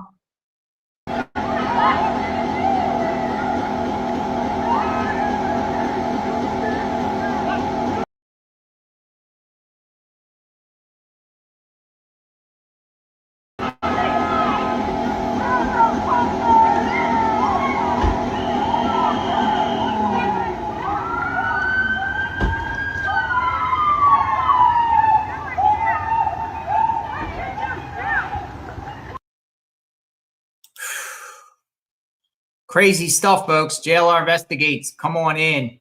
Yeah, this is pretty wild. I'm going to see what else we got up on this situation. I'm seeing where if they've taken the streets of what's going on here. My goodness. Maybe expect some sort of rioting maybe tonight. Maybe some rioting. Maybe not. What do you think? Rioting?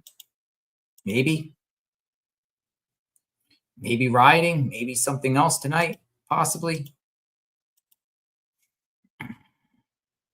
President Trump, he chimes in and he speaks.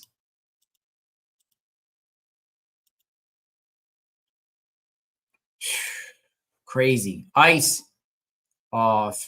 people throwing snowballs at ICE. Unbelievable.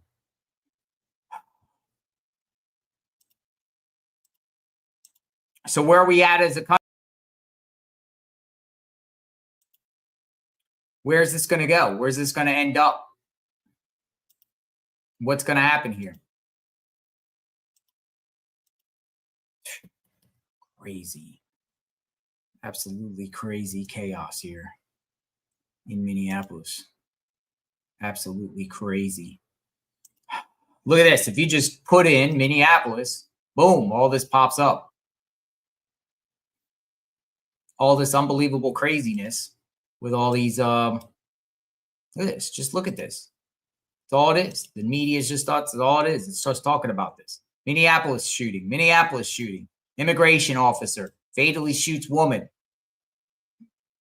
It's all the talk about.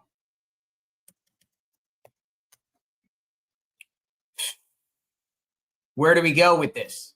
How long?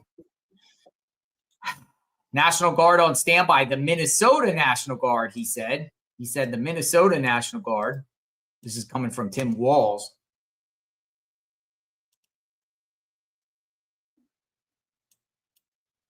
DHS officials who say that the way the officers approach the car is not according to their training, that they are not ever supposed to go to the front of the car. They would always want to approach at a 90-degree angle. So that's the first thing I'm learning that seems out of character, at least with what they are trained to do.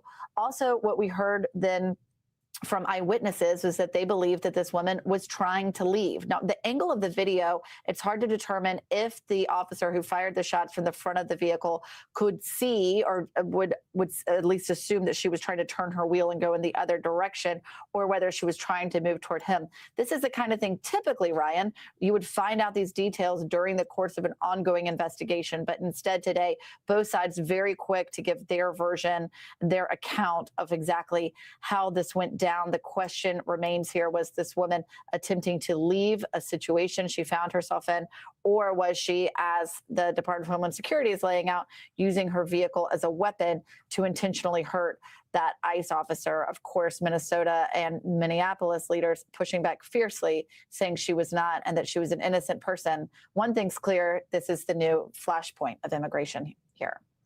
Okay, Julia, stand by. Thank you for that. Jim and Monica, you stand by as well. But we're going to dip in and listen to Senator Tina Smith of Minnesota, who is talking right now about this incident. To so randomly and senselessly lose somebody that they love while they're sitting in their car, it's just unbelievable. And it shows how ICE is making my city so much less safe. What specifically in the video makes you mistrust what the administration has said? What from what you've seen gives you that impression? Well, I start from the fundamental position that when you have an event like this, you have a killing like this, there is an investigation.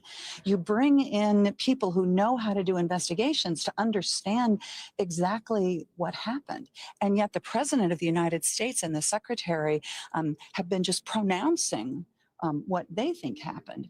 I mean, I can see with my own eyes what millions of people have now seen in this video, and it is certainly hard to see how in this video you see any evidence that this woman rammed, ICE agents who are trying to dig their car out of a snowbank. So this is again why it's so important that we have a thorough investigation, because we're going to want justice here. What have you learned from your conversations with DHS? Well, so I called, my office reached out to DHS as soon as this event happened, urging them to get ICE away from this scene. The presence of ICE at the scene of this killing was provocative. It was fueling people's rage and anger and grief. And so that was my first call. My second outreach to them has been to try to understand how I can kind of bring together what the secretary said about what she has apparently concluded happened with the video that millions of Americans are looking at. And I've asked to see, like, what is your, what do you have that would suggest that your story is accurate? I mean, I think honestly, what's going on here is just flat out gaslighting on the part of the administration and the secretary without really any due diligence or respect for the tragedy that's happened here. Is there anything Congress, specifically Democrats, can do, whether it's through the appropriations process or something, hold ICE accountable for this? Well, the department has sent over 2,000 ICE agents to Minnesota. I don't understand what their legal authority is for doing that. They have had absolutely no consultation with local law enforcement or state law enforcement, as the governor just said in his remarks. And so I think as a member of the Democratic minority in Congress, I'm doing everything that I can to try to get this administration to follow the law. But I sure wish that we had some support on the other side of the aisle for that. Are you concerned now with the situation on the ground in Minnesota? Do you think tensions? Well, I mean, of course I am. I know that I know my city really well, and I know how angry people are and how hurt people are, and I know how scared they are because the presence of these ICE agents on the street has been terrifying to people. And I firmly support people's rights to exercise their free speech rights and to demonstrate and to protest. And it's also really, really important that we keep everybody safe.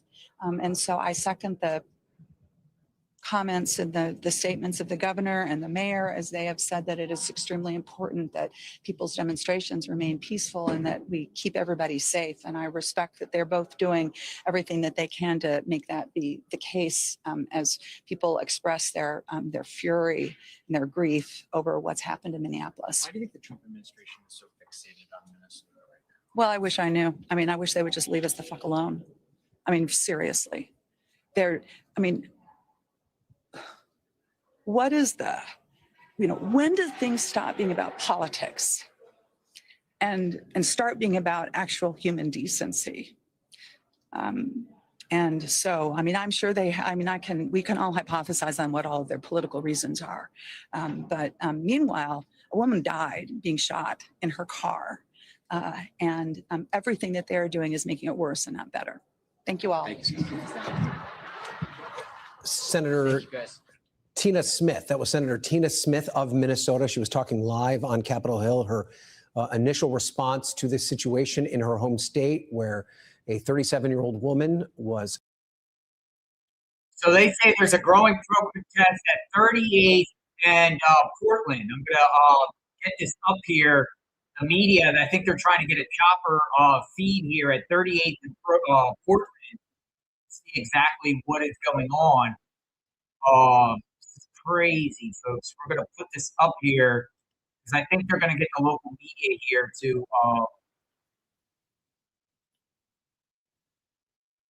They're pleading with people not to do that and just to safely exercise your First Amendment rights within your rights. Yeah, and they mentioned, there are going to be some bad actors, and that's why they're just trying to get this information out there, because they know a lot of people do, want to protest peacefully, but then you have some of the people, and he referenced and he gave the example of what happened at 38th in Chicago after George Floyd was killed there, and how, the city had a lot of bad actors that came to it, and then things just kind of escalated from there. So everyone at this point preaching peaceful protests, but as you mentioned, Amy, we did see from our aerial view that a lot of people were marching down the streets, which they say that we should not do. Some of the first reaction we got was from Mayor Jacob Fry, and so we wanted to play you a portion of his statements. I don't know if we're going to hear from Brian O'Hara as well, Minneapolis Police Chief, but we wanted to play you a portion of what the mayor had to say a few hours after the incident. There's a lot of information that is swirling around right now, and we collectively are going to do everything possible to get to the bottom of this, to get justice, and to make sure that there is an investigation that is conducted in full. But what we do know is that a 37-year-old woman is dead and that she was shot by ICE. We've dreaded this moment since the early stages of this ICE presence in Minneapolis. Not only is this a concern that we've had internally, we've been talking about it. They are not here to cause safety in this city. What they are doing is not to provide safety in America. What they are doing is causing chaos and distrust. They're ripping families apart. They're sowing chaos on our streets, and in this case, quite literally killing people. So they are already trying to spin this as an action of self-defense. Having seen the video of my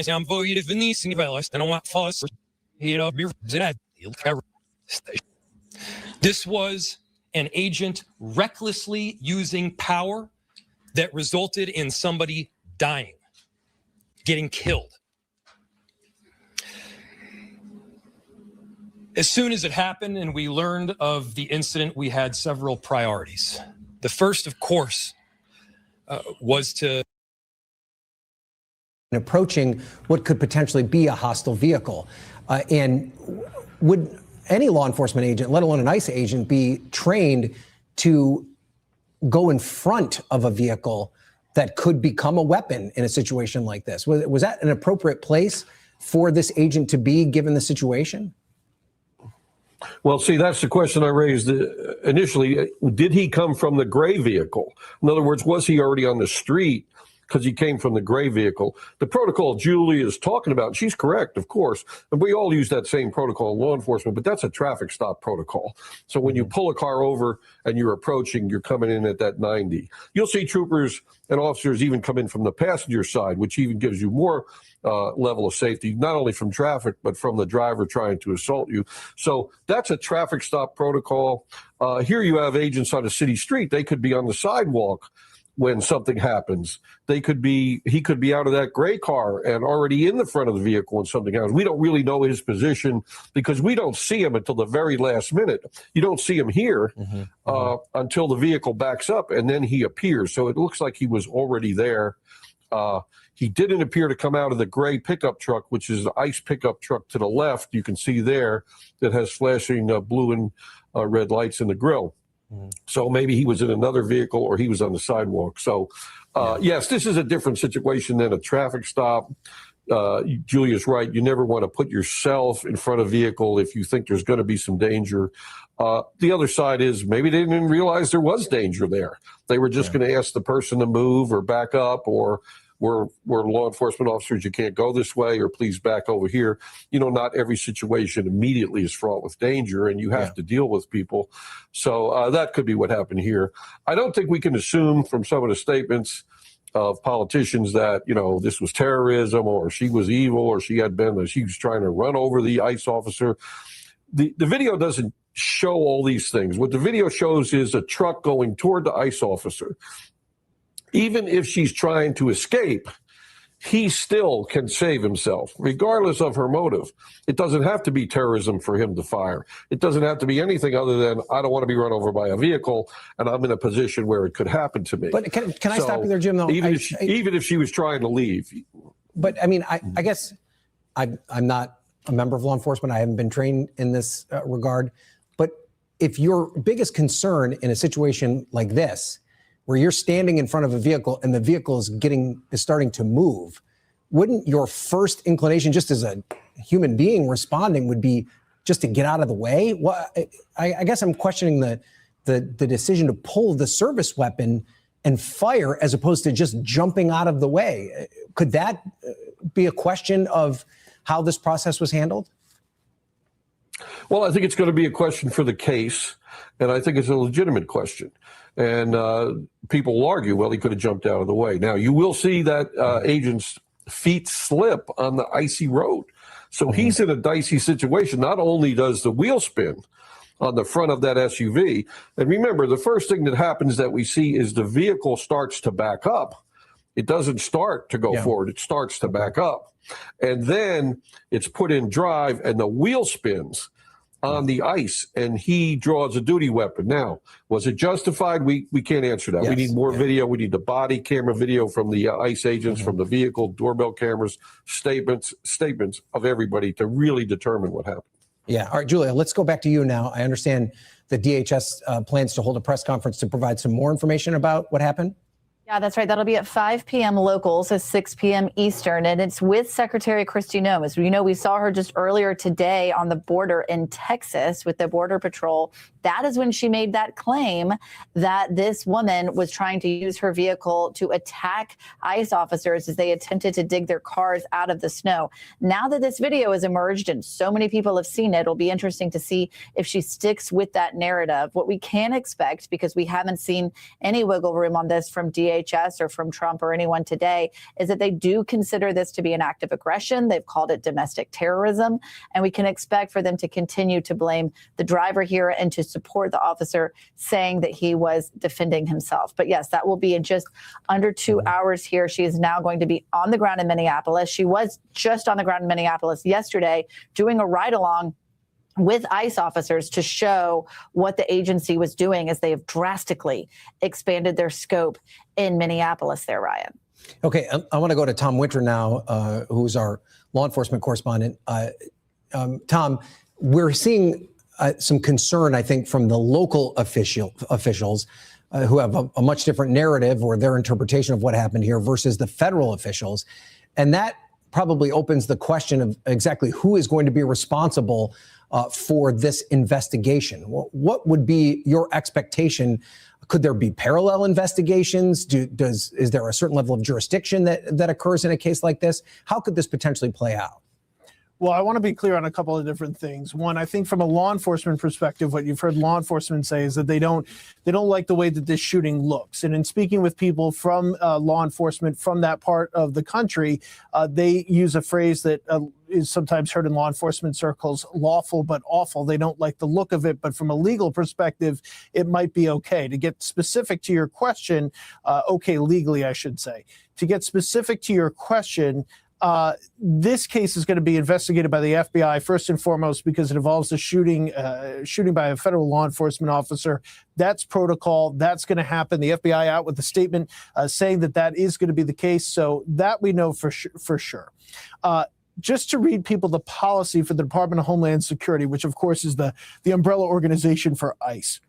It says DHS LEO, so law enforcement officer, may use deadly force only when the law enforcement officer has a reasonable belief that the subject of such force poses an imminent threat of death or serious bodily injury to the LEO or to another person.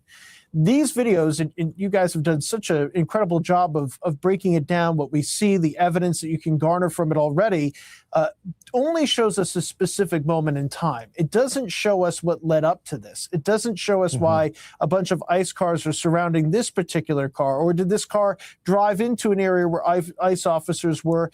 Did they surround this person? What did this person say? What didn't they say?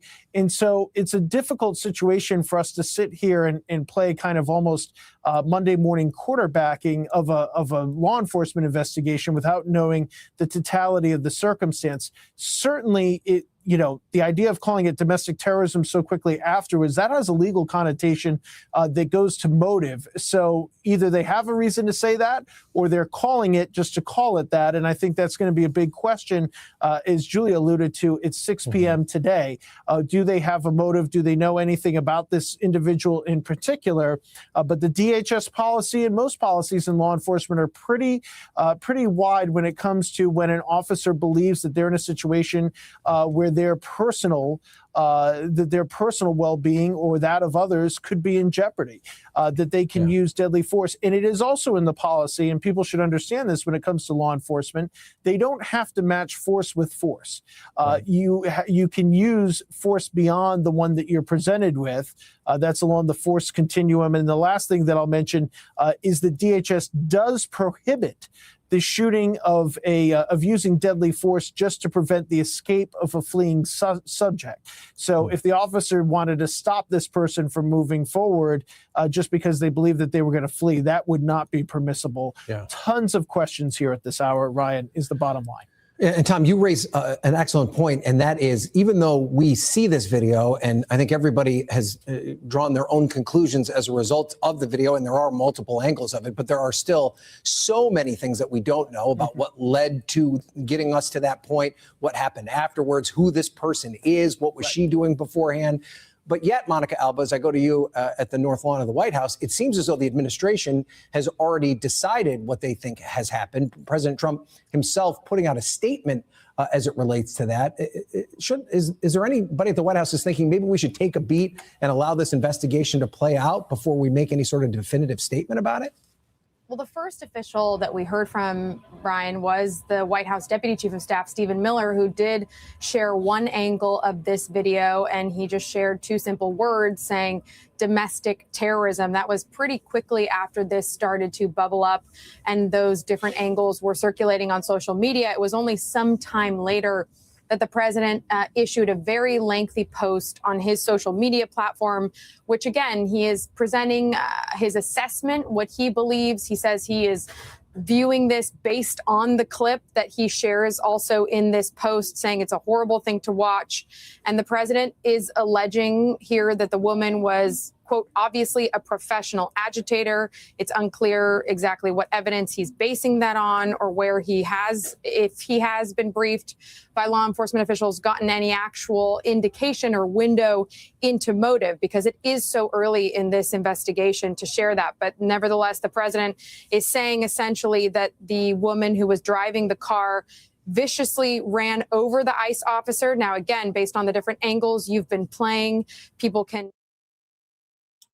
I wanted to show you this, what's going on. We're waiting for another feed to come up, possibly downtown, because they're like downtown. But the Minnesota State Patrol is now circling all over the place. So as you heard from Walls, the Minnesota State Patrol, State Police have activated, or, you know, I guess more troops, or more police. And then the National Guard are on standby, but the National Guard is not out there officially yet. I also want to put up a CBS perspective of what's going on here. This is some pretty wild stuff. And then they said in the next hour and a half, there'll be a press conference. I don't know if we're going to last that long, but if there's, I think they're trying to get a feedback up that's downtown media feed.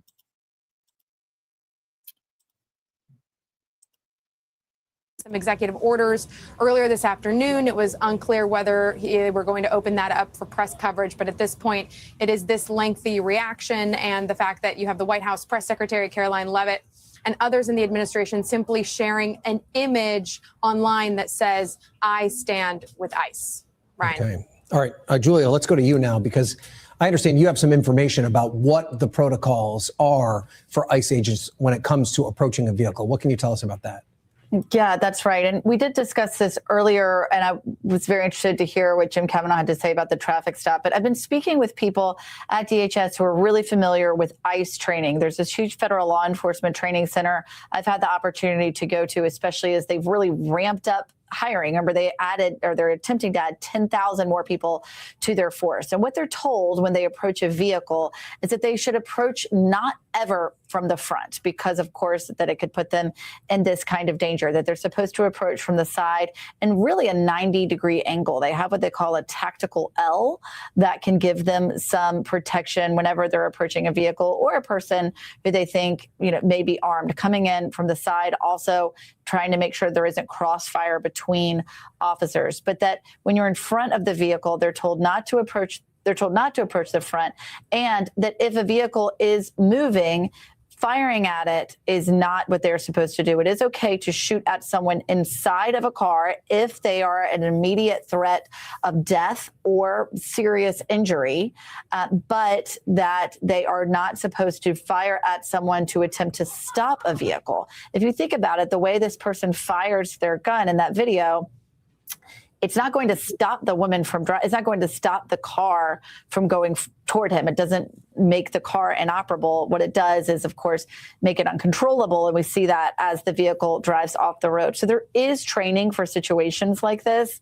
Of course, training doesn't prepare you for every situation. And of course, there's a lot running through the mind of someone who might be worried about a vehicle in this situation. And I do think it's important to know from the video where that officer approached from. Was he one of those who got out of the vehicles that were kind of up the road, or was he coming over from the other side towards that gray SUV or white SUV? Was he coming that way? And so that's how he ended up being in front of the vehicle at that time. But their training would say to go to the sides, never to the front, and that if you are in front of a vehicle, to move out of the way rather than shooting it, merely as protocol to protect the officers from being hit by a vehicle. Okay. And Tom Winter, let's go back to you. We're already starting to see protesters take to the streets as a result of this. Minneapolis is no stranger to these type of protests. We remember everything that happened in the wake of the George Floyd killing. How concerned are law enforcement on the ground about these protests growing and the potential for more violence as a result of this? Yeah, I think everybody's concerned with that at the moment. So you have what is a law enforcement involved shooting involving a federal law enforcement officer, the incident that we've been looking at and speaking at for the past 15, 20 minutes or so.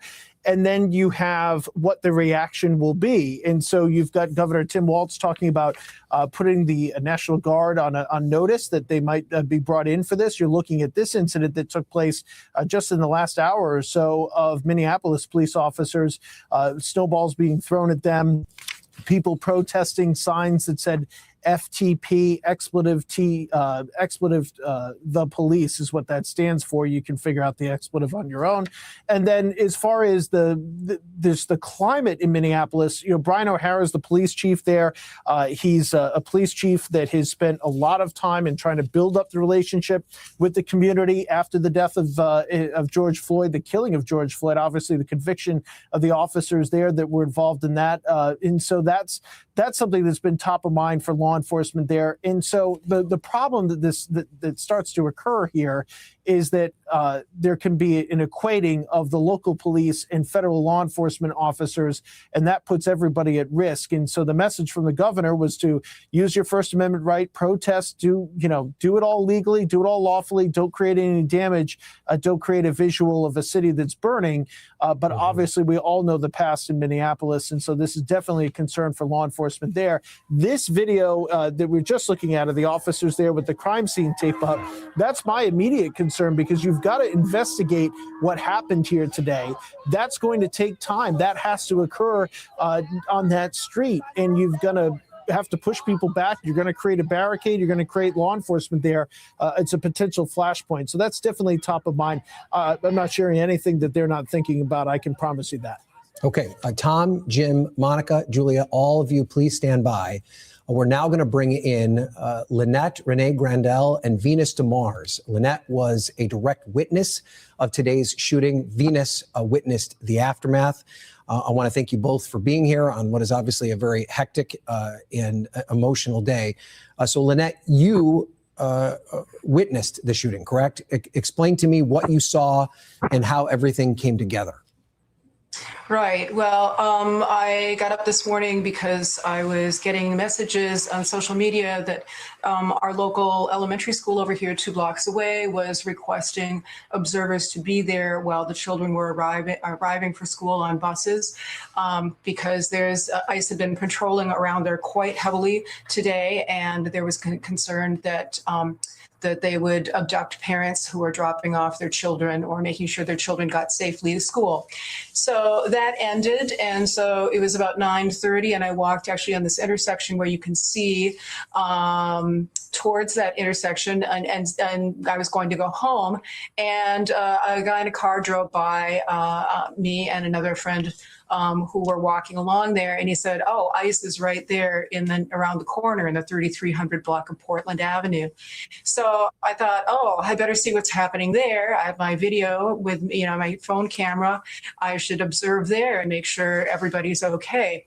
So I walked around the corner, and there were a lot of ICE vehicles stopped in the middle of the street, not quite where you see it would be north to the right of what you're looking at right now. And I was also surprised there was one vehicle, and you're looking at it now, that was sort of askew in the lane. And I wasn't sure what was going on with that. I didn't see any ICE vehicles or ICE officers in front of it.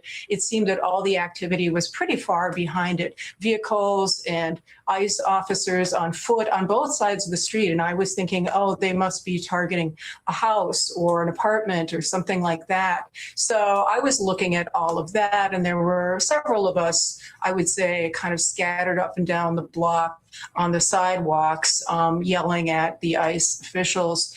And then shortly after I passed this vehicle, I would say less than 60 seconds after I passed her, I heard these 3 pops, shot, shot, shot, pop, pop, pop. And I knew it was gunfire, and it was pop, pop, pop. And then almost immediately the crash of her hitting that parked car, you can kind of see up there across the street. Yeah. It wasn't clear to me if she had been parked. There's a parking line, and then where the ICE officers are standing, you can sort of see the stripes. That's a big bicycle lane. And so like the driving lanes are way over there. Right now, she's moving into the driving lane right now. And there is no way. Wait, Lynette, can I stop you? I want to make a point there. So the area that is covered in snow, that's actually a bike lane. That would not even be an area that a car would drive through, is what you're saying. Right. Well, it's a parking lane, and then you'd have to drive across it to get out of the parked area by the curb. No vehicles. Yeah. Yeah. So okay. So that would indicate, at least to a certain extent, why the car may have been there. But But as you said, so when you approached, the car was kind of in that spot. We see it at the beginning. It was kind of almost in the driving lane, but still in that bike lane to a certain extent. Could you tell at that? Yeah. Could you tell at that point, was there any sort of conflict? Were ICE agents yelling at the driver? Was the driver yelling back? Did you see any sense of that? Yeah. People were blowing their whistles at the ICE agents. The ICE agents were getting out of vehicles possibly and walking towards, in that they were walking in that direction, but I did not realize they might be walking towards that vehicle. And I it guess didn't seem like the subject to be anything, any kind of target. So you didn't have any sort of sense when you were walking up then that this vehicle was in any way threatening anyone. It didn't seem as though the person in the car was trying to agitate or make the situation more difficult for the ICE agents. No, I didn't even hear anything from the car. People on the sidewalks were screaming at the ICE agents, like, get out of our neighborhood, that sort of thing. But and like, we were blowing whistles and stuff like that. But no. So then, Venus, Venus, if we can bring you into the conversation, then at what point did you recognize and realize that something was happening, and what was your experience? So Lynette texted me because she couldn't come over and find out what had happened because the ICE agents were pushing everybody away. They immediately pushed everybody back. Yes. So I went out because we live nearby and I could come in from the other angle, and I got to the intersection and I discovered that they were the EMTs were doing CPR on someone on the sidewalk right at the intersection. That lasted for about a minute. She was behind a snowbank, so I just saw the activity of doing the CPR. The ambulances couldn't get there because there was so much traffic. The ICE vehicles had, it's a one-way going south. The ICE vehicles had the complete block north of her, behind her block. So when they finally did get over there, I watched as they got whoever they were doing the CPR on, onto a stretcher, and then put her into the ambulance and drove away. But there was no rush. There was no sirens. I already knew she hadn't made it. It was just devastating to watch. And I was just across the street from it. And so you both live in this neighborhood, correct? Is that right? Yes. Yes. Yeah. So do you recognize the car? Would you have known the woman that was in the car? Or no, do you have any? We don't know her. Right. Okay. At this point, we don't know that we know her. I mean, I didn't recognize the car. It's it's a busy neighborhood. Portland Avenue is a busy street. It's one of the arteries going south of downtown, especially in the second half of the day. It's a busy street. I'm interested in something else you said, Lynette, because we've all seen the aftermath. We see the actual incident and the aftermath, and it seemed as though this was a pretty chaotic scene for quite a period of time. But the way you describe it is, as you were walking up, you didn't even realize that there was something going on. I mean, you knew there were ICE agents in the area because of the community group that you have and the situation at your elementary school. Did it really not get that chaotic until the car started pulling out, or was there a sense of tension even before that moment from your viewpoint of it? It didn't get chaotic until the shots were fired. Right. It was. I mean, I was able to cross the street. I'd started crossing the street to get to the other side to see if something was going on over on that side, because I couldn't see much of anything on the even side of the street. And so I was able to cross because the traffic was stopped. ICE agents were all around. Nobody was preventing me from doing anything.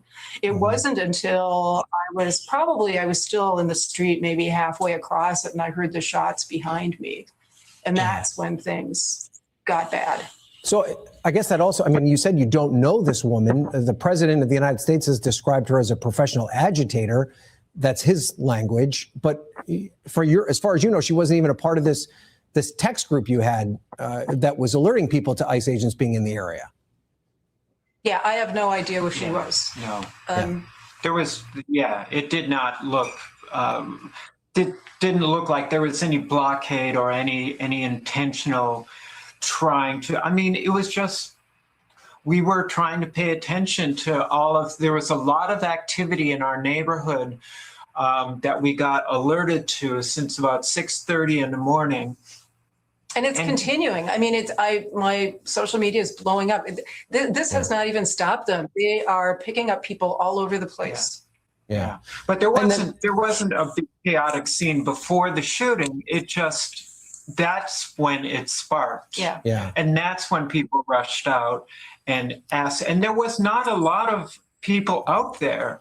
It didn't start turning into a protest or people trying to document until after that incident. When I was filming the CPR happening, there was still just a handful of us out there. It was not this big chaotic thing. It was just like maybe 25 of us out there, neighbors who came out. It was not a big chaotic scene. And did either of you at any point see a DHS or ICE vehicle that appeared to be stuck in the snow? I mean, I can't imagine you're Minnesotans, you know how to drive in snow. I heard there was one on the 3300 block of Park. But anywhere near the scene, anywhere near the scene that you witnessed? Well, it would be 2 blocks away, 2 blocks away. Yeah. But nothing directly connected to the incident that you could tell. If they're stuck in the snow, people are going to stand and laugh at them and photograph them, but they're not in any danger. Yeah. Okay. All right. And then the last question I have for you guys just before we go is, how concerned are you now about the subsequent protests that could take place, especially given the fact that Minneapolis has already been through so much when it comes to those kind of protests? I'm not worried about a protest. What I'm worried about is the reaction from the government with what's the rhetoric already that we're hearing about this professional agitation and all of that. That's what I'm worried about. I'm worried about that too, that they will bring in outside agitators. Actually, the protest community in the Twin Cities is pretty well organized, and but it's a lot of the outsiders who come in who try to cause problems, and that, I believe, is what led to some of the burning on Lake Street. And we lived through that, but we were out with our neighbors in the alley, making sure that people didn't come through and burn down our garages and houses. But it wasn't. Well, I appreciate you both sharing your story. I'm sorry that you had to witness that and that you're dealing with all of that aftermath. I hope you and your community can stay as safe as possible given everything that's happening. But Lynette, Renee, Grandel, and Venus DeMars, thank you both for joining me. I really appreciate it. All right, I'm going to get another beat up here. Stand by. They got like a live shot at the location where people are mass gathering here. It looked like it. We'll put this up here. We got a presser coming up here soon too. There's a couple different layers to this. One thing I did want to mention as well is one of the things I thought was really interesting early on, especially as the tensions were starting to really bubble up and you just weren't sure which way this thing was going to go. It had already turned deadly, and then it looked as though it could get worse. We saw early on some of the city council members in Minneapolis and other city leaders coming to that scene and talking with law enforcement. We saw them with Chief Brian O'Hara, and you couldn't really see what they were saying, but out of that came a very specific, deliberate tone of, let's take a deep breath and we want ICE out of here. According to them, let's let them do this and not escalate this.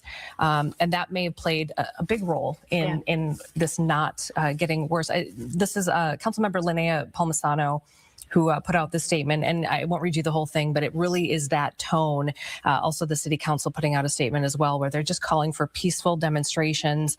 She says, Minneapolis will do right by immigrants, and together we will do right by our residents.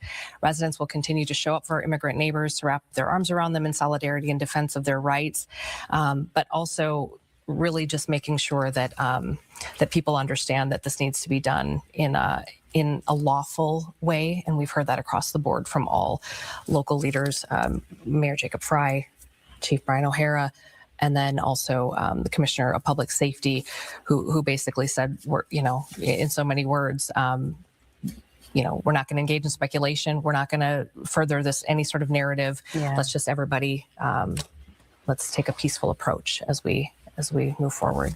Well, we want to read you the statement from President Donald Trump. If we can cue this up here so that we can take a look. So he said. So, we have already listened to Trump or seen that. So it's just kind of muting and talking. The reason why we're still on, folks, is because there's people gathering. There's people gathering, and we don't know what's going to happen as the sun goes down. What time does the sun go down in Minneapolis? Minneapolis sunset. This is going to be an indicator of where this turns. If it turns to craziness, and it appears the sunset in Minneapolis is 4:48 p.m. their time. So in 1 hour from now, the sun goes down. And you know what happens when these suns go down. It seems like there's a small group of individuals that are in downtown Minneapolis right now. And then there's a large group of individuals that they had on the feed in the right side that were at the location. Right now, it appears to be in the location here. So that's kind of like what we're monitoring here. So political, because we have, as we mentioned, you can watch the same video and get two different perspectives and from two different sides. You heard the president there talk about the left, and then you have people saying the right. And so we just want to be very careful in what we're saying and what we are presenting to you. We're presenting what we are exactly seeing on the ground there. We have several reporters out tracking what is happening. Corin Hoggard is one of those reporters. He has been out there since early this morning, talking to people. He spoke with a witness on the ground earlier this morning. If we have Corin, we would love to hear from him to see where he is now and what he has gathered. Sounds like we're working on getting Corin. Governor Walz also just speaking here in the last hour or so, basically, saying I called it. He said just yesterday that this was a fear of his, and then talked about the National Guard members who are kind of in standby mode right now. About 7,500 of them happen to be in training here locally, and so he's sort of let the Trump administration know. No more. They're not welcome here. And we have our National Guard standing by as sort of, we didn't quite call it a warning shot, but it was kind of like. It turned into a vigil, a space where people are just, honoring the woman who was shot here. They have, I think it's civilians who have shut down the street here on Portland, just north of 34th, between 34th and 33rd. And they're just standing there and looking at the spot where, the woman's car or her Honda Pilot there eventually just ended up. And it's quite a crowd that's gathered out there right now. And, I have talked to several of them. Many of them are neighbors who live around here. Some of them, a lot of them came from other areas in the Twin Cities metro. But, these folks here now are mourning the woman who was killed today. I can tell you, going back to the start here this morning, the sounds of car horns and whistles have tended to follow ICE agents as they move around the Twin Cities metro. It's a concerted effort to, identify their locations and share that with neighbors, and also, in some respects to harass them and let them know that they're not welcome here. And that was the sound that a lot of the neighbors here heard this morning on Portland Avenue. They say that they hear that relatively frequently, but it tends to move away from them also relatively quickly. This time it just stopped, and that's why they were concerned and started looking out their windows or coming outside. To a person, about 10 people I've spoken to now all say that they came outside, they saw, the last one portion of this or another, but from the moment that they stepped out, they saw and heard gunshots, and from their perspective, nobody was at risk and nobody needed to get shot. That's what they said. I'll actually let you just hear from one of the witnesses about just kind of what he saw leading up to the gunfire here. And I watched as a third person in full camo come and pull several times on the door handle, at which point the red vehicle reversed a few feet and started driving around, and the person who was by the driver's side originally, not the man who pulled on the door, but who was originally there, shot through the driver's side window 3 times. And one of the things he also told me was, no, absolutely not. Nobody's life was at risk when he heard the gunshots. That was echoed by just about everybody who lives on the east or the west side of Portland Avenue here. As I went door to door talking to neighbors, they universally had that opinion. There is a video, however, from one of these yards here that shows an ICE agent. You can go ahead. Yes. There is one video there, though, that does show an ICE agent get in front of that vehicle, and then the woman moved again.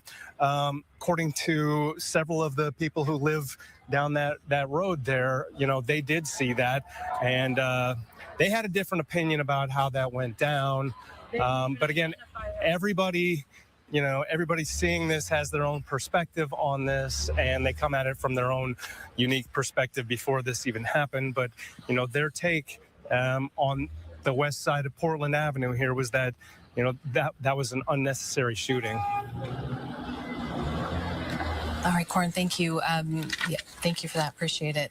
And as Corn pointed out too, and as we've been kind of saying throughout the coverage, and I think it's worth just repeating, is there are also legal issues here that we are not experts in and wouldn't pretend to be. But there are, even if you see something and it appears like you come to a conclusion, the law may not be aligned with what you're thinking and feeling. So just really important to remember there's just a lot here to take a look at in addition to the witnesses. And there's going to be a lot to sift through, right? He talked about, some of those videos being shared, but you also think of Portland as a residential area. You can imagine people have Ring doorbell cameras, the cell phones in addition to that. So law enforcement will have to sift through all of that information, all of that video to pinpoint exactly what happened and what can hold up legally in court as well.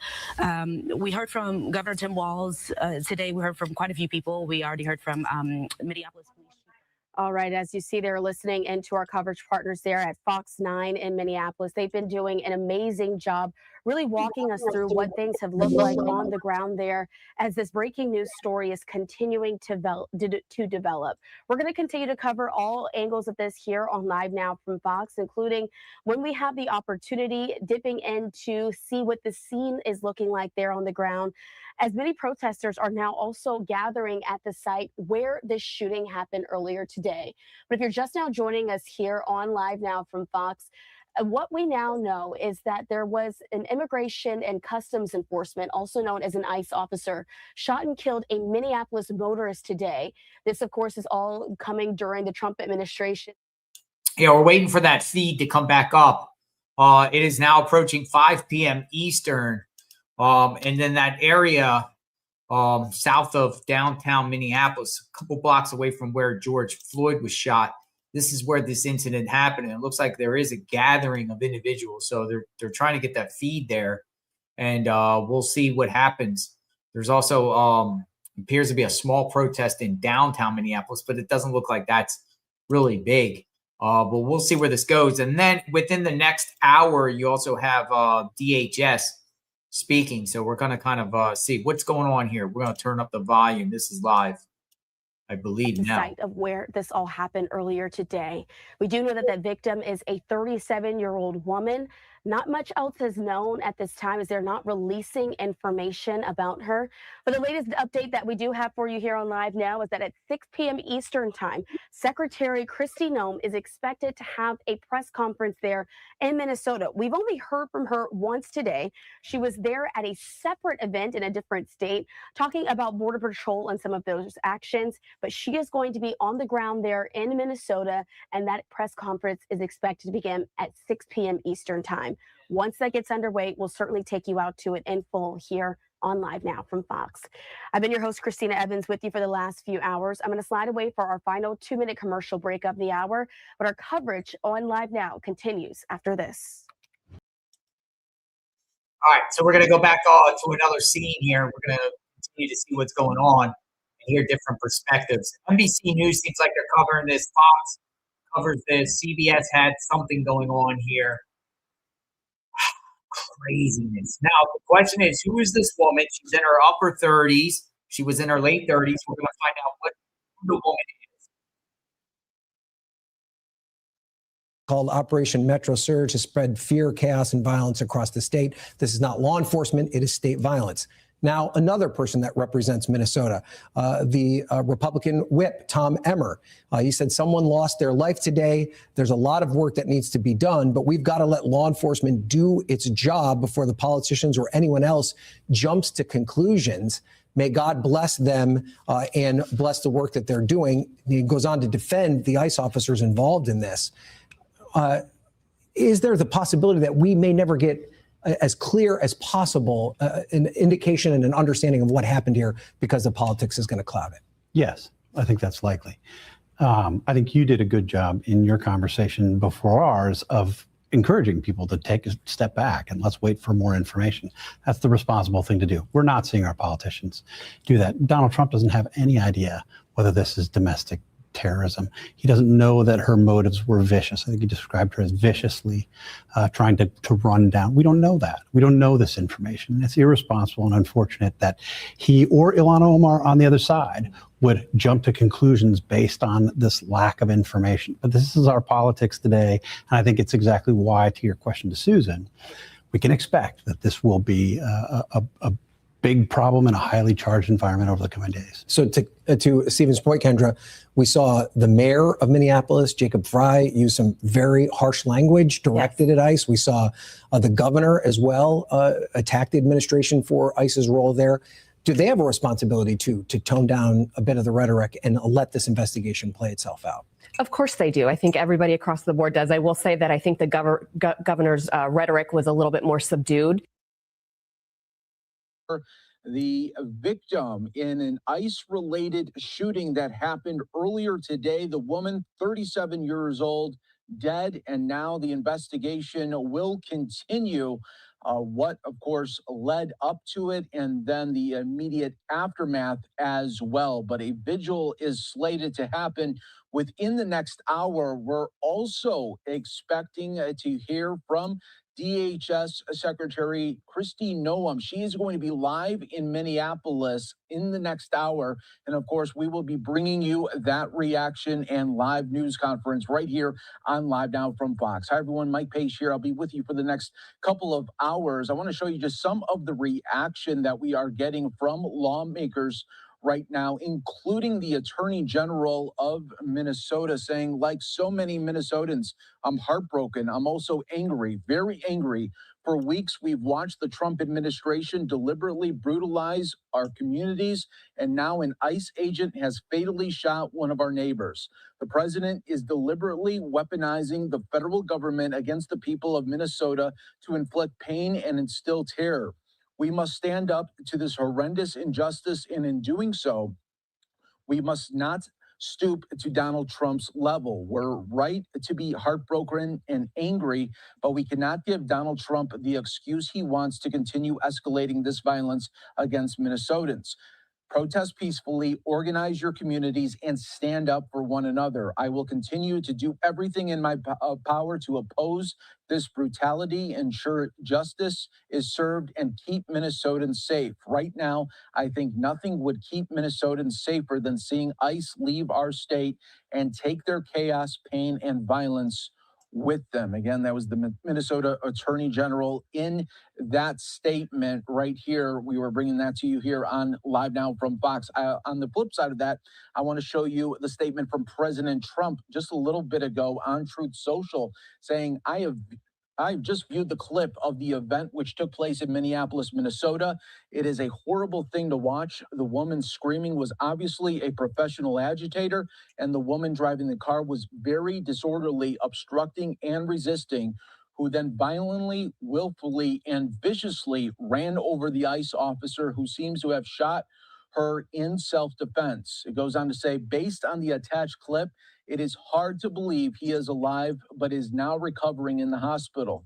The situation is being studied in its entirety, but the reason these incidents are happening is because the radical left is threatening, assaulting, and targeting our law enforcement officers and ICE agents on a daily basis there. We also want to show you some other reaction from lawmakers tonight from Representative Jamie Raskin saying, horrified and sickened by scenes of an ICE agent killing a 37-year-old woman in Minneapolis in cold blood. Congress must investigate this outrage. Secretary Noem must come testify before House Judiciary to explain how this lethal attack was allowed to happen.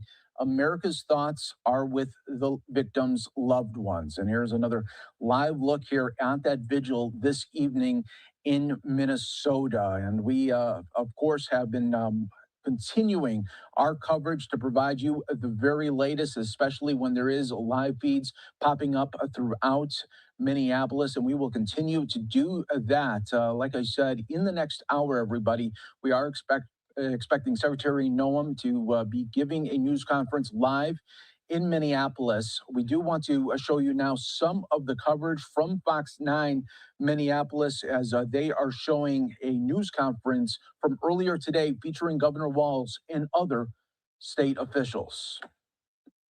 About the National Guard. We'll They're just there play to this protect again. you and protect your constitutional rights. These are our neighbors. They don't wear masks. They don't bust in from somewhere else. They're not here to cause the hassles to you or what we saw today, the tragedy. Having them at the ready to make sure, because when we see these types of things happen, and we saw it after the murder of George Floyd, there's folks that want these types of things happen, and we saw it after the murder of George Floyd. There's folks that want to cause chaos. There's the disruptors in it. And while the vast majority of those protests were peaceful expression of their First Amendment rights, there were those that destroyed property and put people at risk. The National Guard is there to make sure that peaceful protests are able to be done, and that those that want to do the destruction are stopped from doing that. Yes. What is your threshold for activating the National Guard? You're talking about large-scale demonstrations, but the demonstrations after these ICE raids have been increasing in tension to the point where we saw one shot today. Yeah, and I think apparently by a federal agent, not by Minnesotans who were there to express their First Amendment rights. I think we've seen this to have folks ready. The gatherings that were down there today, I think this shocked everyone. People showed up as they should. There's people putting flowers down on a memorial. There's people expressing their anger.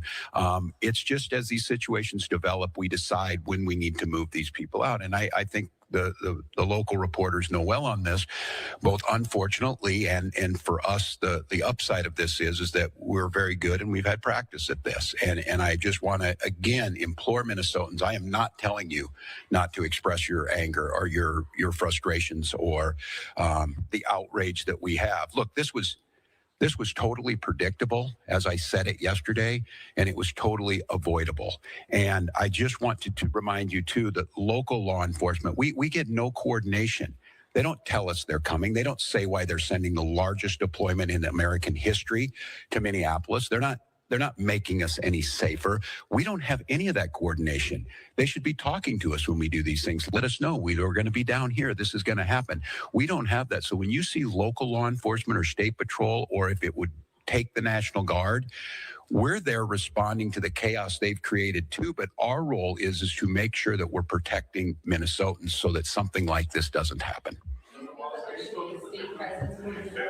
I have not. The question was, have I spoken to the individual's family? No, we do not have a definitive ID on this individual. And I look, I'm going to note to all of you, I think it's really.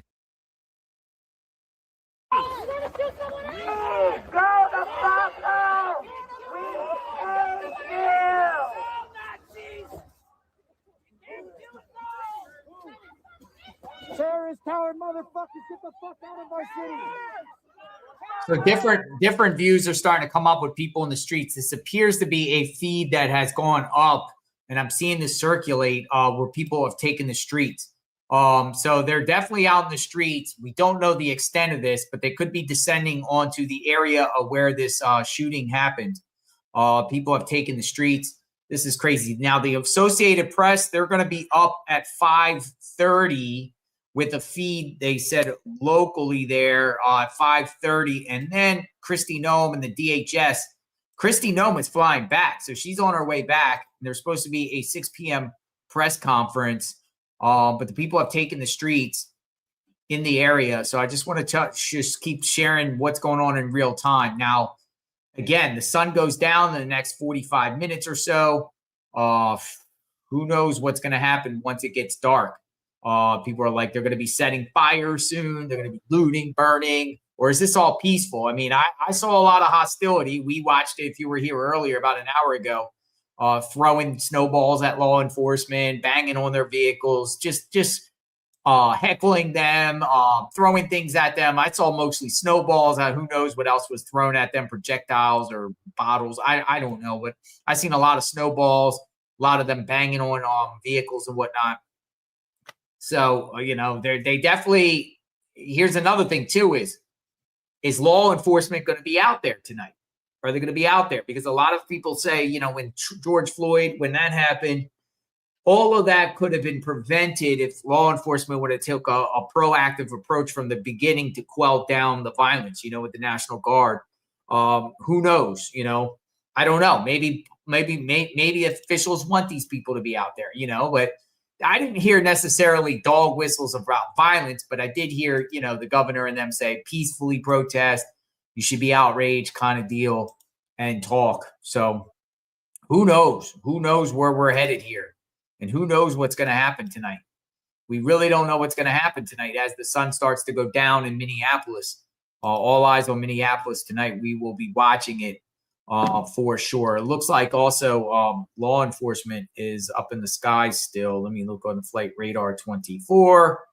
Flight Radar 24 has, they got law enforcement.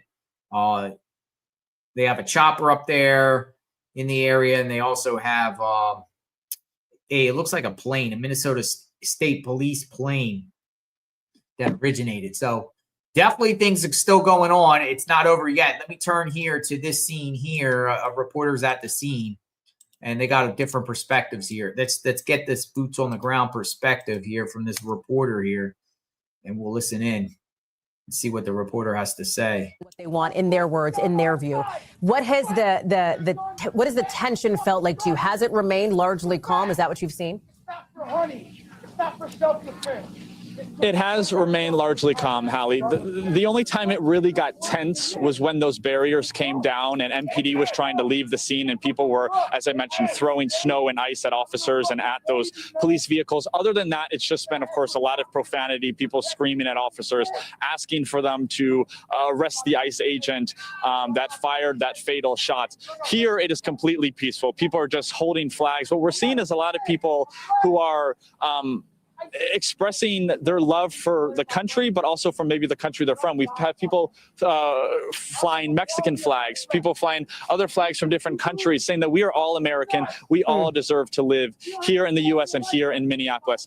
What Governor Walz mentioned, as you said, about keeping things peaceful, he did say that he has the National Guard on alert. He has not called them into the city yet, but he has them on alert in case things were to escalate even more. He also said that he has called the mobile units of state patrol to come into town. Of course, Minneapolis, post George Floyd, we saw what happened there after the murder of George Floyd. The state and local officials just want to make sure that things do not escalate any greater. And Joe, one more question for you too. We know that Minnesota Senator Tina Smith, I believe it was, said that this woman who was killed was an American citizen. We heard the governor say that one of her family members essentially watched this unfold. Do we know anything else about who she was or her life? Fucking murder! At this moment, we do not, Hallie. The governor also said in that press conference that he has not learned the identity of this woman. Kara 11 and NBC, we are working to confirm the identity of this woman who was killed this morning. Okay, Joe, we're glad to have you with us. Thank you very much for being on the ground for us there in Minneapolis. They're turning it off because of the you see Julia Ainsley here, and I want to do something. I want to bring in Julia. I want to bring in Tom. I want to bring in Jim Kavanaugh as well as we take a look at this video more closely here, because Julia, to the point that I know you've been talking with sources, with people around this moment that you're watching is going to be critical to the investigation, now an FBI investigation as it unfolds. whether this was in fact self-defense, whether this officer did feel that his life was in danger with that car, or not here, Julia. So I want you to start us off in the conversation around the training for these officers with things moving so quickly in a moment like this. Yeah, well, there's a lot of training that ICE officers do, as well as any federal agents, in terms of when it comes to vehicles, which can be used as a weapon. That's why they are trained to be careful around them.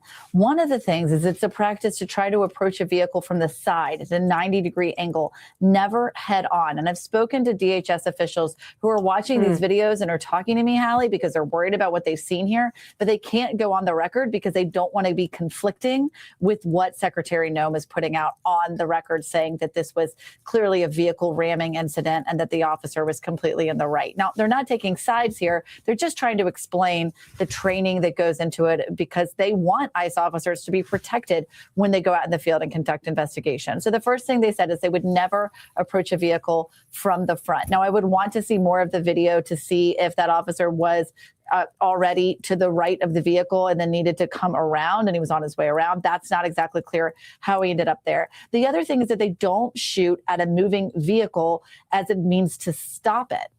That, of course, wouldn't be a way to stop a vehicle. It's continuing to move, even if the person behind the wheel is no longer in control of the vehicle. And so they said that wasn't something that could be done really in self-defense anyway, because it's not going to keep the vehicle from moving forward on the path where it's already going.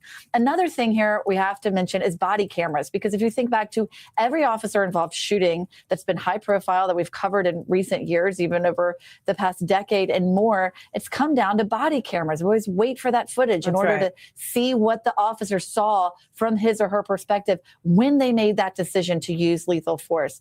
But unfortunately, it is not a policy across ICE for all officers to have body cameras. There was a pilot program that began under the Biden administration, and it was not expanded. And so to this day, only about 25% of ICE wears body cameras. Many of those belong to HSI. They do more of the investigative work, not this kind of work. And so even with the one big beautiful bill that made ICE the most well-funded law enforcement agency in the nation, they did not allocate any new money toward body cameras. And so unfortunately, it's a very high possibility that we never see body camera footage from this incident. But certainly a lot of people talking today about training that is supposed to keep officers out of situations like this. They're not necessarily taking a side and saying that this officer should not have fired, but merely this was a position that could have been avoided. Julia, I'm going to ask you to stand by as long as you can. I know you got to work the phones too. On the left side of your screen, you are now looking at this vigil that has sprung up near the location of that deadly shooting today in Minneapolis. You hear people and you see them gather. They are singing together. Hours after this unfolded, just around midday. I mentioned Tom and Jim are joining us. Tom, as we keep an eye on what's happening here on the scene and this emotional moment for people, again, the identity of the woman who was killed still not officially known. We have shown you some of the angles from the scene. I want to pull that back up. And Tom, I'll start with you. What stands out to you when you look at this here? Because there's a lot of questions around, obviously, as we've been talking about how this unfolded. Sure. So first off, the pickup truck there is clearly a law enforcement vehicle. You can see the flashing lights on it. It's got flashing lights in the grill. And I'm going to ask our team too, Tom, to pause. We have the ability to do that as you're talking through this here. Yeah, so this is a great spot to pause. The first thing I looked at when I saw this video a second time is you look at the left front tire, which is clearly made a pivot here and is trying to get out of that. So this individual backs up their car. That left front tire is pointed to the left of our screen as we're looking at it. And this appears to be a one-way street, by the way, and then is seen kind of twisting the wheel and making that turn towards the right when the vehicle is then fired upon and that person who's now deceased is fired upon. So for the ICE agent, and what Julia pointed out was a really good point about the training. However, we don't know what led up to this. We can pause and stop and replay, and you're looking there at the vehicle with its tires turned to the left, as I described before. It's cumulatively about 5 seconds where this incident occurs, and it probably is actually less than that. So we don't know what led up to it. Was this vehicle creating a problem before in slowing down like ICE 3 officers? seconds. Was the fact this vehicle trying to turn around towards the direction of traffic, was that seen as a threat? Had there been issues before? What is said here? We don't hear a lot as far as whatever dialogue, if any, is said between the driver of this vehicle and the ICE agents. We don't know if they had a prior interaction with this person or if they knew who this person was. So there's a lot of questions here that'll become part of this investigation. Everybody's going to want answers now. The video is very clear in front of us. We almost never get eyewitness video that holds this as well as this does. We've seen other videos as well that show the vehicle turning, that there is clearly an ICE agent in front of the vehicle. I'm going to read to you the controlling paragraph, page 7, item 2 of the Department of Homeland Security Use of Force Guide. It says a Department of Homeland Security law enforcement officer may use deadly force only when the law enforcement officer has a reasonable belief that the subject of such force, in this case the woman driving the car, poses an imminent threat of death or serious bodily injury to the law enforcement officer or to another person. So that's why it's going to be critical to understand, one, what was in the ICE agents, what was their state of mind leading up to this? 2, what was known about this car, this individual ahead of time? I mean, you see they stop there, they have their lights on, and they approach this car. Was there reason for it? Or because of the protests, as has been stated, as you reported at the top of the show, were these guys on edge? Did they have previous interactions with people? Had they been stopping whatever enforcement operations they say they were carrying out? I'm up to, I don't know, how many, 20, 25 questions at this point. So That's right. That's why I think it's important to point out some of the still remaining parts of this investigation, Hallie. Our team's gonna pull up another angle of this. This is the angle we showed you earlier, Jim. It's a different one. It's further away. It's further up the street, and you can see, and this is a different angle too. Again, all these images coming in, and I just want to explain to viewers for 1 second here. There's obviously a lot of video that comes in. We have a rigorous process here at NBC News where we have a team that is confirming that these videos are real, they are accurate, they are from the scene, et cetera. So everything you've seen on the internet, you might not see right here because, again, we have that process to go through. And Jim, as you look at this, you and I have talked before about this question of self-defense. And so as a law enforcement veteran, as an expert in this field here, can you help us understand how you're looking at some of these images? Looking very close all day at these images and trying to ascertain is, did the agent have a lawful right to use deadly force because he felt that his life was in imminent threat or he was in imminent threat of serious bodily injury. There's a couple of seminal points in this video. One is the one you showed right at the top, the very first video. Was a little longer in the beginning. Let me have the team play that and pull that up. The longer video, I'm going to ask our control to pull up the very first video that we aired in the show of this incident. It was longer. We showed some of the tee up there with that other car zooming past and driving away. So as Jim's talking through that, I'll get our team to pull that up here, please. Yeah, we see this is the very early video that we hadn't seen earlier. And it looked like some more people, maybe that original ICE agent is in this video, either in front of the SUV already across the street. You see a person, probably an ICE agent, already there. And here you see an ICE agent, that may be him, walking around the vehicle. They could back it up right there, back it up a little bit. You see an ICE agent walk around between the two cars. I think that's the agent who fired the shot because he's nowhere else. So I think he comes from the right and he goes between the two SUVs. He walks between them. And then there's the two agents that get out of the silver pickup, and they come over and they're confronting the driver, and that's when the ICE agent who fired the shot goes around. So and tell me why that's significant, the movement of these officers, Jim. What does it show? Well, we talked extensively, and Julia, some great reporting today about, the positioning before the car. We see him right there. He's between the car, and then the car starts to back up. You don't want to get between the cars either. You want to be smashed between them. So he walks around the front. And the other important thing to see here, it doesn't really play for either side of the equation, but it's an important fact, Hallie, is the car backs up, the SUV, the burgundy SUV backs up. Then it's put in drive, and you'll see the front wheel, the drive wheel on this vehicle spins. The front wheel spins. And As soon as that front wheel spins, the same exact millisecond, you see the ICE agent draw his duty weapon at that same moment. He doesn't draw it when the car's in reverse. He draws it when the wheel spins. So I just think that's a good, if I was a commander here, I'd want to break that time down really close to see that. And then the third thing, just to close here, is the last video that you showed, the distant shot that you said the president released, kind of from a couple of Well, I want to be clear. I don't know that he away. released it. It was part of his Truth Social post, Jim, just so folks know. It had come from, I believe, another outlet. But we can try to pull that up. And I'm going to tell my control room team, this is the shot that's from the other perspective further up the road. Jim, as you talk here, we'll try to turn that around and re-rack that so people can see it as you're talking through it. Yeah, we hadn't seen a shot like that, from the front, Hallie, so I think it's pretty significant. It's distant, but it could be frozen, zoomed in to give us what's a critical thing here, and that's the positioning of the ICE agent in front of the vehicle or to the side of the vehicle. In other words, what's his exact position? And, you'd want to, as a commander here, get that frozen right at the, the point of decision. And when I say the point of decision, I mean the point that he made the decision. Right. That's right. So okay. right there, where is he? So that's a critical one right there. Those are three that I noticed, Hallie. Jim, thank you. I want to pause for a second and ask our team to play a new, and this is that video Jim was talking about, a new piece of video that's come into us. This is after the shooting happened. And I want to ask our team to pull it up because it appears to show some of what was happening on the ground as we were talking about these calls for calm, et cetera. Here it is. Can I go check a pulse? No, back up now. I'm a physician. Hey, listen, we understand. We got EMS coming. I get it. Just give us a second. We have medics on scene. We have our own medics. Where are they? Where are they?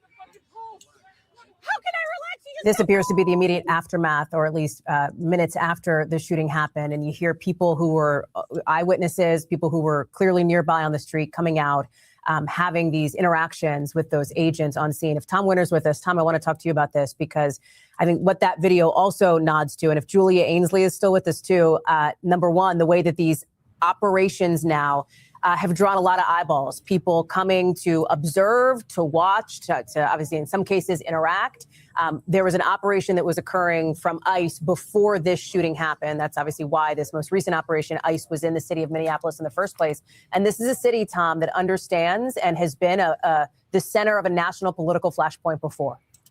That's exactly right, Hallie. Let's tackle the first thing first, which is the idea of operations, law enforcement operations being watched real time by people in cities. I mean, that's so incredibly rare. I'm not talking about traffic stops. I'm not talking about when something happens as an investigation, an incident, but typically law enforcement operations happen early in the morning when a search warrant or an arrest warrant is carried out. And then there's an element of surprise. It's not something where it's kind of telegraphed. Hey, we are going to your town to look for X crime. In this case, immigration related crimes. So that's something that's so unusual. And it's so unusual that people would be following around ICE and saying, this is where they are, or what are they doing, and have the opportunity to intercede, have the opportunity to protest, or may actually inject themselves in this law enforcement operation, all of which or none of which may have happened here.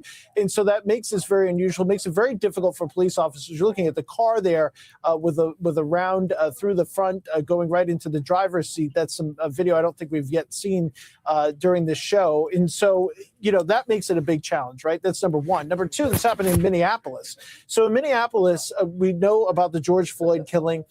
We know about the protest that followed that, became a nationwide protest in the summer of 2020, and what that sparked. And the chief there, Brian O'Hara, who I think at this point in his eyes is probably believes he's had to speak to the nation too many times because of some an active shooting incident at a local school in a church going back to this summer in August, and then a number of high-profile incidents in and around the Minneapolis area.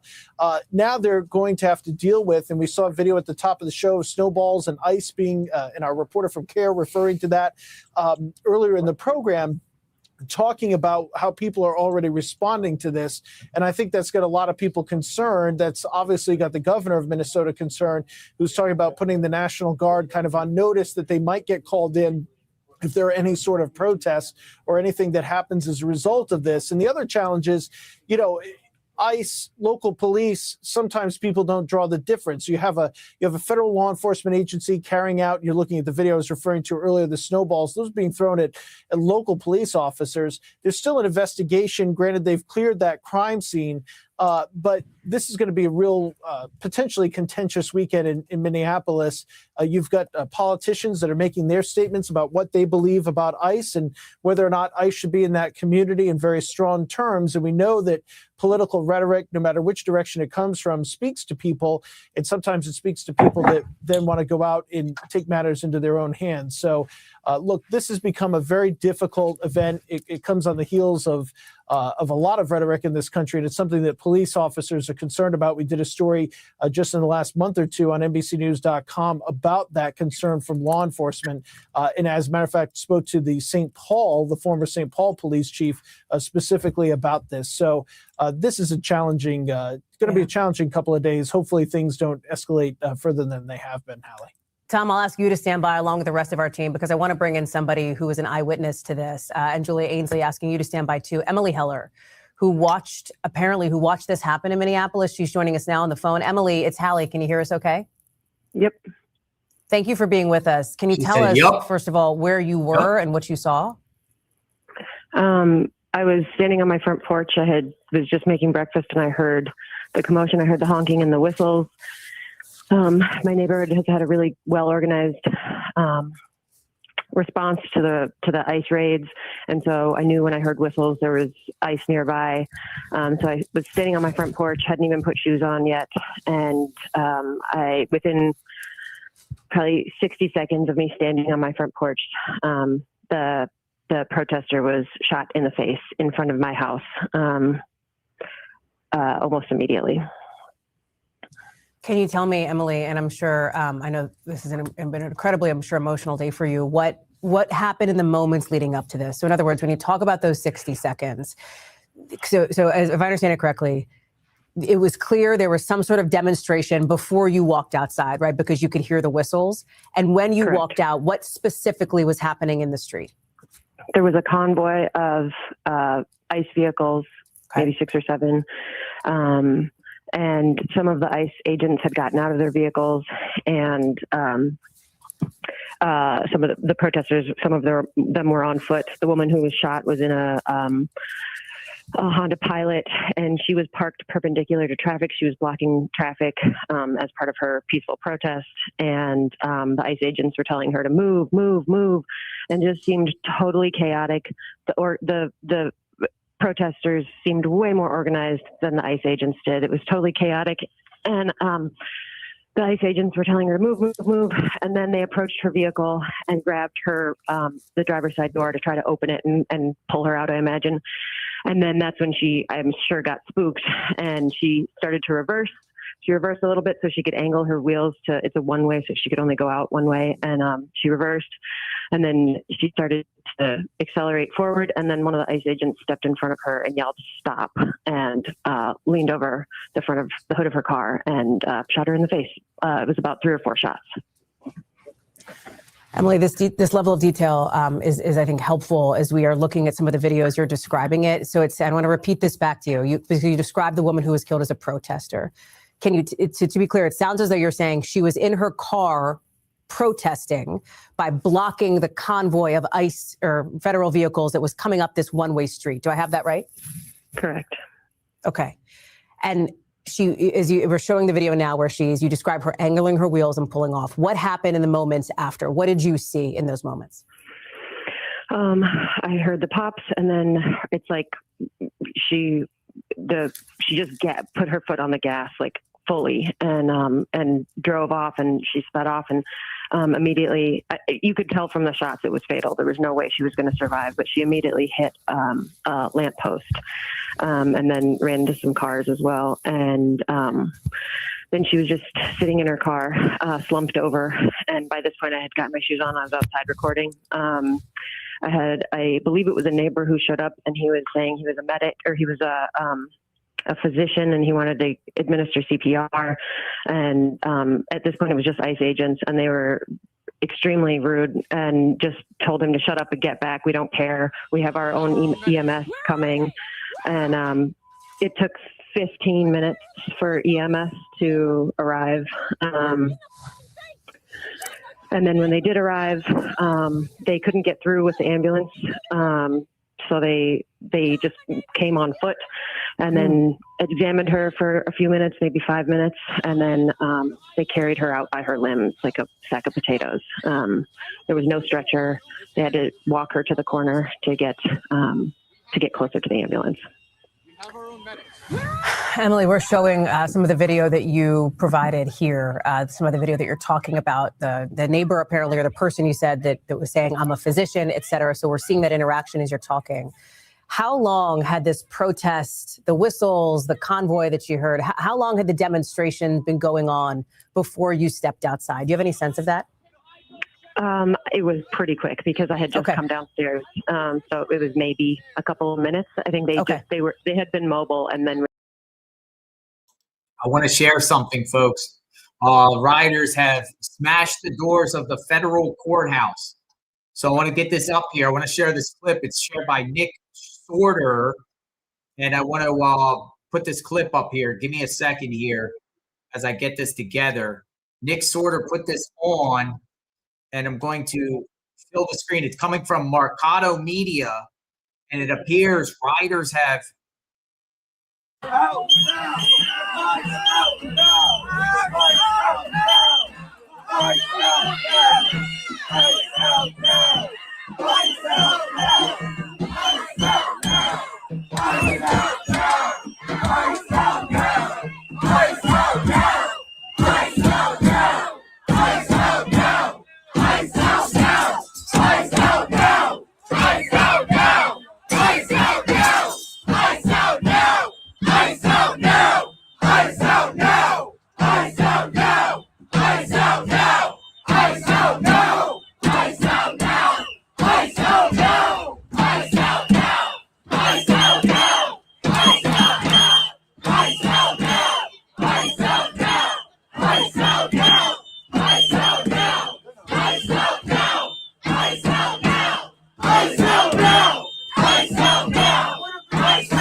broke the window.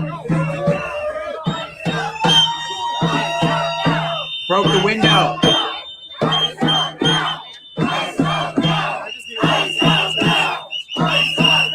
Broke the window.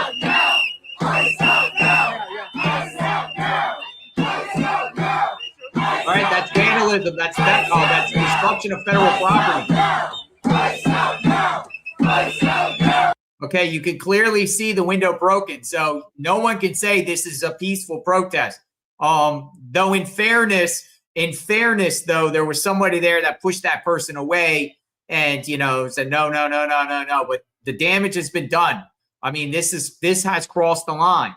And pounding on the windows and everything like that, that's not peaceful protesting. This is not peaceful protesting here. This is destruction of federal property. It's already been done. So really everyone there is complicit because you're in there as a group, a conspiracy, a mob, pounding on the windows there. The federal, this is downtown Minneapolis. ICE out now. This is coming from Mercado Media, and it was posted by Nick Sorter on X. So that's very interesting. As you see, now this group has since left. It appears. We're going to take you back to NBC and just listen in as we wait for this 6 p.m. press conference. Peaceful protest. That's something we really weren't able to square quite yet peaceful protest. Until that interview, Hallie, because that line that the car Wait. was straddling is a parking line. So it could have been, I thought, potentially someone who was trying to pull out from being parked legally on the side of the road. But that witness said that she does believe that this car was parked perpendicular rather, in order to block the ICE officers from coming through. I think that was key just to understanding the friction in the situation. Again, not taking sides of who was right or who was wrong here. Also, the fact that the officer yelled, "Stop." That's something we haven't been able to hear as much of. A lot of the audio we get really comes from the person who's holding the phone.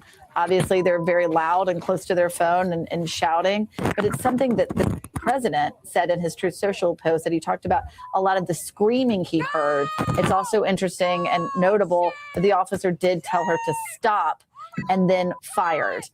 Just more details as we're getting in to understand this tense situation that we're only seeing seconds of, that I thought was really notable. But again, really curious to see what Jim has to say, and if it's common for law enforcement to block what would be a good Samaritan physician from trying to administer aid if they do have a professional on the way, although she mentioned it was a 15-minute wait.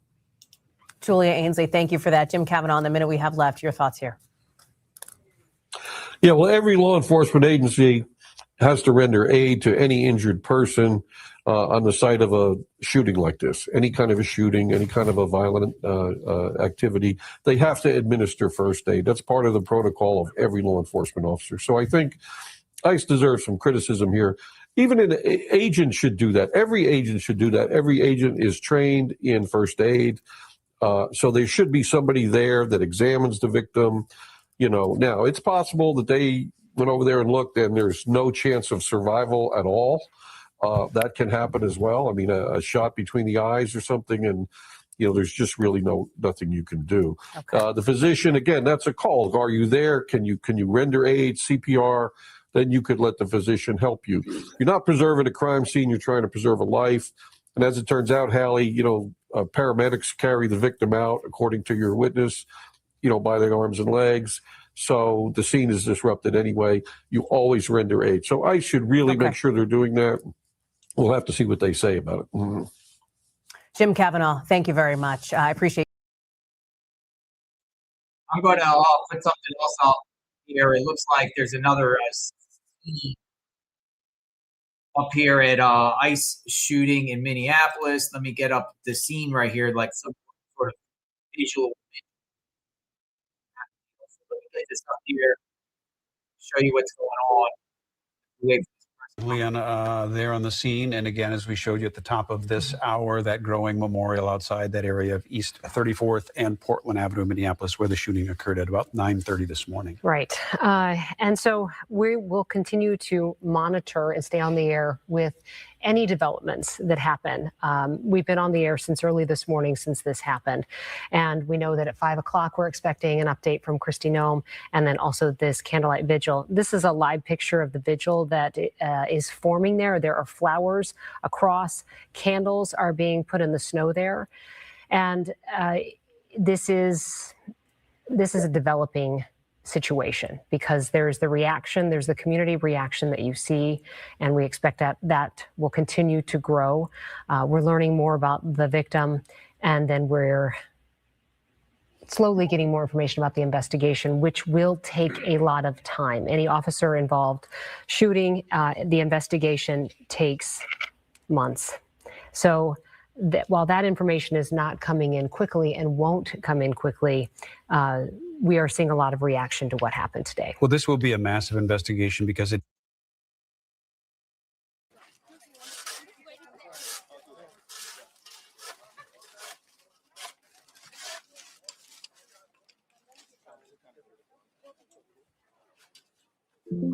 All right, so this is the area where this individual got shot, and we'll turn down the volume.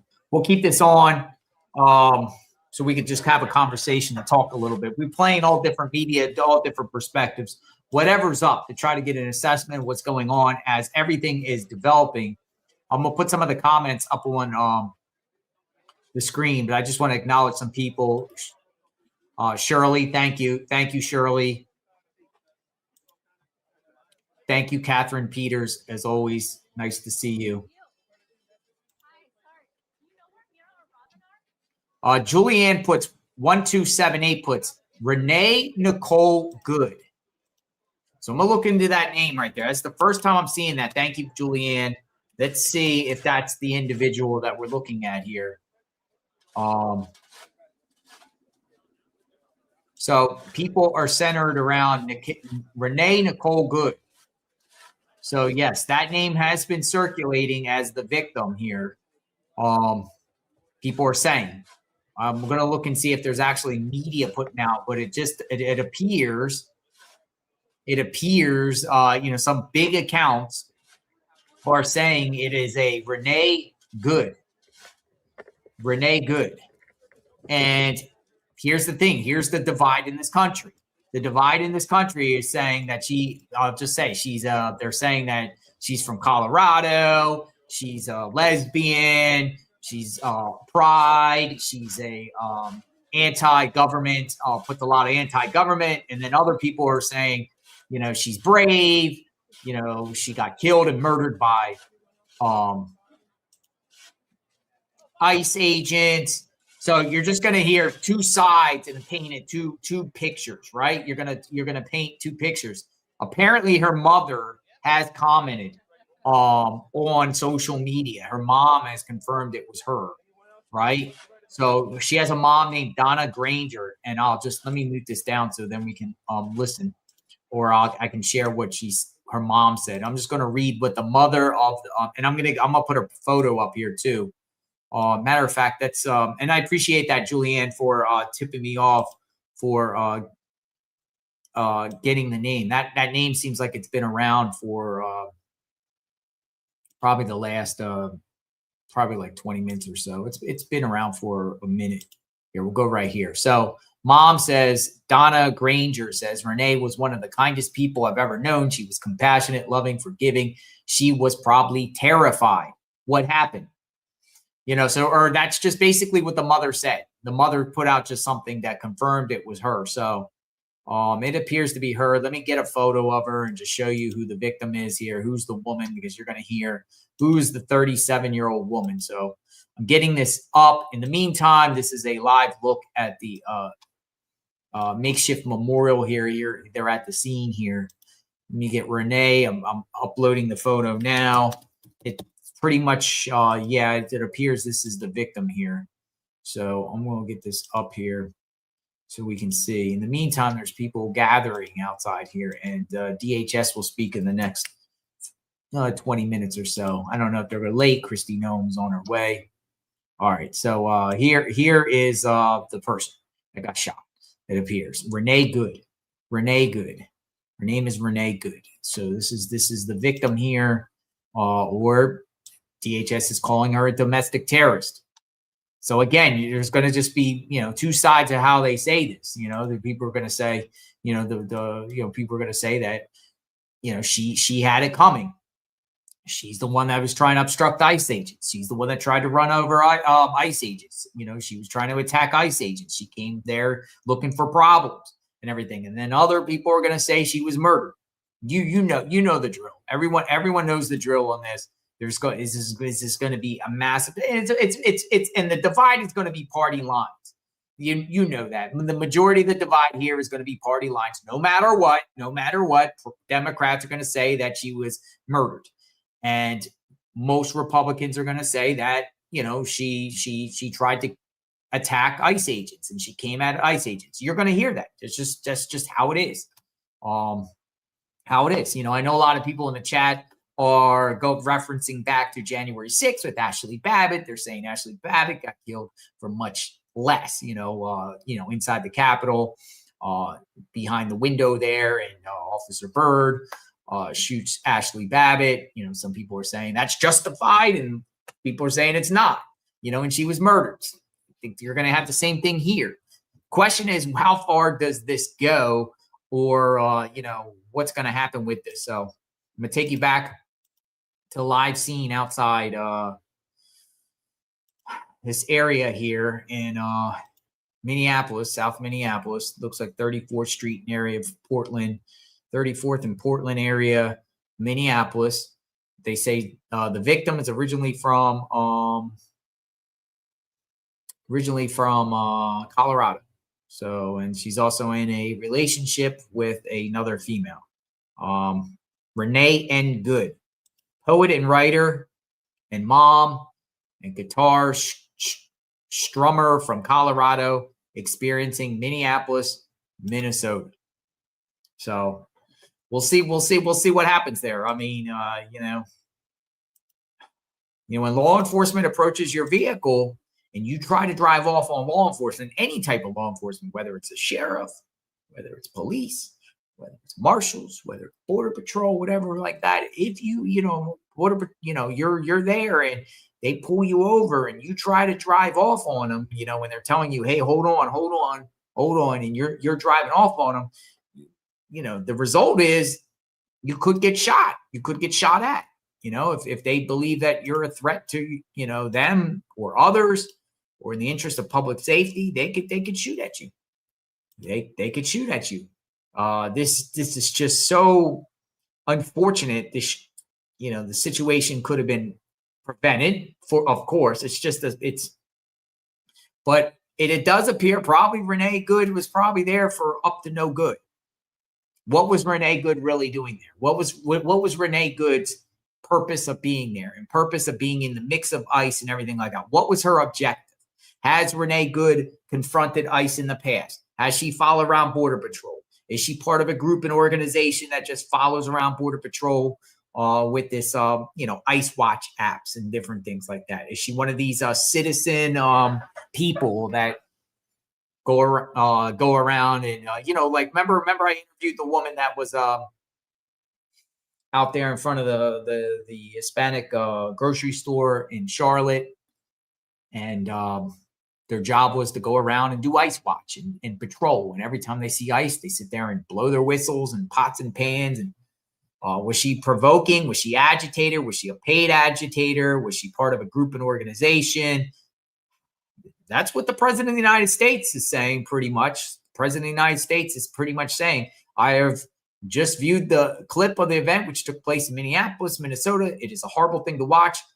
He's talking about the woman screaming in the video, obviously a professional agitator, and the woman driving the car was being very disorderly, obstructing and resisting, who then violently, willfully, and viciously ran over an ICE officer who seems to have shot her in self-defense.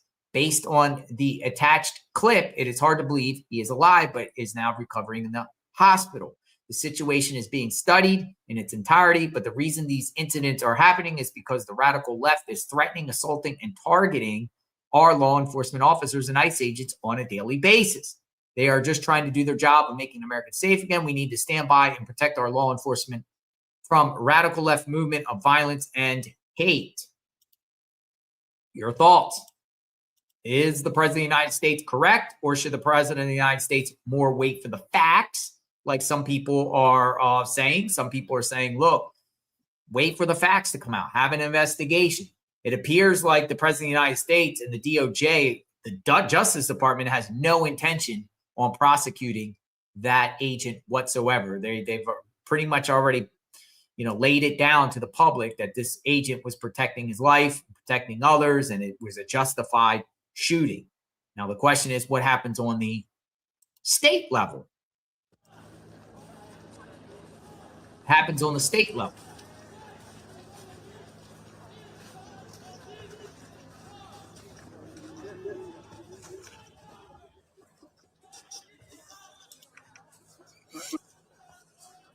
I'm moving to the middle. Yep. I'll keep an eye on that. Thank you.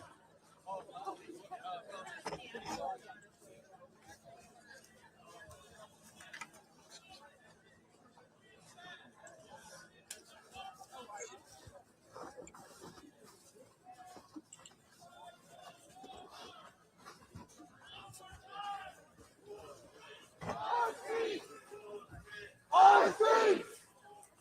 Our streets! Our streets!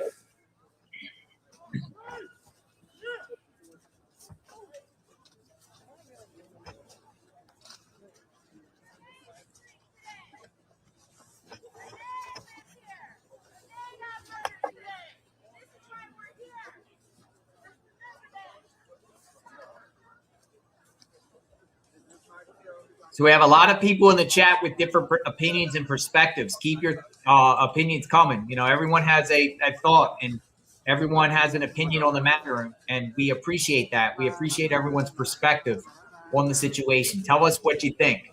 Tell us what you think in the chat. This is a large group. As the sun is going down, the sun is starting to go down there. You do see some Mexican flags in the area, right? Mexican flags. They were burning an American flag in the street earlier.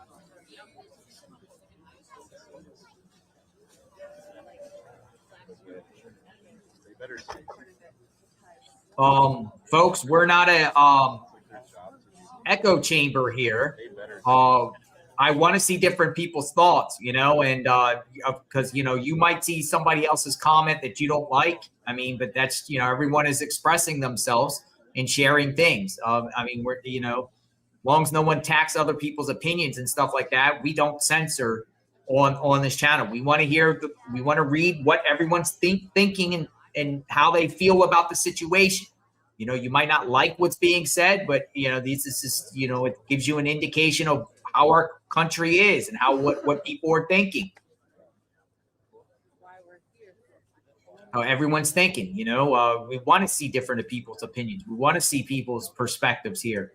You know, as far as myself, yeah, I support ICE and Border Patrol.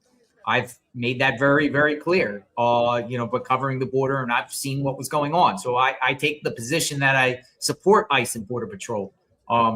In this situation, Tom Winter with NBC had a thing, puts a term that I thought was interesting. It's like, it's ugly, but it's justified. It's an ugly situation, but it's justified. You know, it's one of these things where it's a bad look, and it looks bad. It looks bad. But at the same time, legal-wise, it probably is justified because, you know, it's a split-second situation. It's a split-second situation. And, you know, a lot of times when these individuals get shot by law enforcement, they either draw guns on law enforcement or come out at law enforcement in some way or shape or form where the law enforcement sees in their eyes that they are under attack or they have to stop an imminent threat, and they take action. Now, of course, there's some unjustified shootings out there. You know, they've been out there.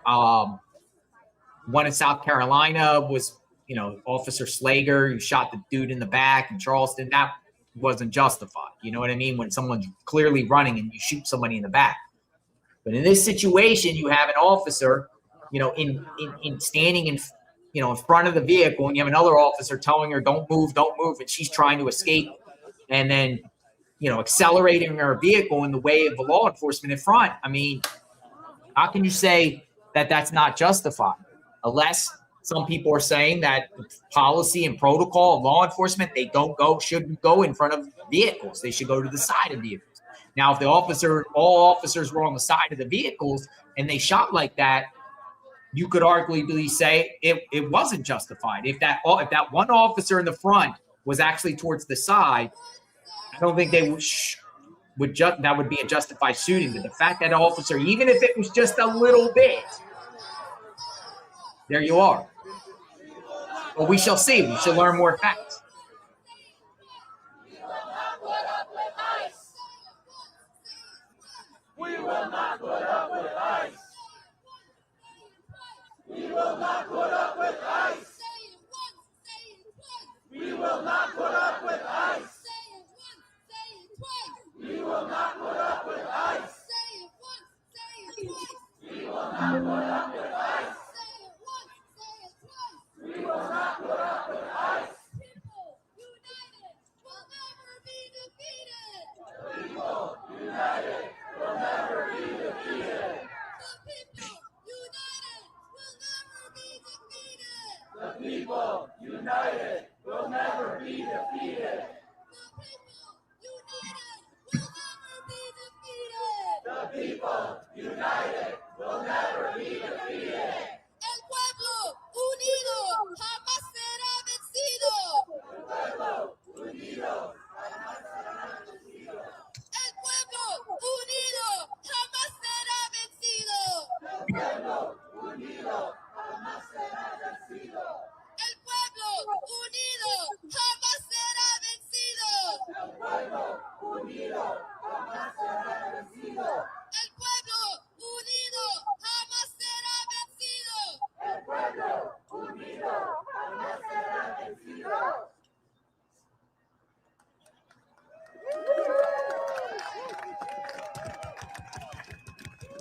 We're waiting for a press conference to come up, and we'll go to the press conference as soon as it comes up by Kristi Noem and DHS. But we're monitoring here of what's going on.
Coalition against Trump, with Twin Cities Coalition for Justice. We are standing here to demand freedom for all of our immigrant neighbors. Freedom for all of us who are observing, who are calling out ISIS crimes against all of us. Whether we are citizens or not, we should have the right to protest, to have our First Amendments. And what do? They try to take it from us, just as we have nothing else. They try to take our ability to observe. Say shame! Shame! Shame! Today, MPD essentially allowed the feds to contaminate and clean this crime scene. Shame! Shame! Who should be the ones in jail? Us, demanding human rights for our neighbors, or the fascist Nazi ICE? We're here today because we lost a community member who was doing what was right. She was fighting for her immigrant neighbors, just as so many of us have been. And now she's gone. We cannot let this scare us into stopping our own operations of doing patrols, of helping our community, of doing everything in our power to support the immigrants in our community who are under such a brutal siege in the United States currently. We need to let this incident empower us even further to keep fighting. They're the ones with guns, and they're scared of us. How does that make any sense? Bullshit. And that just shows how much power we have as a collective. That just shows the strength of people power. They are afraid of us, with our whistles, with our cell phones, with our cameras. And they should be. That's right. Because when ICE comes to town, we're gonna deal with them, because Minneapolis knows how to deal with ICE. Thank you all for being here today to hold our power together while we remember a community member that we lost. We're going to have a program of some speakers, so thank you all for being out here today. And without further ado, I think I'm going to introduce our first speaker from the Indigenous Protectors Movement, Joe Vital. Oh, never mind. We're going to start with the Mirac member, my good friend Mirka.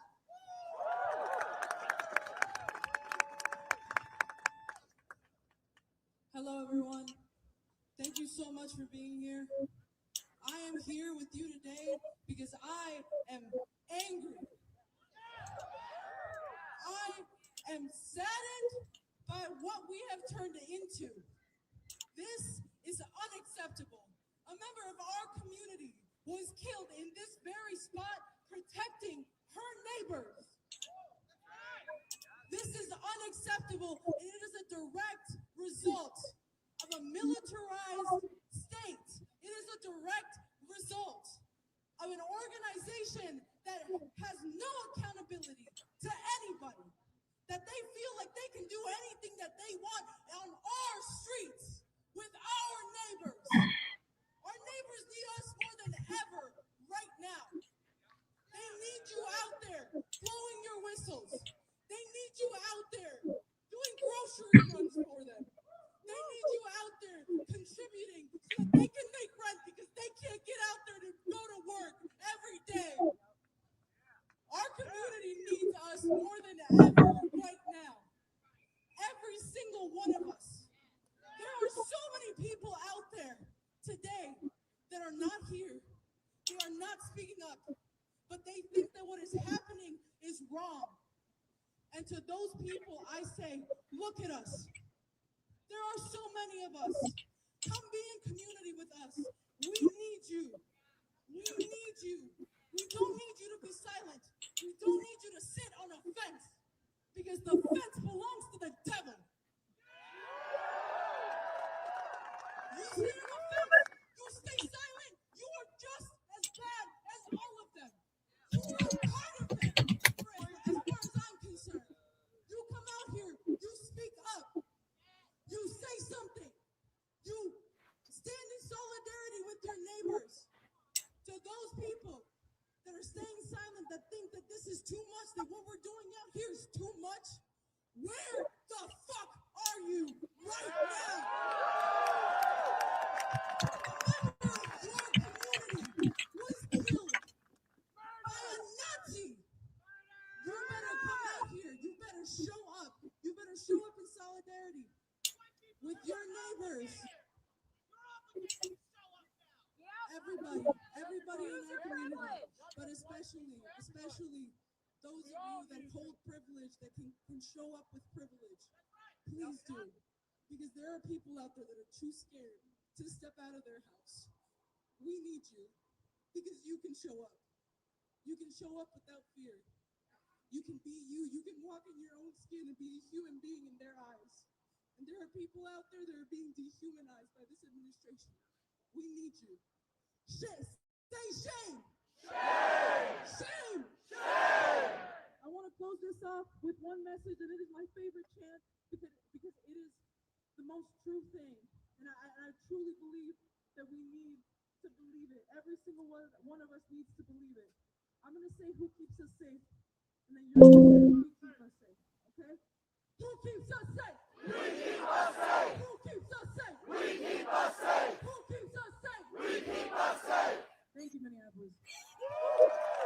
Volume on the feed is a little bit low, folks. It's the loud it can get.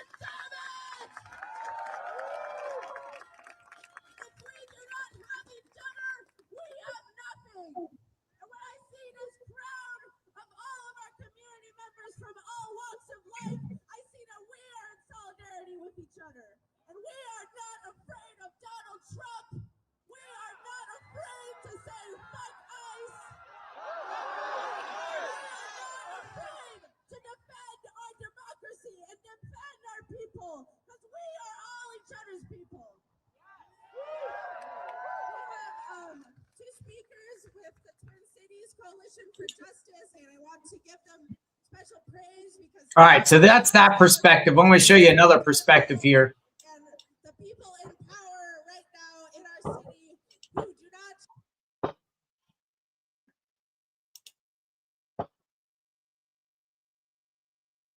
So here's it from the air shot here.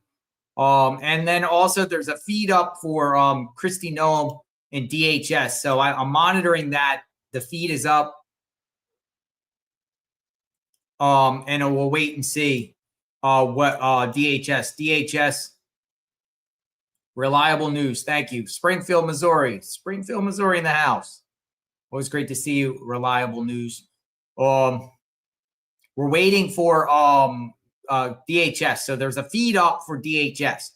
So we'll listen in on them as soon as they come up. I'm monitoring this. Fox Minneapolis has a feed set up there inside, ready for a press conference. It hasn't started. As soon as that starts, we'll go in on that one. So they're, if you know about the protesting all these years, they're doing the same stand up, fight back, stand up, fight. They do the same chants on almost every single issue, from Free Palestine to, anti-Trump to anti-ICE. It's what do we do? Stand up, fight back. What do we want? Justice. What do we want now? What do the chants? It's all organized chants. They have the same chants. So whether you support it or not, it's the same chants that they do out there on almost every single issue out there, contrary to more aimed towards the Trump administration and Republicans. So I like this. Let me see.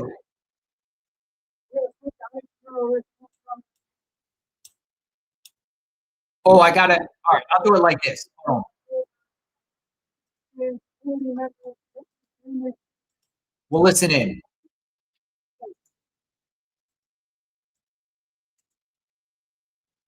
She set out to observe a raid because she cares, because she cared for her neighbors, because she cared for the people in this city, and that is more than any ICE agent or any police officer could say.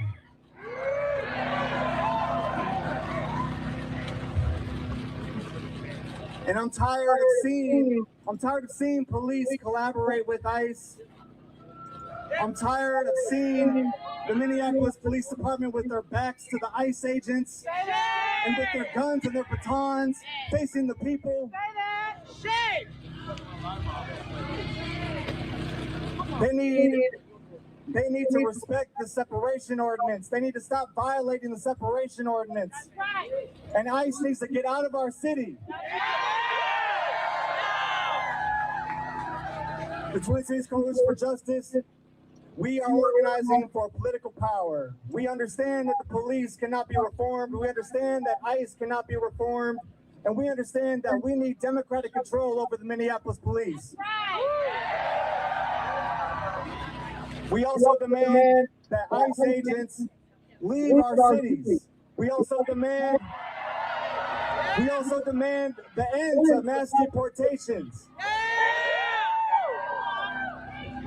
And we demand that the ICE agent who killed Renee Good today be prosecuted to the fullest extent. We demand full accountability and justice for Renee.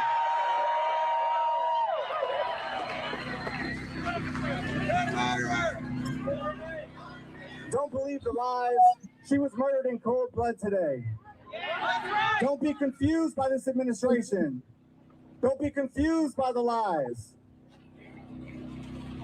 We have to see clearly, straight through those lies. And we have to keep on showing up in these streets. We have to keep on standing together.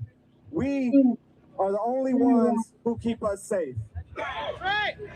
So keep showing up, and don't just show up. Get organized. Join an organization. If you're not in an organization, join one, because we need you in this fight. Thank you.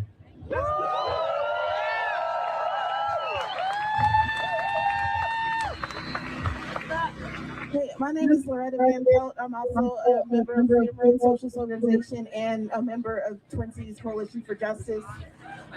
My comrade said it best. I don't know what more to say other than all I know is I've been very emotional today about what happened. I've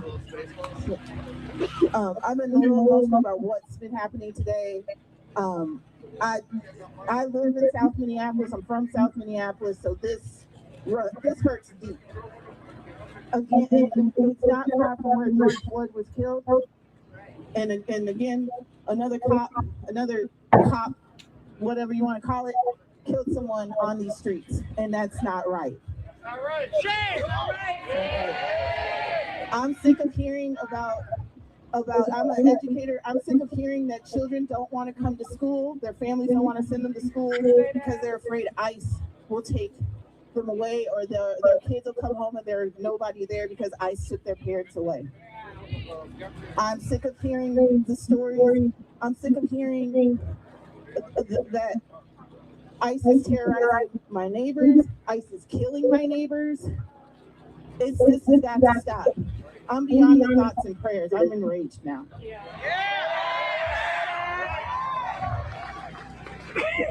So when we're under attack, we better fight back.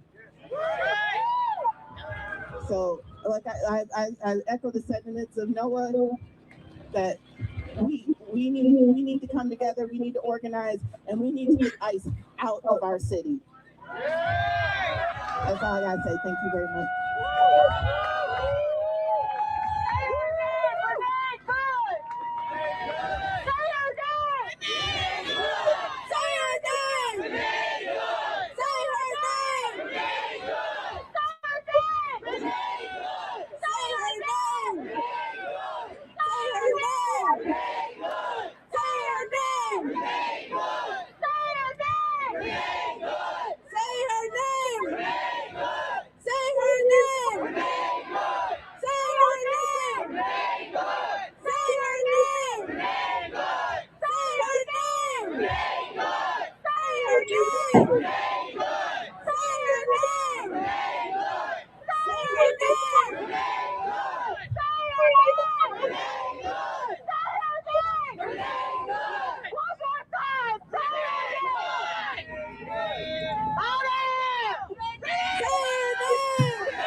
I'll do a call and response in Spanish, so just repeat after me. Aquí estamos. Aquí estamos. Y no nos vamos. Y no nos vamos.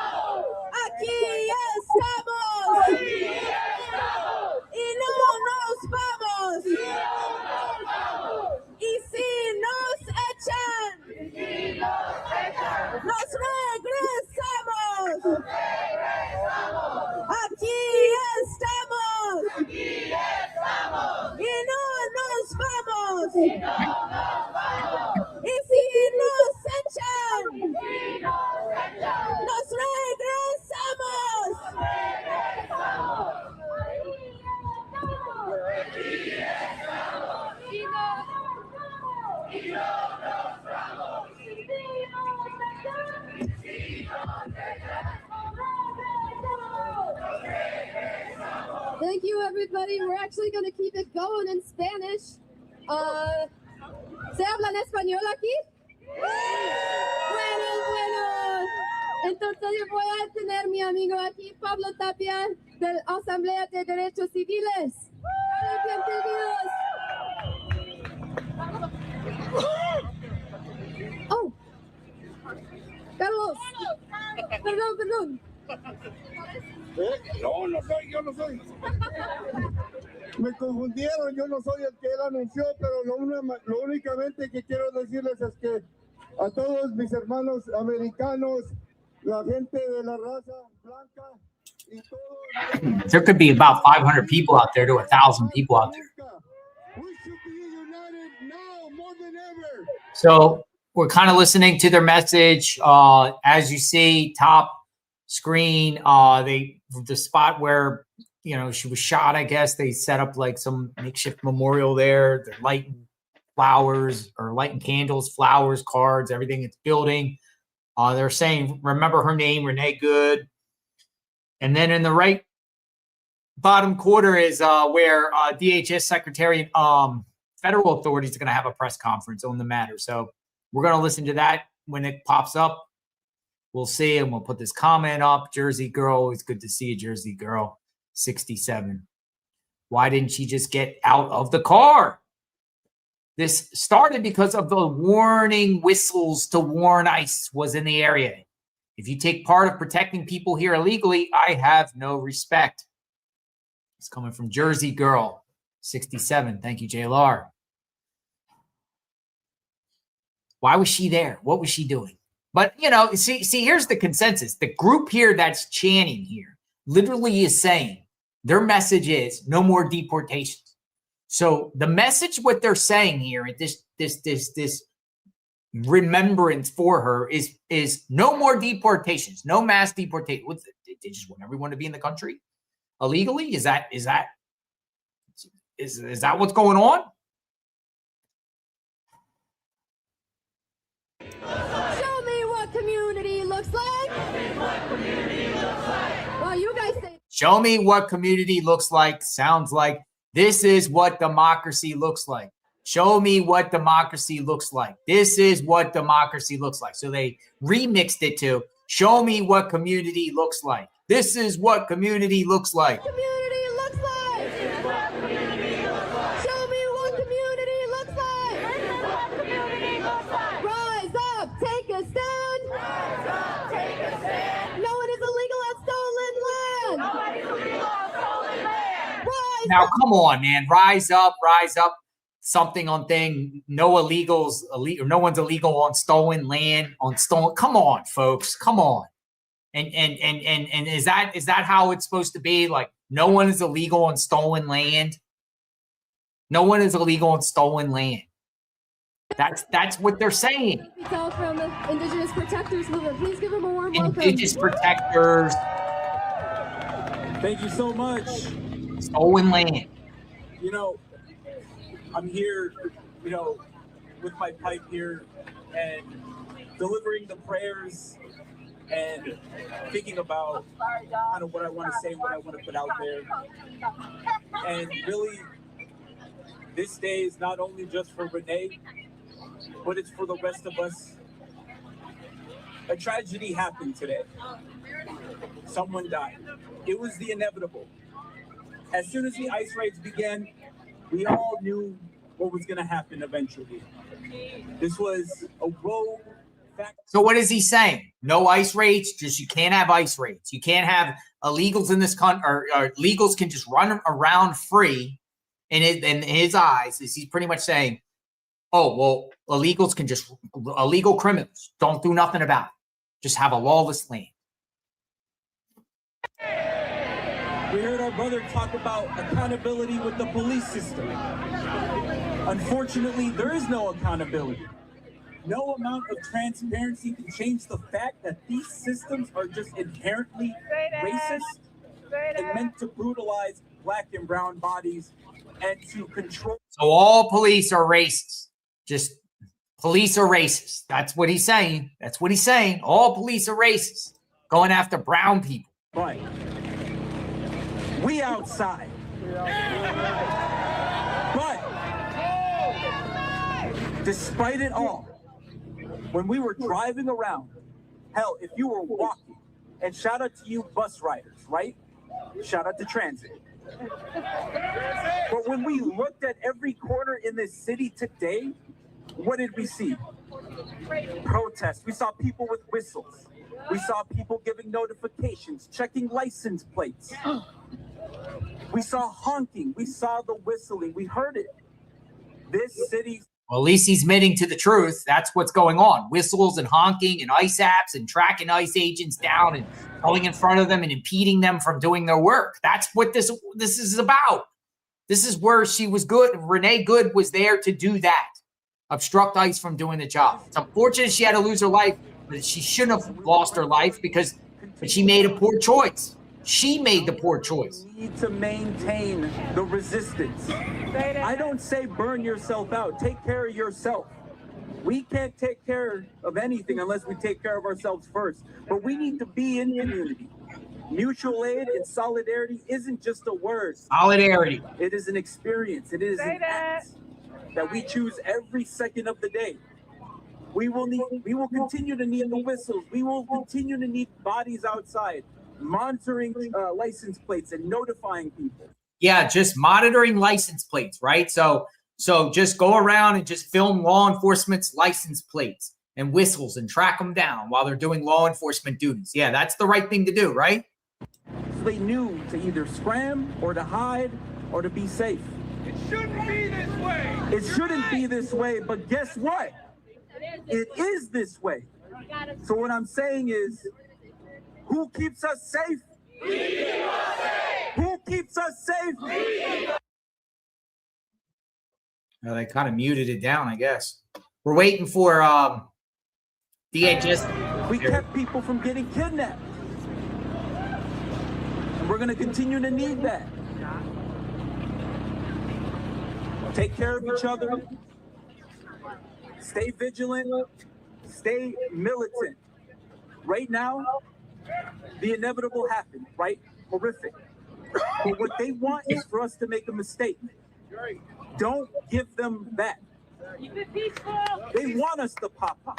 And we know we can pop off, right? All right, that was the visual in Minneapolis, Minnesota. We were bringing you that coverage, and at times we did have to mute it because of bad language by the protesters. But next up, we do want to keep you in Minneapolis and take you out to DHS Secretary Kristi Noem, about to make remarks. Speaking on this incident, we are going to be hearing from her for the second time today, but now these are formal remarks in Minneapolis. Greg Pavino's there. Many of DHS as well as Border Patrol Greg and Pavino. ICE members are here as Right well. there, Greg Pavino. That will be behind Secretary Noem. So we are going to be listening in here as it all happens on Live Now from Fox, bringing it to you worldwide. Let's listen in here as we will have Secretary Noem moments away. 3, 4, 5. You want more or you good? Ball check. 1, 2, 3. Good. Let's call it there. All right. I gotta call Susan back. We're good?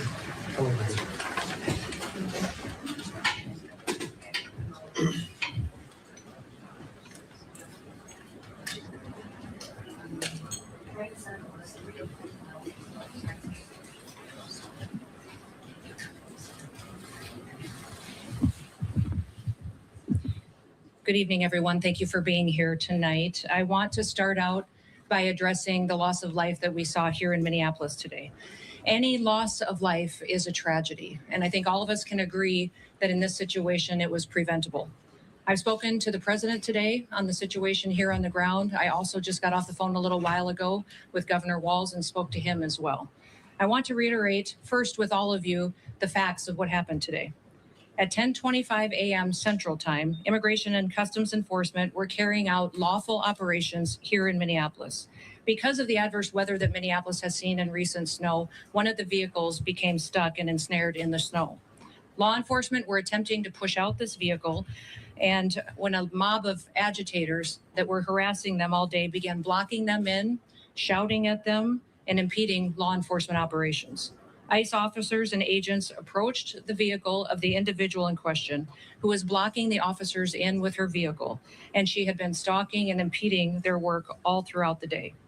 ICE agents repeatedly ordered her to get out of the car and to stop obstructing law enforcement, but she refused to obey their commands. She then proceeded to weaponize her vehicle, and she attempted to run a law enforcement officer over. This appears as an attempt to kill or to cause bodily harm to agents, an act of domestic terrorism. The ICE officer, fearing for his life and the other officers around him and the safety of the public, fired defensive shots. He used his training to save his own life and that of his colleagues. He was treated at a local hospital, has been released, and is now with family.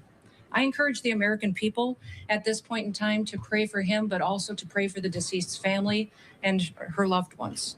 Today alone in this country, there have been 4 different domestic terrorist attacks on federal officers by the ramming of vehicles. 3 of them happened here in Minneapolis. We've seen over 100 of these vehicle rammings happen in just recent weeks, and this must stop.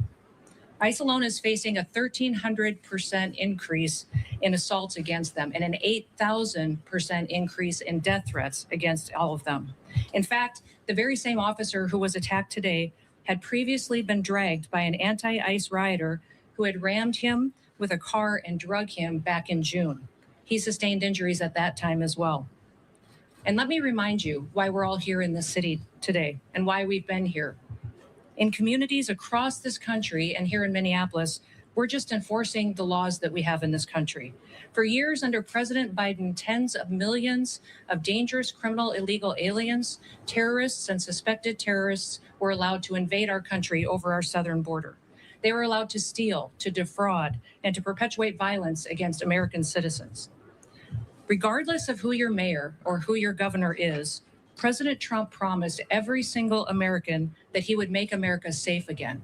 He promised every single American that he would work to protect them from dangerous criminals. Since Governor Walz has been in charge of Minnesota, we have seen homicides go up by over 50%. That's also during Mayor Frye's tenure as well. Since President Trump took office, Governor Walz has released over 470 violent criminals back onto the streets here in Minneapolis. He has another 680 of them still within his jurisdiction that he could give to us today to face the consequences for their crimes. Because Governor Walz and Mayor Frye refuse to protect Minnesotans, and instead they protect these criminals, that's why we are here. And we didn't just show up yesterday, we've always been here.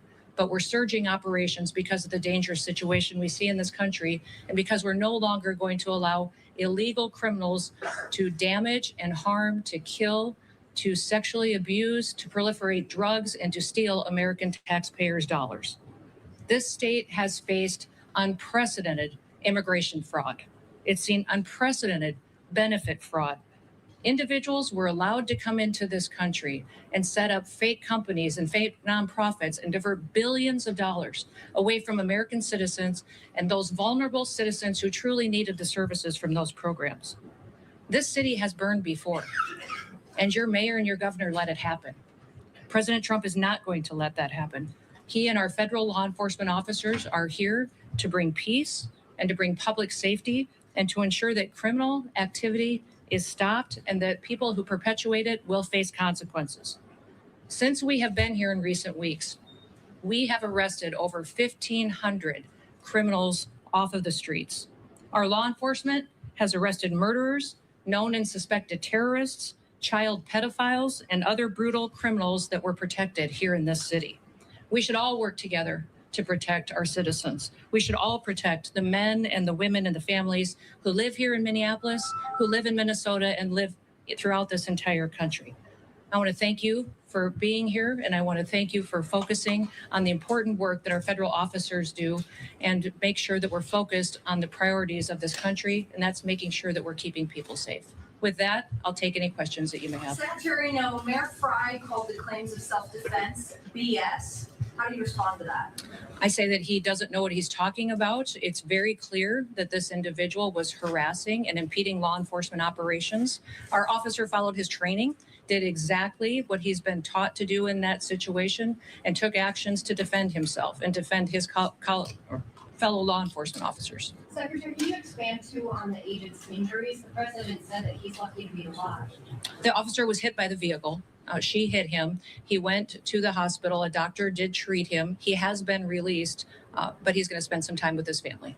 Can you clarify whether he was hit before or after the gunshots were fired? I can't, but the FBI will continue the investigation and release more facts when it's appropriate. Secretary, now, has the agent been relieved of his duty, or can you give us any other insight? No, we're following the standard protocol procedures we do in situations like this. When there's an officer-involved shooting, we make sure that we get the facts and that we are getting the statements from everybody involved and make sure that investigators are handling the decisions. Secretary, now have ICE operations paused because of what happened today? No, we're still out on the streets doing our work to get dangerous criminals off of the streets of Minneapolis. Can you give us any insight into your conversation with the governor? You know, Tim and I have known each other for years. We served in Congress together. We both ran for governor the same year and have served as governor at the same times. So we were colleagues, and we discussed what happened here today. We have two very different viewpoints of it. I talked specifically about the fact that we have laws. They need to be enforced. He knows that I believe sanctuary policies have protected criminals and placed a priority of them over the citizens that live here. And he knows we'll continue to do our work, and I encouraged him to work with us. We've never had a cooperative arrangement with law enforcement here. Whenever we've done investigations, whenever we've done police work, when we've been doing what we can to bring people to justice for the crimes that they commit, we haven't had the cooperation of the state of Minnesota or the city police here under the mayor's direction. If you talk to any of these federal law enforcement officers, they'll say that when they call for backup in a situation, that it's hit and miss. They were grateful today that the police chief and local law enforcement showed up at the scene and helped secure it to make sure that nobody was harmed and that the FBI could do their work. But I would encourage them to work with us, that we could form a partnership that would make sure that individuals have the opportunity to have a safe Minneapolis. Secretary, will body Over here. do you stand behind the use of force, and will any of those use of force guidelines be altered or changed in the future? You know, it's clearly established law that a vehicle driven by a person and used to harm someone is a deadly weapon. Deadly force is perfectly lawful when a threat is faced by a weapon. So I do believe that this officer used his training in this situation, and we'll let the FBI continue the investigation to get it resolved. So just to be clear, the shooting happened before or after the vehicle hit the officer? I know you keep asking that, but that doesn't mean that the FBI is going to give you an answer today. There will be an investigation. We want to make sure that it's factual. What I would ask is that as we go forward from here today, that we all remember that our job is to have peaceful discussions. I'd encourage our local law enforcement and state law enforcement to work with us.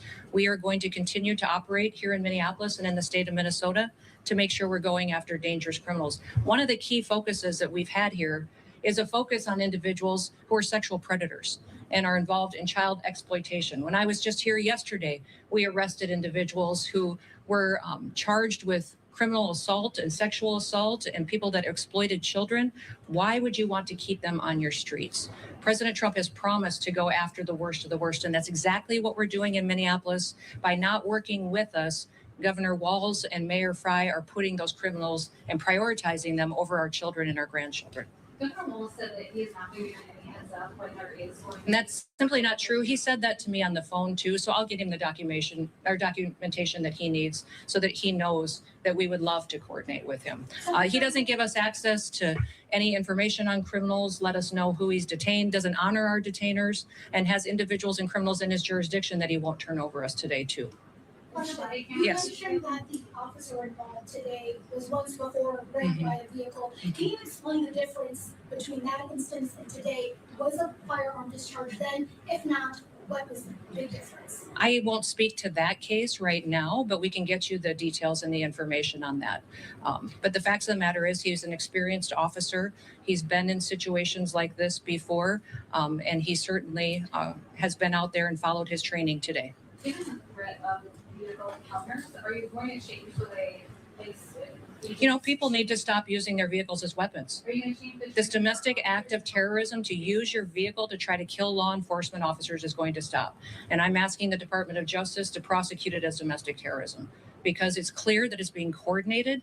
People are being trained and told how to use their vehicles to impede law enforcement operations and then to run over anybody who gets in their way while they go out there and try to disrupt peace and public safety. And Americans deserve better. So can you say why they were investing in National Guard? Why the National That hasn't been a part of the discussion. I know Governor Walz mentioned some of that earlier in his press conference, but we know we've got law enforcement officers here that will continue to work, and we're hopeful that the public recognizes that the work that we do every day makes America safe again. Can you get With insight that, into the operation that was happening at 34th and Portland? we had law enforcement officers that were out there doing an enforcement action, and a vehicle got stuck in the snow, and so they had called for other people to come and help them get that vehicle out. Those officers were trying to free the vehicle when the harassment started, when the protesters were out there impeding their vehicles and preventing them from leaving the scene. Was it at a particular home or business in that intersection? I won't speak to that. Can you speak to the crime that person may be committed that you were going after? And you mentioned sexual crime. Okay. Will body camera footage be released? I will let the FBI decide. Were they on target today when they were in that neighborhood? They were returning back to headquarters, I believe, to start a new operation, had just completed one. Was it nice? Well, thank you. What's that? Was it a nice vehicle? I was one of the vehicles that ICE officers were using. But remember, when we operate in a task force model. So we have other federal agencies that work with us, and we're very grateful for that. We have CBP officers, the FBI, DEA, ATF, all of those all work with us every day in a task force model, and we appreciate it. We'd love to have the state police, and we'd also love to have the Minneapolis police chief and his team be alongside of us while we're out there doing those enforcement operations. Were the agents later? But that will get you more information as it is revealed. But thank you and everybody. Let's work together to make sure that we can continue to help the city be safer, get more criminals off the streets, and ensure that our public has the opportunity to pursue the American dream in a city they can be proud of. Thank you. Thank you. All right, Secretary Noam wrapping up, saying the investigation is still in its early stages, but reminding those that come to protest that they cannot use their vehicles as weapons. And that is exactly what she said happened and transpired earlier today and was the reason why the agent had to fire the gun there and shoot and kill that 37-year-old woman. So we will again continue to follow the investigation all right here for you on Live Now from Fox. Let's now go out to Fox 9 Minneapolis. They continue their coverage as well. Let's listen in right now.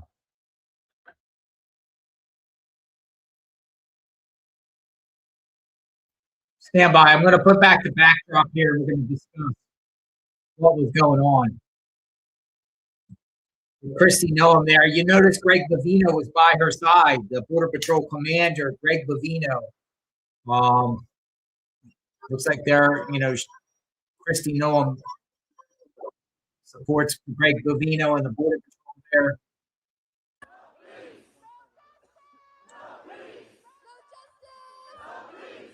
All right, so the crowded groups of people are still out there, and where this Renee Good was killed. Your thoughts on Christy Noam and what she said? She pretty much said that operations will continue.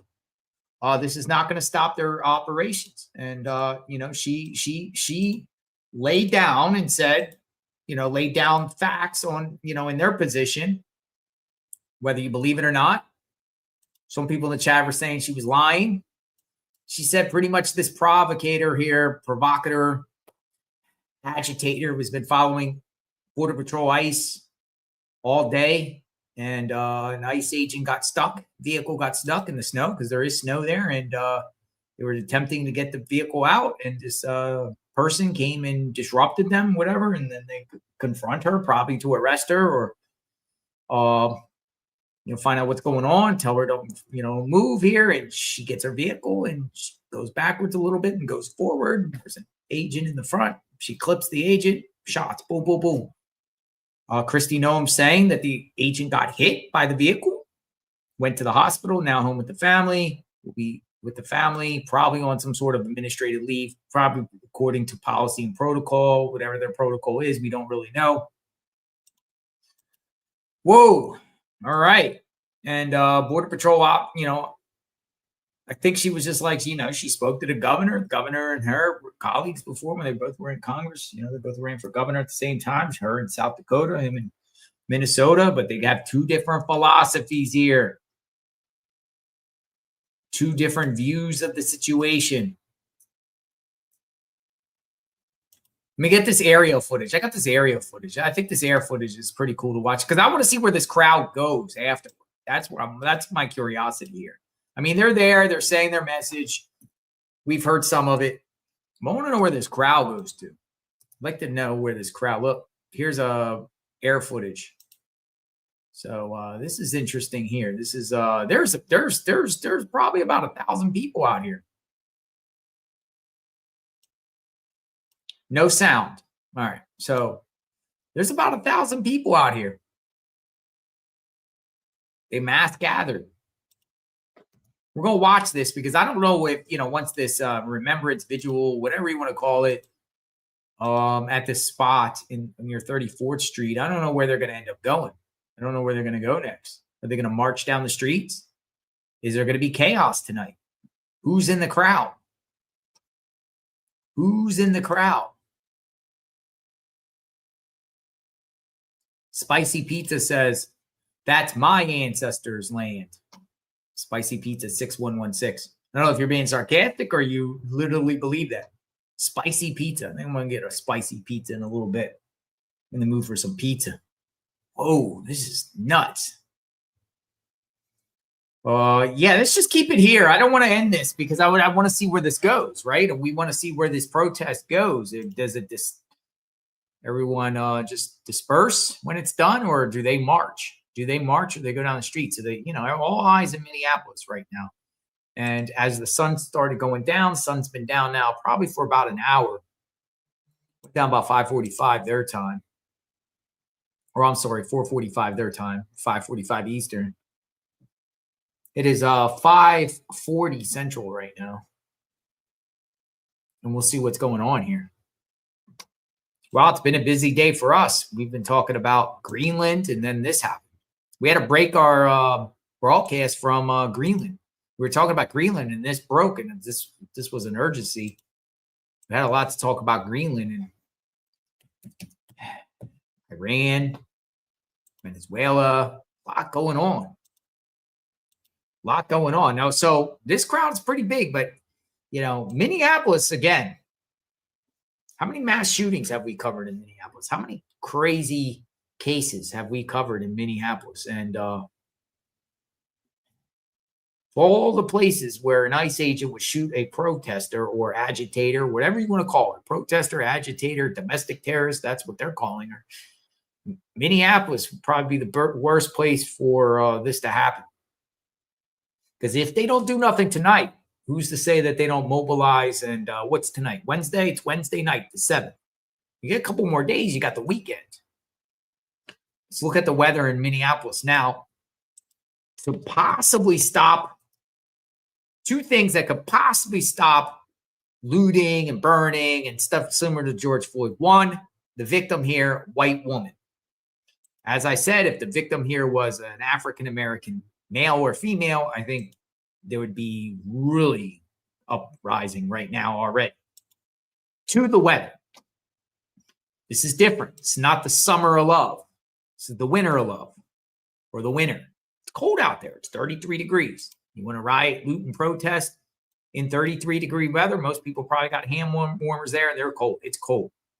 Well, if you're there, you're probably used to it. It's probably balmy. 33 in their eyes are probably balmy. It's not going too cold out there tonight. It's going to the mid-20s. Friday, but here's the thing. Reason why there might not be some looting and craziness all like that on a mass scale is forecast for Saturday is snow with a high of 23 degrees snow. And then low in the teens. And even Sunday, it's going to even be colder. It's in the low 20s for a high.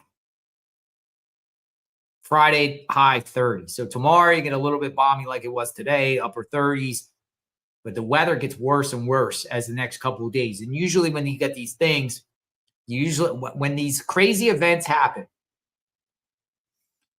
you usually got the first 72 hours. Or if it happens on a Monday or Tuesday, you got to wait to see what happens on the weekend. Because the organizations out there and all the groups, they're going to be creating flyers for the next day probably, and then they're going to be posting online flyers all over the place in all their chats. And they're going to say, come out Friday or come out protesting on Saturday or Sunday. There's going to be something, right? There's going to be something. And it usually happens with any event in any city like this. Weekday, then going into the weekend. So the first weekend is critical. If you can withstand the first weekend, if they can go through the first weekend here without any rioting, looting, I don't think it happens.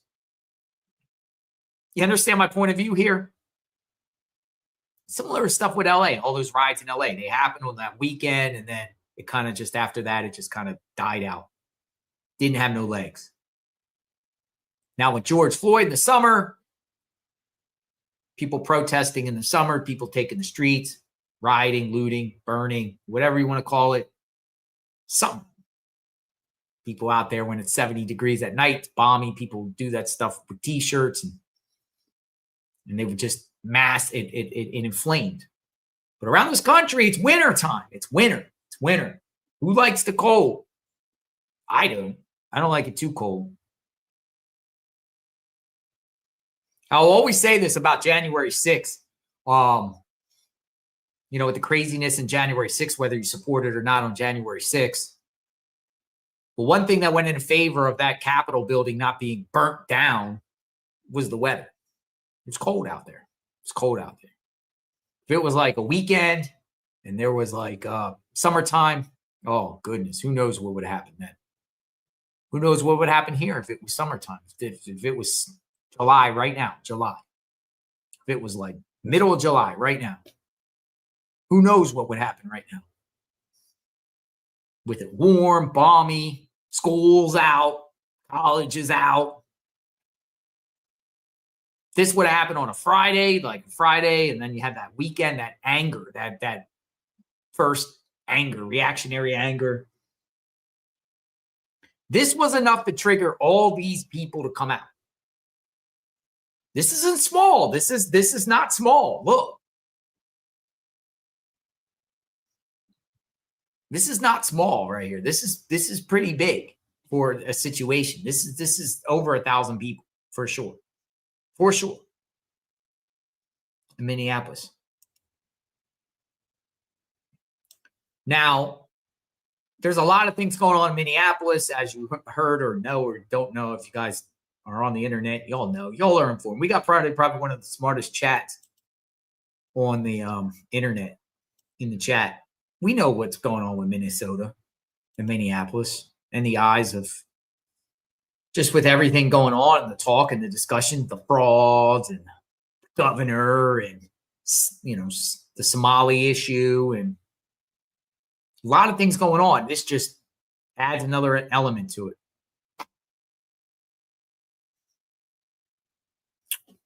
A lot of people.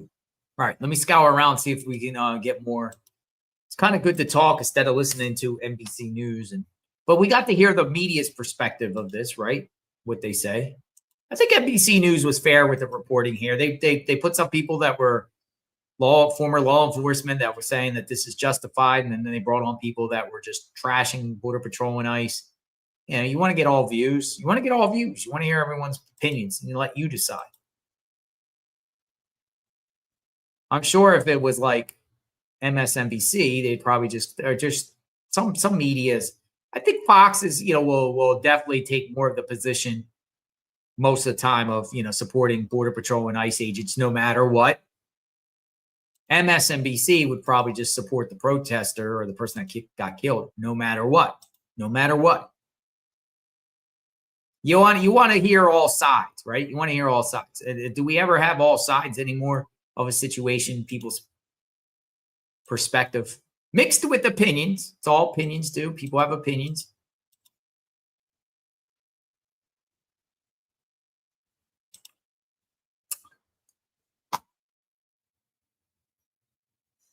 Y'all are great though. I appreciate everyone in the chat here.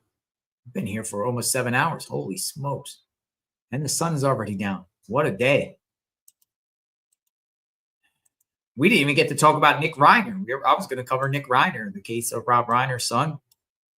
I haven't even looked at there. We were going to cover the court proceedings. I don't even know what happened there because we've been following this.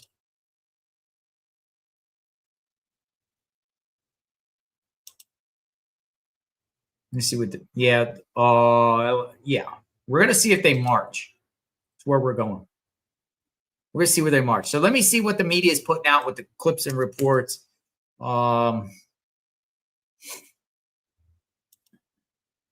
All these media outlets now have threads.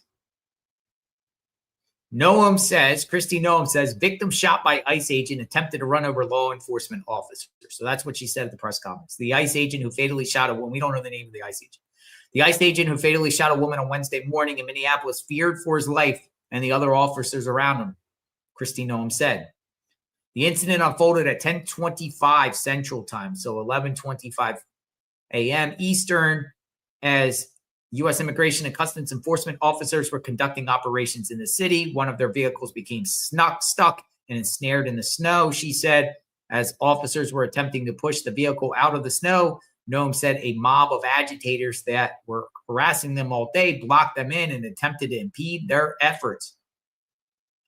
One of those vehicles, Christy Noam said, was being driven by the victim, who the secretary accused of stalking and impeding officers' work throughout the day.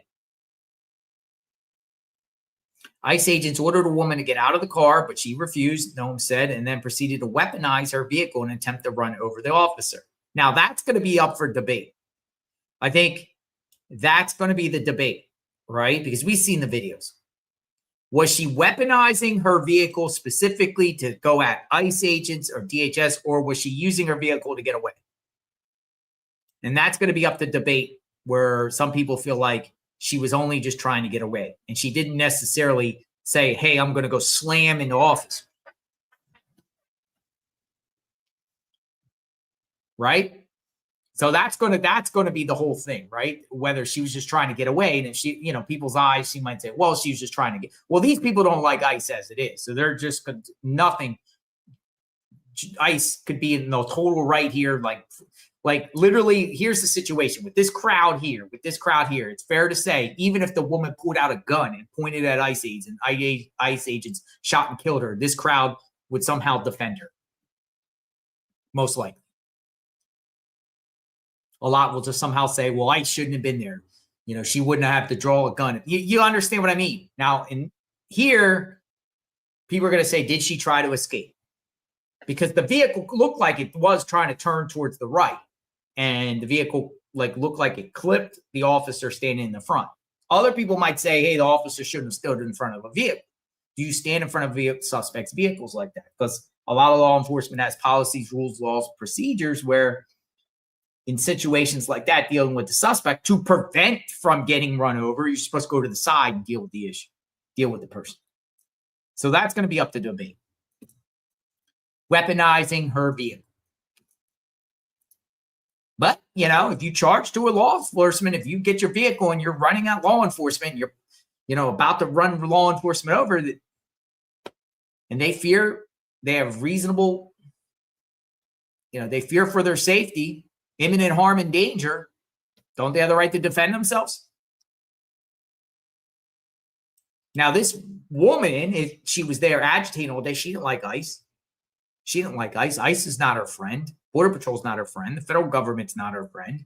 She's there blowing whistles and everything like that. She's already took the position. It's not like she was just a random woman that was there and the situation happened. This was somebody that probably, if they get her communications and get her phone, subpoena her phone records and subpoena her social media presence, there's probably a long paper trail of her with anti-ICE, anti-government stuff.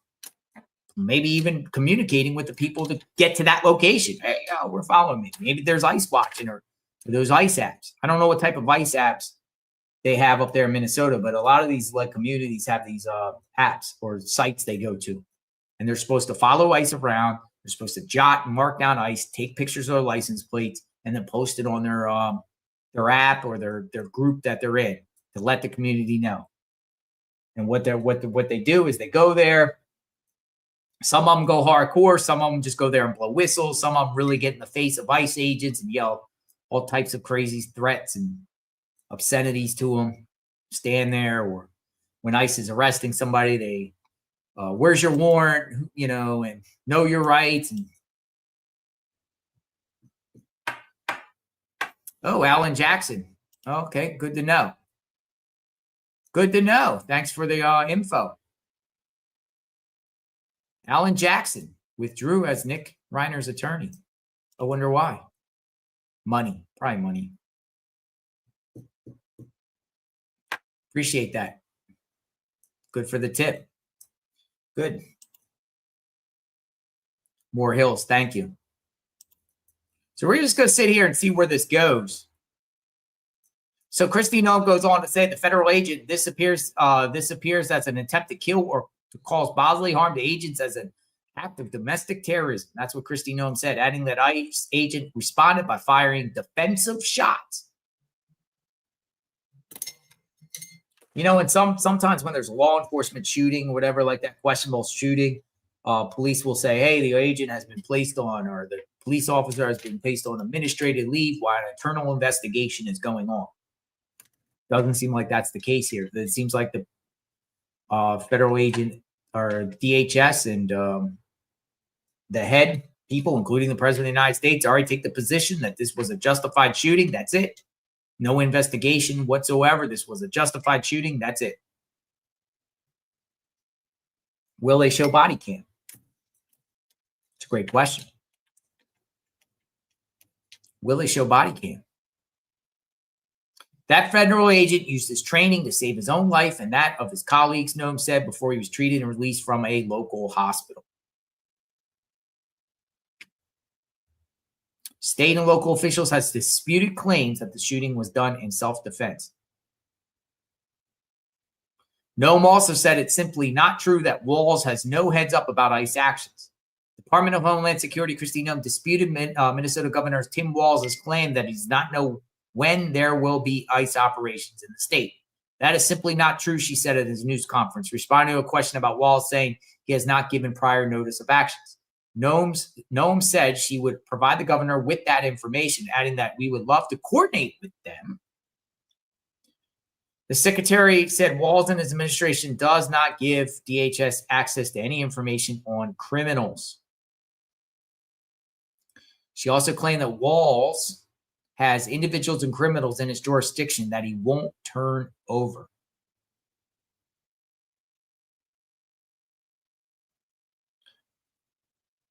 Thousands of residents hold vigil near shooting scene. Minnesota residents and activists are holding a vigil around a makeshift shrine of flowers and candles on a patch of snow near where 37-year-old Renee Nicole Good was fatally shot by an ICE officer hours earlier. Say it once, say it twice. We will not put up with ICE, they chanted. Say it once, say it twice. We will not put up with ICE, they chanted. Some carried signs with messages such as, "Killer ICE off our streets." Speaker said the action of the federal officers are unacceptable and a direct result of what they called militarized state with no accountability. They called for charges against the ICE officer who fatally shot the woman in her vehicle, noting that she had been there to observe the action of federal officers. We're not afraid of Donald Trump, and we're not afraid to say F ICE, one speaker says.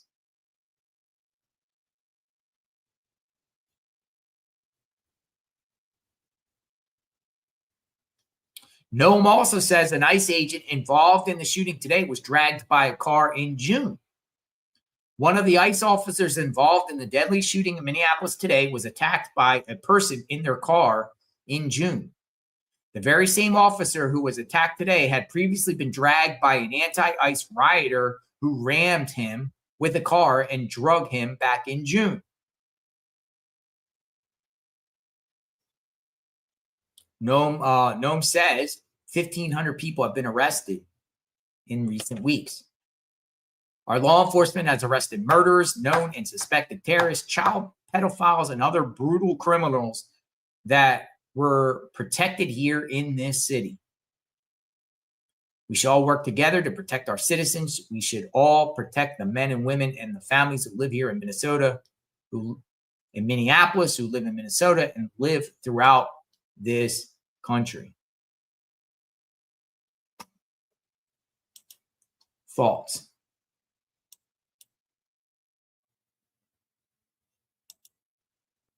Air Force USA 2 says Officer Tatum showed an angle where you can clearly see the officer. Can you show the video, please? Yeah, I got it here.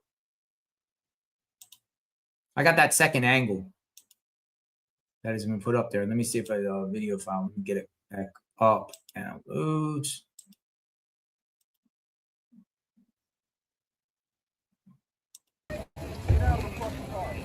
No! No! Shame! Shame! Oh my! All right, so that's the one angle that we see, right? So let's just review it back. But there's another angle, but you can see the officer. Look at the car and look at the officer in the front of the vehicle to the left. Now, I'm going to move down this banner because the next one we're going to show, and I'm going to move myself to the left. All right, so you can see he's right there. Now, did he get hit? Look at his leg. His leg looks like it's limping. Looks like his leg got hit.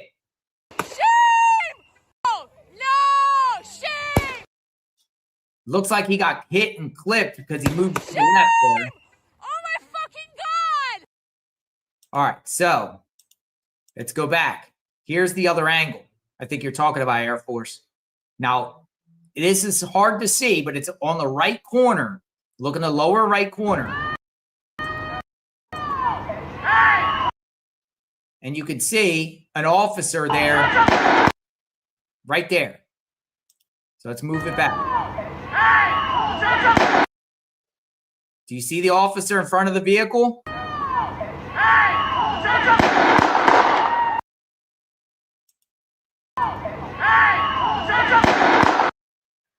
It seems like she clipped him. What do you think? What do you think?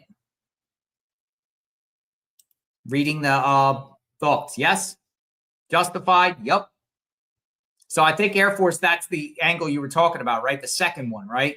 Where you could clearly see an officer in the front there. I mean, even though it's like not directly in front of the vehicle, it's still there. It's still, he's like in front of the vehicle, like right there at that corner. Right there at that corner. And it appears, let me, I'm trying to say, it appears he was right there and he got clipped and moved to the left. And it looked like he was limping after. And you don't know, like if he didn't shoot that, she could have kept going right into him. Like he don't know if she's really swerving and like all he is he's there and she's flooring it and he's in front of the vehicle. Now, somebody said in the chat, this is a lying channel. We're sharing we're showing different angles. I mean, the angles speak for itself.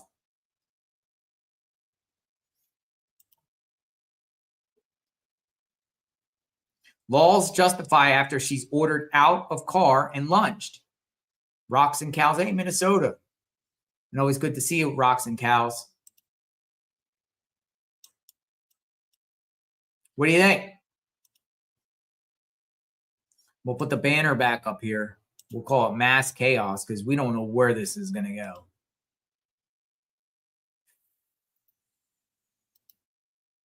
If law enforcement gives you a lawful order and you run off on law enforcement, you're asking for trouble. If law enforcement gives you a lawful order or you draw a gun or use some sort of equipment as a weapon, you're going to get most likely shot. Stop what you're doing. Park your vehicle. Let them come out. She probably would have been detained, probably hit with some citation, and she would have went about her life. That's it. She might have got some sort of obstruction charge or something like that. She would have been bailed out. Probably the charge. She probably would have got arrested. Probably would have been dropped. She would have lived another day. You can't. What do? We showed a kid yesterday at Walmart.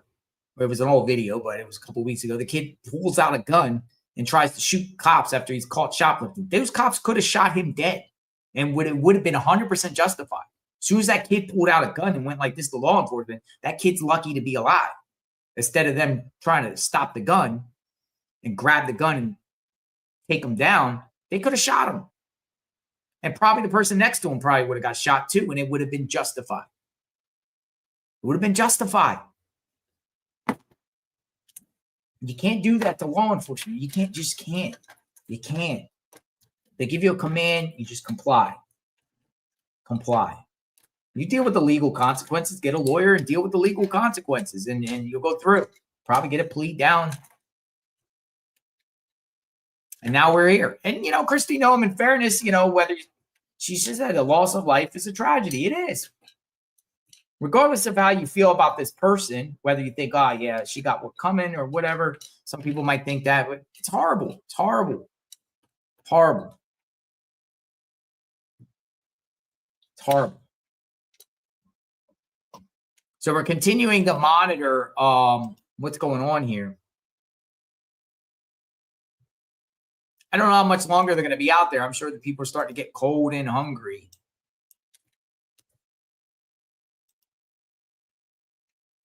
I'm gonna look at the AP. I'm gonna go to the AP. I'm gonna go to the ground perspective here. and just see what's going on the ground. We're going to stay with this. I just want to know where they go. If they even go anywhere, or they dissipate.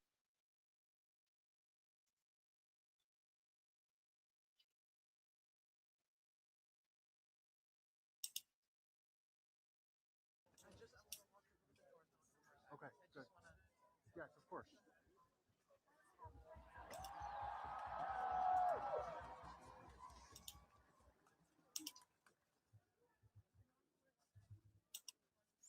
So a lot of times, like these media outlets will turn down the volume or put it low because probably not made for TV language. ICE is dangerous, it says. ICE is dangerous.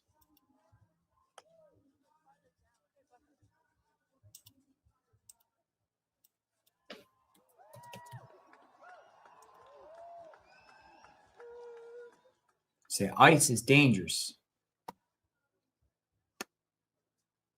ICE murders.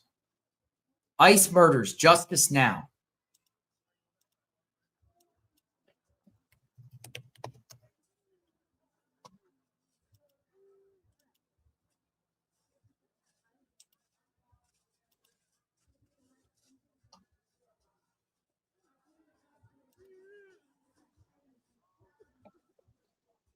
All right, so NBC News is repeating what Kristi Noem says.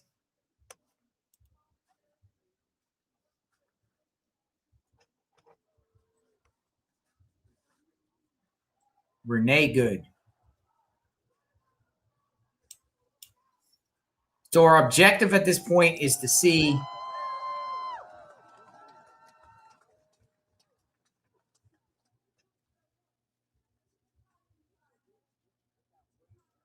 We're gonna put on the local media and see what they have to say about it. And we're going to monitor where this protest goes, or whatever you want to call it, in remembrance.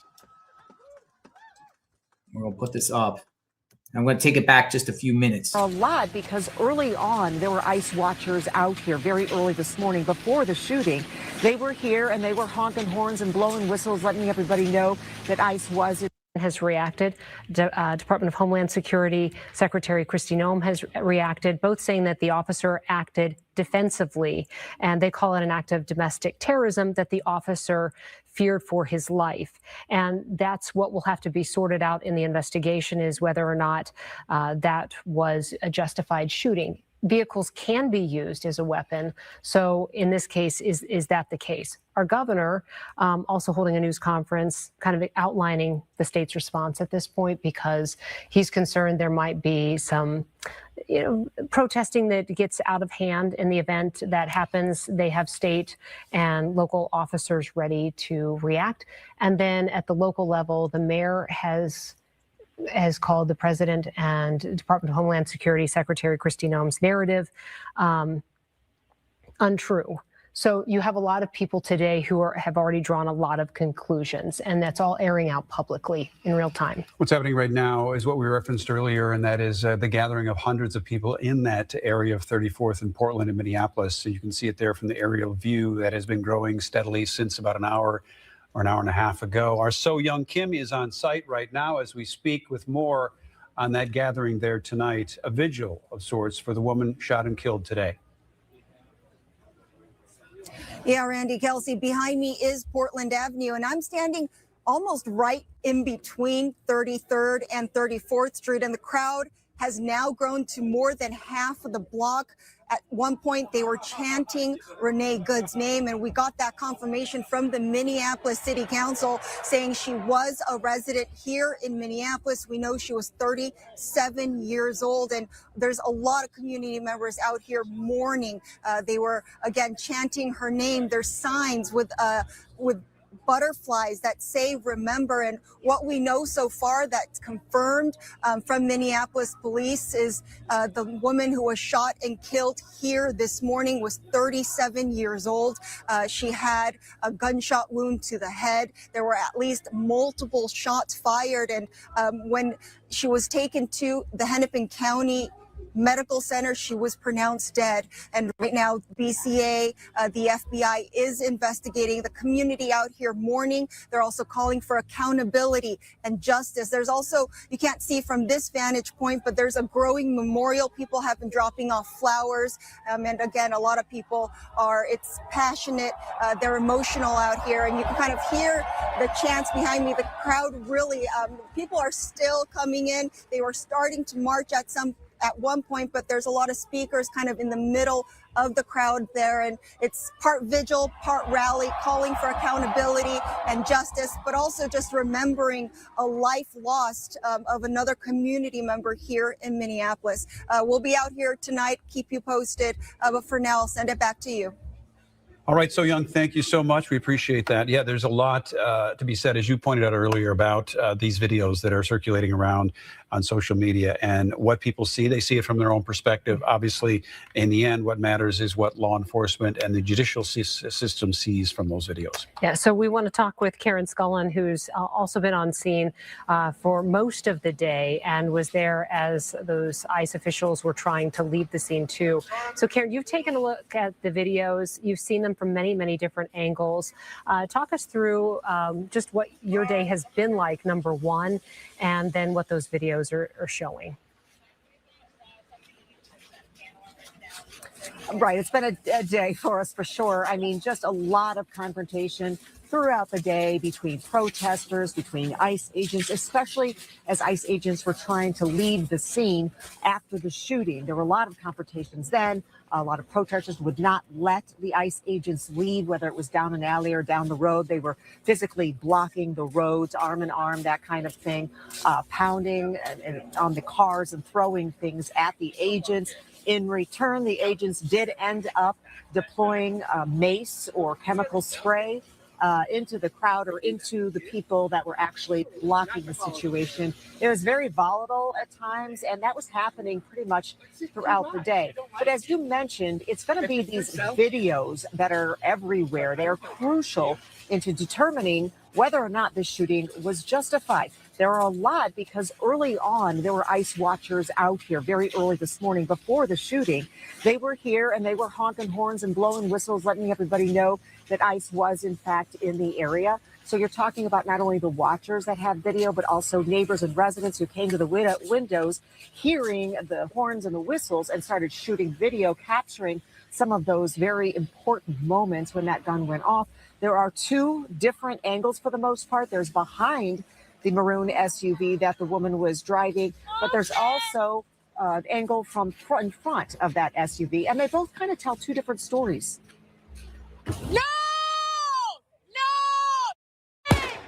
ICE watchers and neighbors were recording as a confrontation between agents and a protester was quickly unfolding. Now let's take a closer look. Watch as agents approach the driver. The 37-year-old woman begins backing up as one agent has his hand on the door handle of the vehicle and the other arm appears to be reaching inside through the car window. At the same time, there is an agent on the front left corner of that SUV. That is the agent who fires his gun. First, it appears to be through the windshield, the following two shots through the open window. But there is another angle from the front of the SUV. It is the angle President Donald Trump refers to on social media when he defends the ICE agent's actions. In it, you see the agent on the front left corner of the SUV. And in the chaos, it does appear to show that agent being hit by that SUV. The agent then fires 3 times, reportedly hitting the woman in the face. The driver then crashes into 2 parked cars. ICE is claiming self-defense, that the woman was using her car as a weapon. A lot of protesters showed up shouting and screaming that the shooting was unjustified, blocking agents from leaving the scene. They were pounding on windows, throwing things at the agents. The situation played out several times. Eventually, chemical spray was deployed, which did help clear the way for ICE to exit. And it does seem that that is going to be the situation every time there's a confrontation and people move out of the way, that ICE agents or whoever's on scene there might deploy their chemical spray. We did get some of that spray. I can tell you it hurts a lot. for a long time, especially if they have contact lenses. So just be aware of that if you're going to come out and protest at any of these sites and these situations. Right now, I can tell you people have been coming and going. We're just kind of a block away from 34th and Portland. Just a ton of people going, a ton of people coming as these.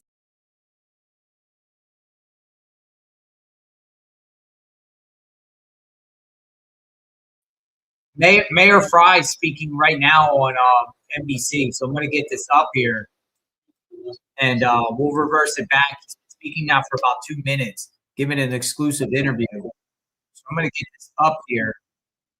Stand by. Listen to Fry. I'm going to get Fry up here. All right, so Fry's coming up. We got Fry. Jacob Fry. Quote, viciously ran over an ICE officer who seems to have, his words, shot her in self-defense. Tom. Maggie Vespa leading us off tonight. Mayor Jacob Fry joins us tonight from Minneapolis. Mayor Fry, we thank you for joining the show, and I am sorry it is under, once again, these horrific circumstances. You've been very vocal against the ICE operations in your city. I want to play a little bit of what you said about the incident today. Let's play it.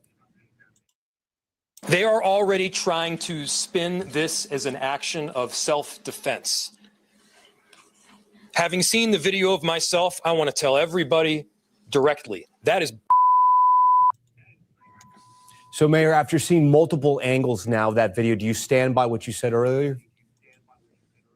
Of course, I stand by what I said. I won't preempt the investigation that is presently underway, as the state has said that the Bureau of Criminal Apprehension will be helping to investigate this case. But look, I got two eyes. All of you do too. And you can see for yourself what happened was reckless. And by the way, entirely predictable, because we have been saying, the chief and I vocally for, I don't know, over a month, that somebody was going to get hurt or killed, whether that was a civilian, a police officer, a federal agent. When you deploy, in this case, thousands of agents to Minneapolis, to our state, with no clear plan, that don't understand constitutional law, that clearly can't even drive in the snow that well, yeah, you're going to get problems. And then when they treat people the way they've been treating them, and by the way, this is not like the first instance of horrific treatment. They were dragging a pregnant woman through the snow. We've seen them indiscriminately pulling Latino and Somali people off the street.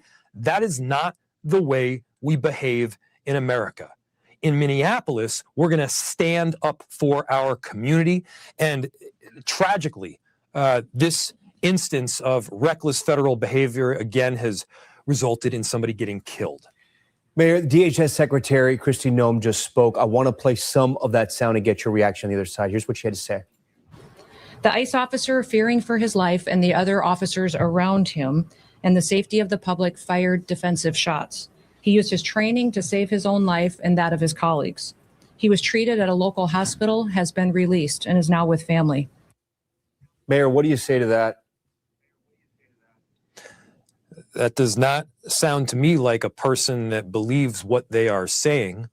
I think she also mentioned that there was some form of, this was domestic terrorism that the victim was involved in.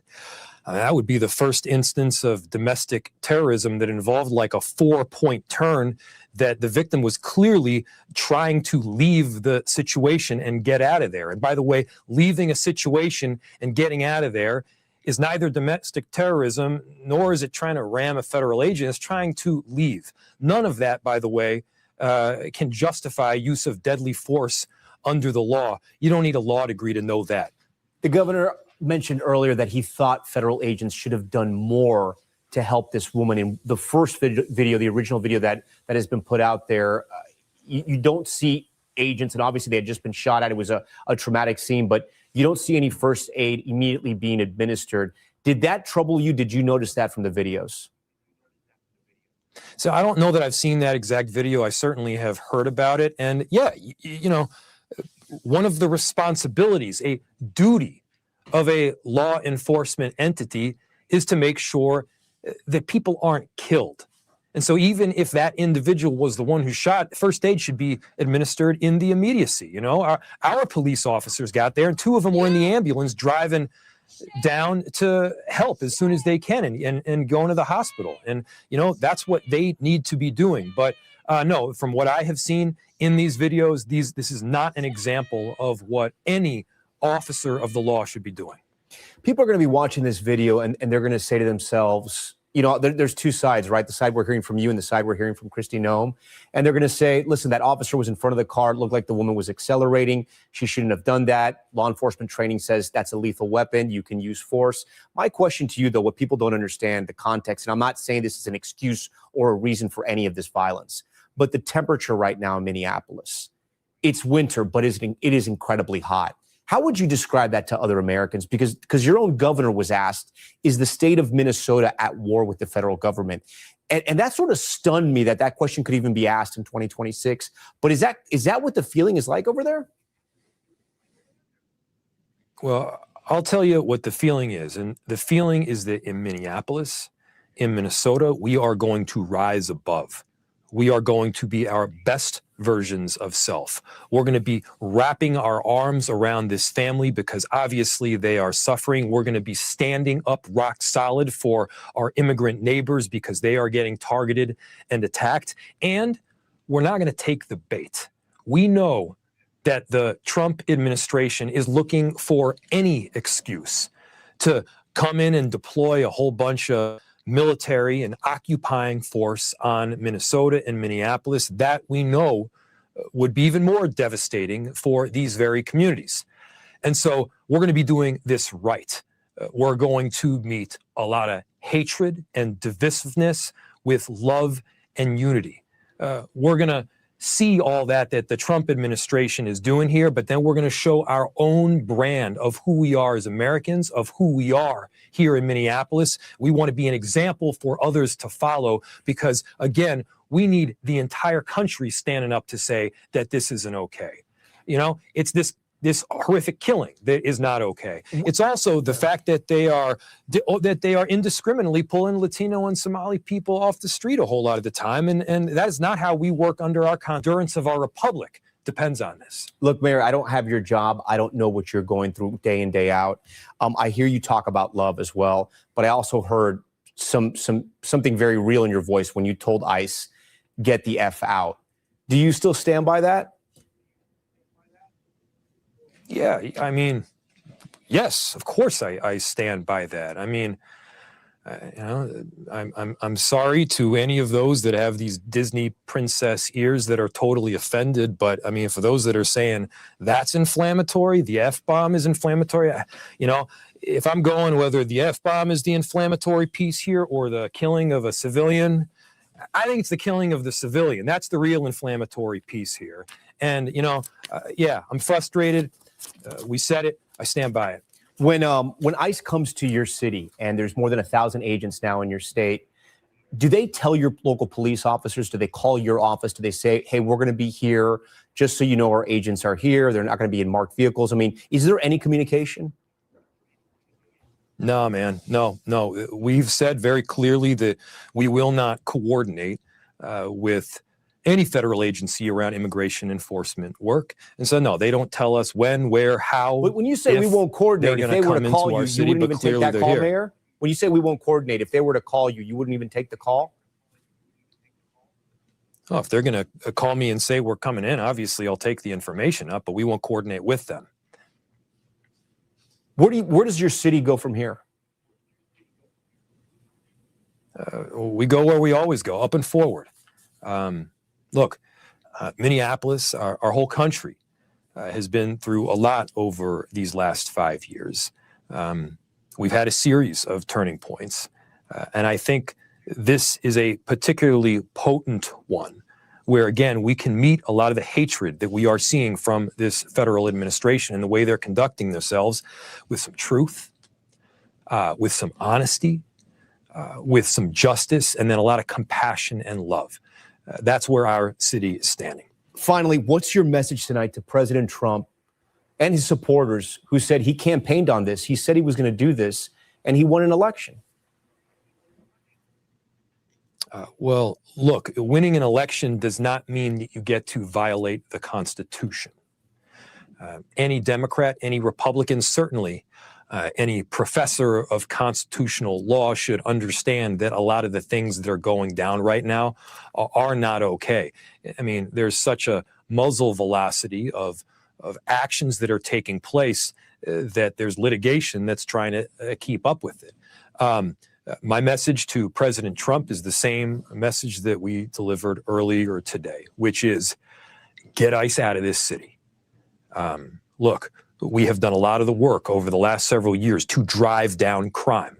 We've worked with our police officers. We've worked with the U.S. Attorney's Office. And right now, crime is dropping in virtually every category, in virtually every neighborhood. That is important work. But what is clear is that the actions that ICE is taking is not about keeping people safe. It's about terrorizing communities. It's about ripping families apart.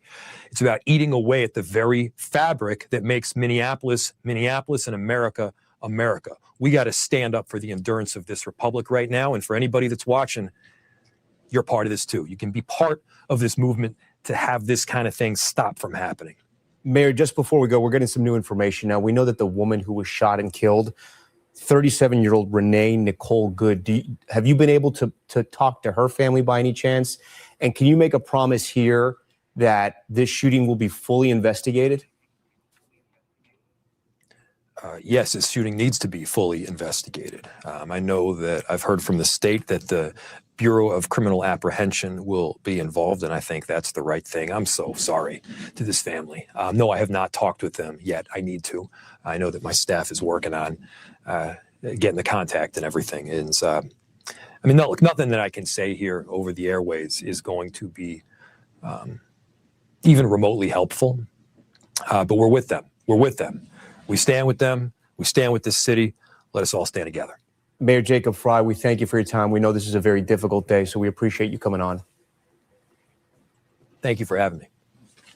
We also want to note that we reached out to the White House and the Department of Homeland Security to also join us, but they denied the request. So for more on the shooting and the video that's the source of much scrutiny tonight, I want to bring in retired NYPD Captain John Monahan. All right, stand by. We're going to put up back the live feed, and then we're going to talk about this more. Thoughts, folks. Thoughts on Mayor Frey and what he has to say about the situation. Keep reading your chat. Everyone can see your thoughts. We'll go back to the live feed here. Boom. All right, so it's still going on. You still got people out there. So this is live.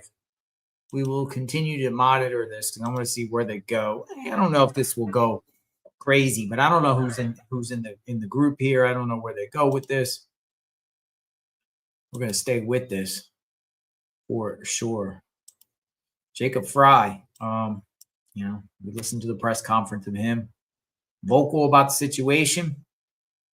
Spotlight is on Minneapolis right now, and look what happened. Crazy. Absolutely crazy. All right, let's see what else information. Wife of woman shot dead by ice creams. That's my wife. I have a 6-year-old seconds after her death. Apparently the victim here is has a female girlfriend, the victim. Lesbian relationship. That's what people are saying online. Crowd out here is pretty big. They're saying hundreds. Some people are saying thousands. It is now 32 degrees in Minneapolis, going down to a low of 25. Let's see if we can get more information.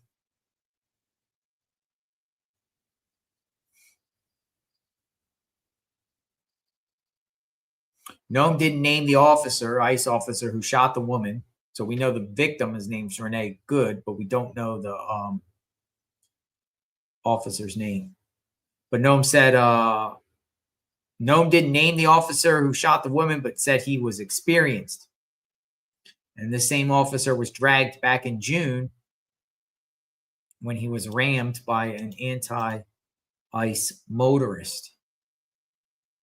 Nome also said the immigration enforcement operation in Minneapolis will continue. We are still out on the street doing our work to get dangerous criminals off the streets. Homeland Security Secretary said. Noam also said she spoke with Walls earlier Wednesday and that they didn't see eye to eye on the shooting.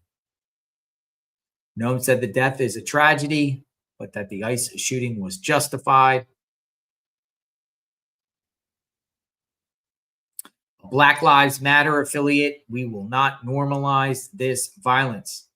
An organization called Black Visions, a Black Lives Matter affiliate group in Minneapolis, said the killing was the outcome of escalating state violence fueled by raids, fear, and the criminalization of immigrant life.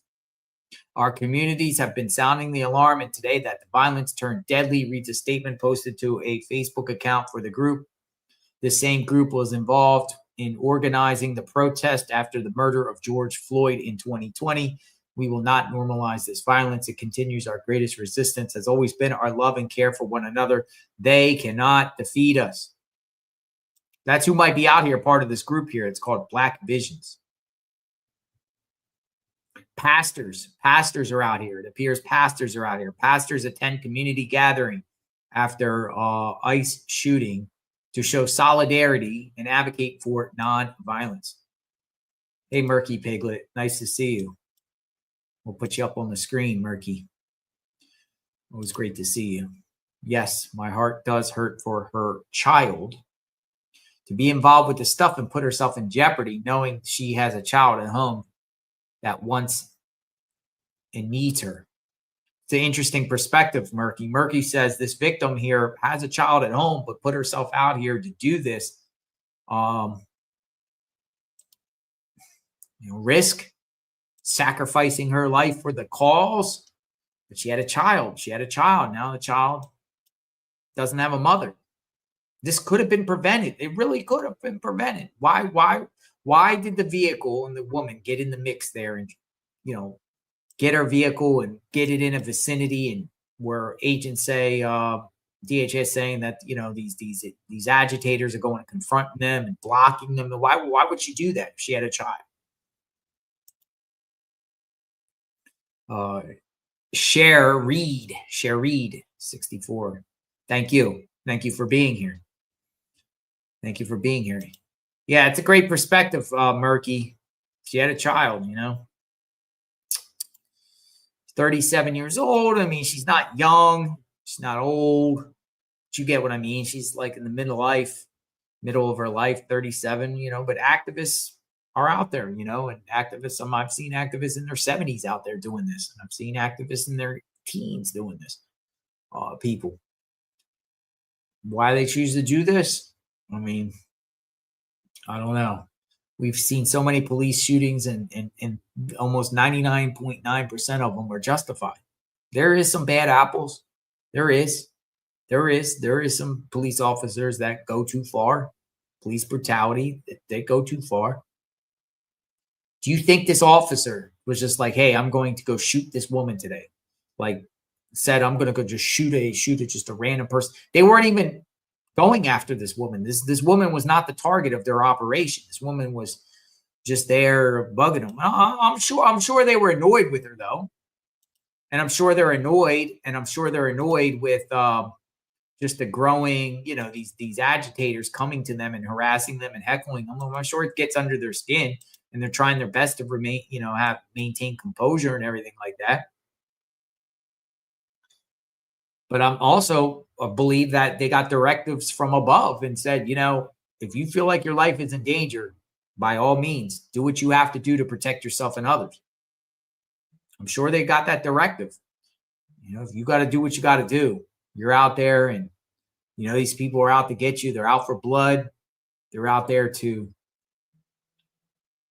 harass you and terrorize you and try to dox your family.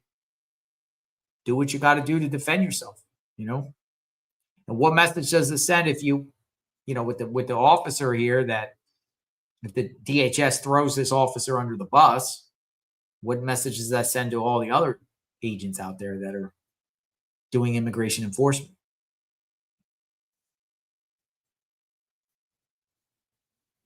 Everyone's seen it. Now, I would like to see the video. All these videos that always come out, I'd love to see you know, if we had the lens, I'd love to see like 15 minutes beforehand, you know, the whole what transpired, like what brought agents there to that location. How did they get stuck? Or if they did get stuck, that's what they're claiming. They got stuck and they were trying to get them out. And what drew this woman to this location? What was she doing beforehand? What was she doing? So pastors are, I guess, a pastor at the nearby Holy Trinity Lutheran Church. Clergy members, her and another group of clergy members wearing their stoles and collars. It's a pastor, Reverend Ingrid Rasmussen, a pastor of a nearby Holy Trinity Lutheran Church, said she and other clergies were there wearing their stoles and collars, are there to be in community with the neighborhood that's hurting and a city that feels under siege. Coming from the Lutheran Church. Rasmussen, who had opened her church to the community during the protest and rioting after the killing of George Floyd, said she hoped violence wouldn't happen again, but blamed federal law enforcement activities like Wednesday's shooting for inciting it. We are all gathered around our own grief. Live above the sky here, 34th. Oh, what's that? What's that? 34th and Portland. 34th and Portland. Let's see what CNN has to say with the reports. There's some media outlets are giving play-by-play information.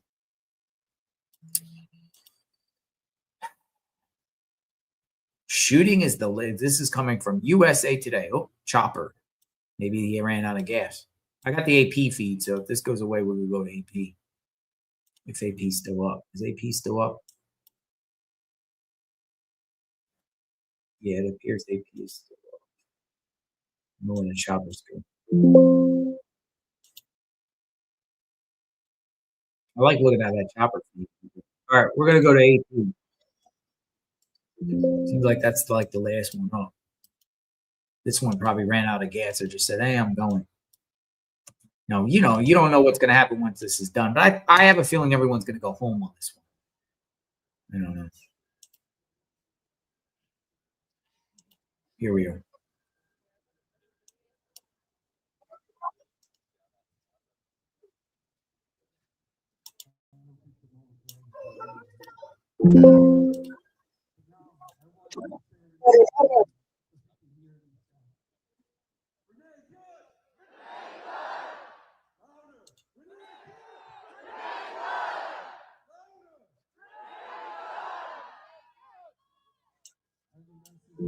So they're saying her name, Renee Good.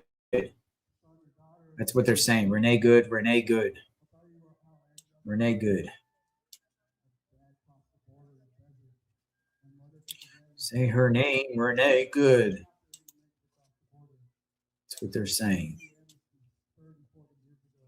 I'm going to see what else we got.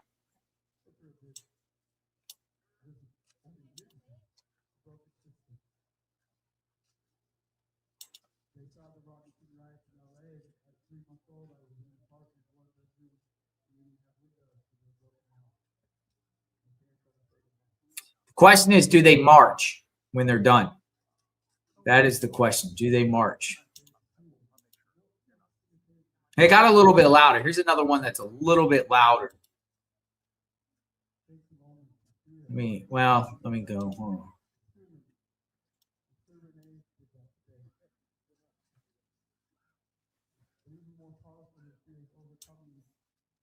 Yeah, I don't know where everyone's going to go after this. Chopper went away, so that's gone.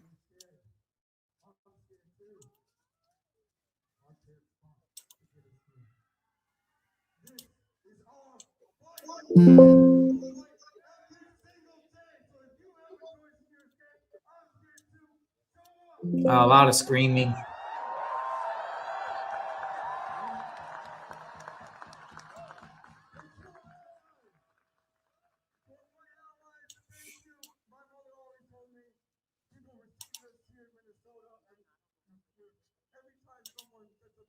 All right, Chopper feed's gone. So now we just have this perspective here on the ground.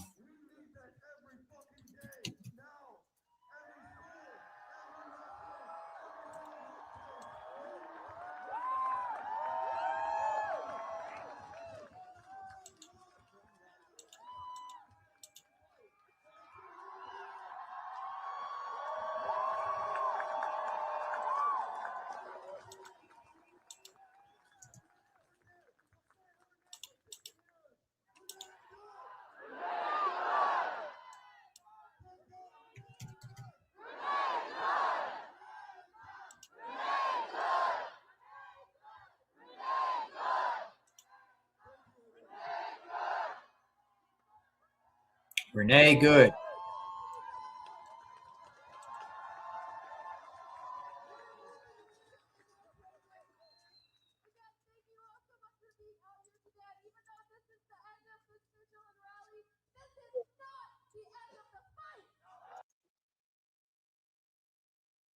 Telling ICE to get out of Minneapolis. But again, as for the investigation, we know that there are still a lot of questions here.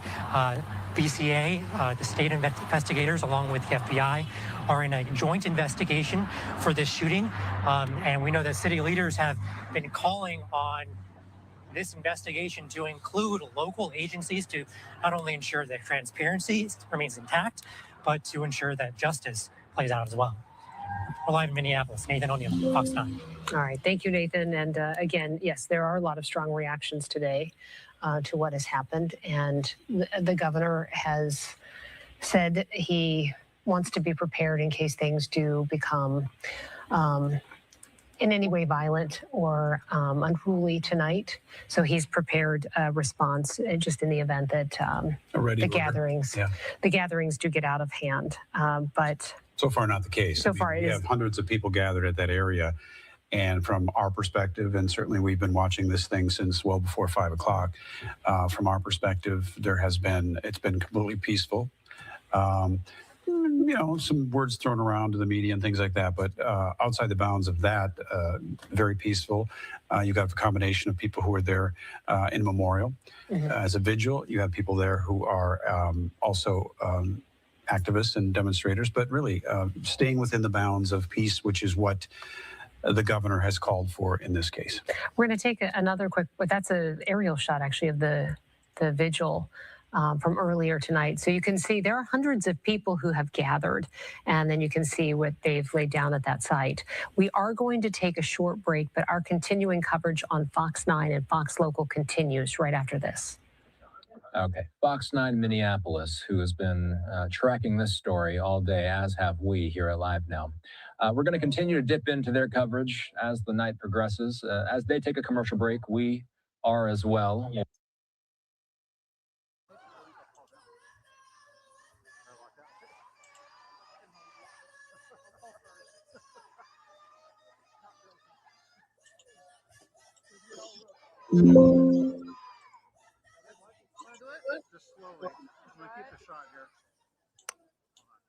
All right, so it appears this thing could be wrapping up here in the streets, and now people are on the move here. So we're trying to understand where this is going to go and if they're going to take the streets and do something crazy or not. Rocks and Cows says cared about her alleged kid would be home in Missouri, taking care of her and not here helping Democrats kill Minnesota. She hit a agent. Ultimate FAFO result. Trump won. Deal with it. Change law or STFU if you don't pay insane Minnesota taxes. Thank you for the conversation and for the comment, Rocks and Cows. ICE isn't going to stop doing their jobs. FAFO. A lot of y'all are saying FAFO. You don't know what that means. FAFO.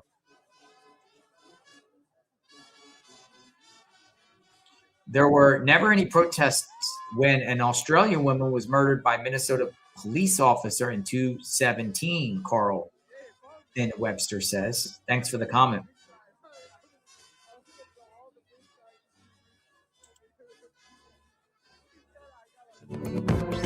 Oh, sit there. Put this up. See if we can get any other information. I want to see if they post up where these individuals go to. The AP went off. That means the protest is over. I don't know why they don't want to follow around the protesters or the people there to see where they go and if this all ends up peaceful or not. This is the victim here, Renee Good, 37 years old, originally from Colorado. It looks like she's been from multiple states. I'm also seeing Missouri and Colorado that she's from. Here. They don't see any other feeds up. I think they're all gone in reference to the situation. So we might be at ease here. Let me see. Fox Minneapolis is probably the last one left. They said we'll be right back. I don't know where they're going. I think that's with us. We're probably going to sign off. It's been a long day.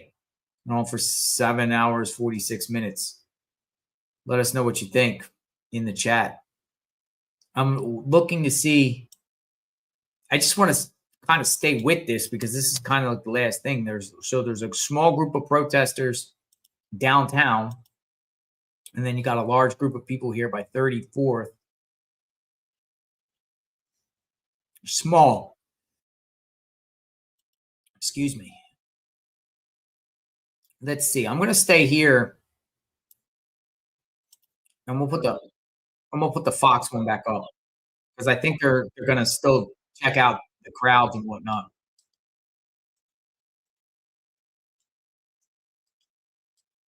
Stay by.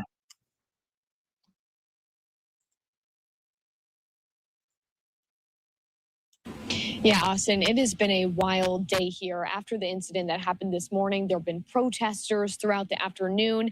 There's now demonstrators, like I mentioned, but also a massive vigil. Our other Fox crew is over there. They told me it's nearly 1,000 people that are over there chanting the name of the woman. We now know the name of the woman who was killed in this shooting, 37-year-old Renee Nicole Good.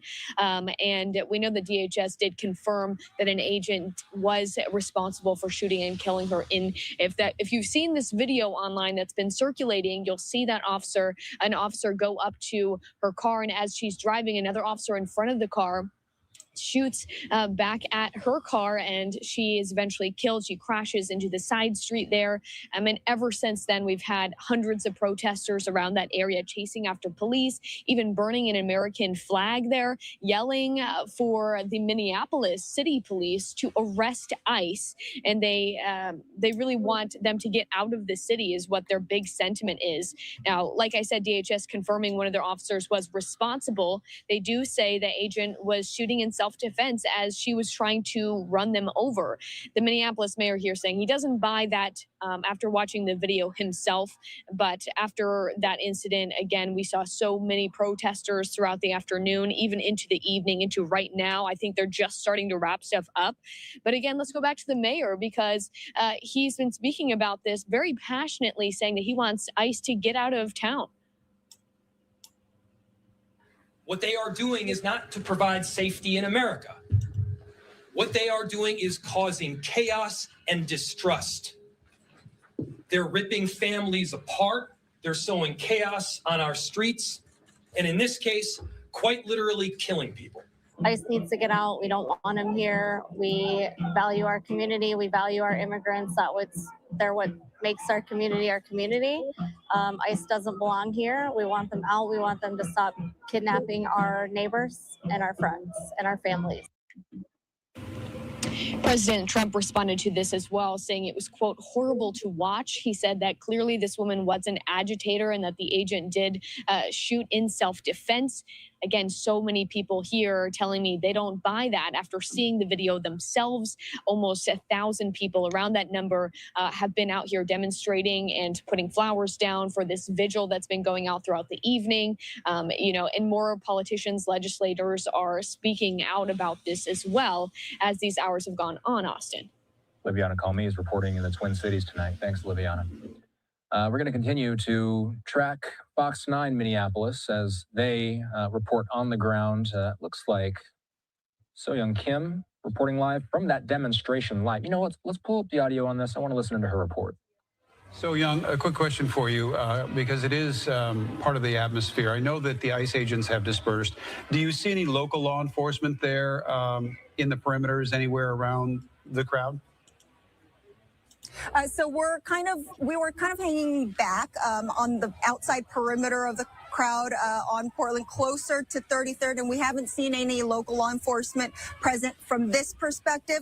It was so packed, I don't have a good view to what it looks like on the other side of 34th. But from this perspective, we didn't see any law enforcement presence, and it was peaceful, very peaceful here tonight. All right, So Young, thank you there at 34th and Portland in Minneapolis, the site of the shooting this morning. Yeah, and we can see that. And as she said, this is a crowd that's been there for a couple of hours now. But in advance of all of this, the governor did ready some state resources just in case it was necessary. And so we want to give you just a little bit of the governor's response here too today following this shooting, saying that our top priority is keeping Minnesotans safe and that state and local leaders are taking every step to support law enforcement and protect residents, and state resources have been deployed to ensure our neighborhoods remain safe. We have repeatedly warned that this federal mobilization was putting residents at risk. I encourage Minnesotans to remain calm. This mobilization was about putting on a show from the beginning. Again, this is the governor's statement. Let's not give it to them. All right, so all this is surrounding this video. That's obviously aftermath of the video, the ground level perspective. The vehicle that the woman, Renee Good, was inside when she was fatally shot by an ICE agent, crashing that vehicle into another vehicle, very clearly seen there. Prior to that, there was a level of protesting, but certainly after that, there was a higher, intense level of protesting that occurred in that area as well. It got heated at the very least. Pepper spray was used. You can see that video here. Demonstrators, others there, obviously very, very emotionally amped up from what happened. And this is what that scene looked like shortly after the shooting. And so it became, very volatile. You can see just the reaction of the protesters and ICE agents in this interaction as they're trying to leave. They deploy those pepper spray canisters, and that, if you've never experienced it. All right, I just want to say in San Antonio, Texas, they are protesting at City Hall. So it's now expanding possibly to other cities. So I'll get that up in a minute. Those protesters banging on the ICE vehicles and then also throwing snowballs at the agents. And maybe that at this point was the most tense that the crowd and agent interaction had become throughout the day. This was.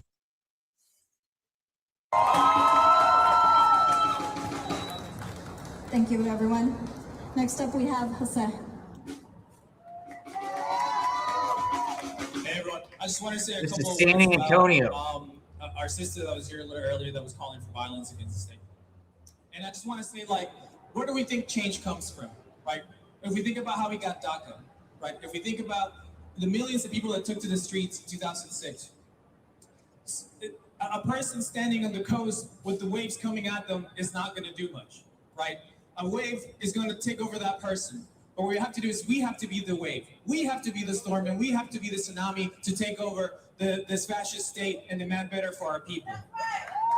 So that does not take a lone person out there trying to compete with the state and every piece of armament that they have. It takes organization. It takes building from a single wave to a storm to a tsunami for us to take over, for us to decide what we do with our money, and for us to decide what this country looks like.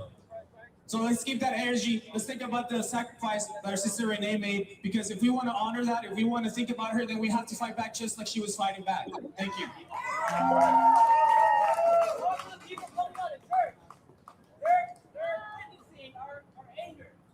If they're not upset, it's because they're not paying attention.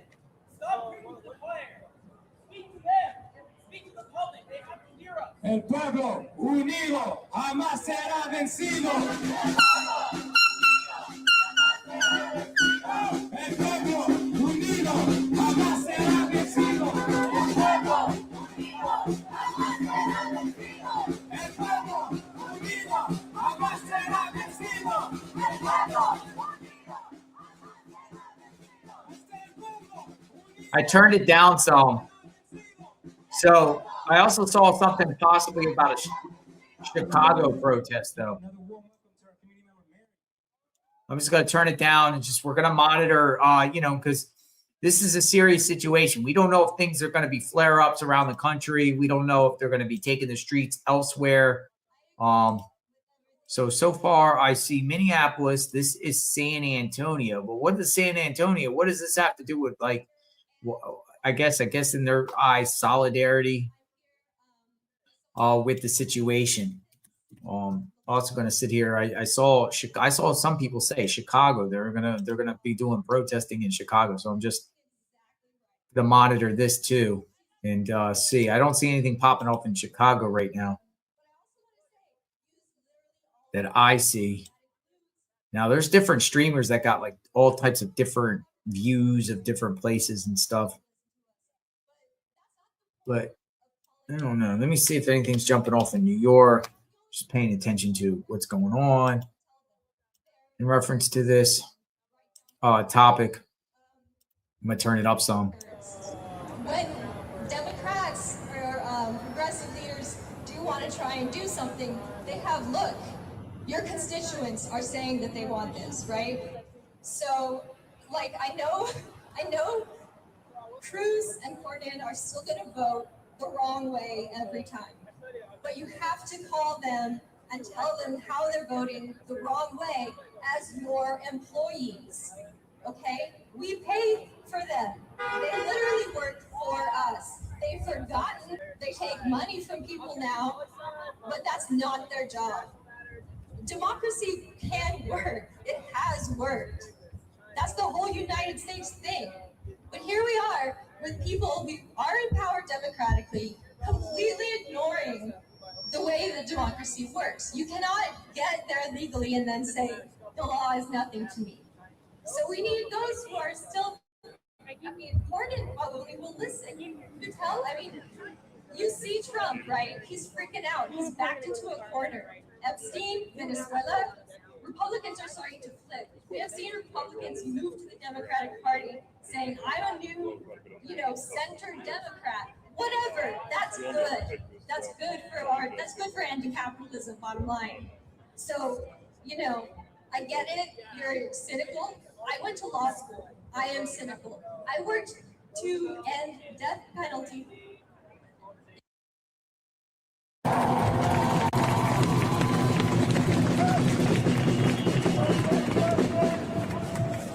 Get to know the people that have come out here tonight. Follow, hands up, hands off, New York. Follow, I got New York. Follow all of the organizations that came out today. Because we need to get mobilized and we need to get organized. Thank you for coming out and see you tomorrow.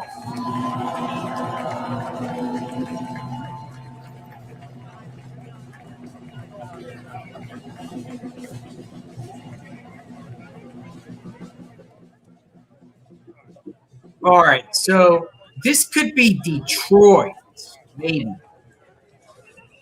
or New York City. They said they're coming back out tomorrow. Where is this? This is by Fox Detroit. Does anyone recognize the city?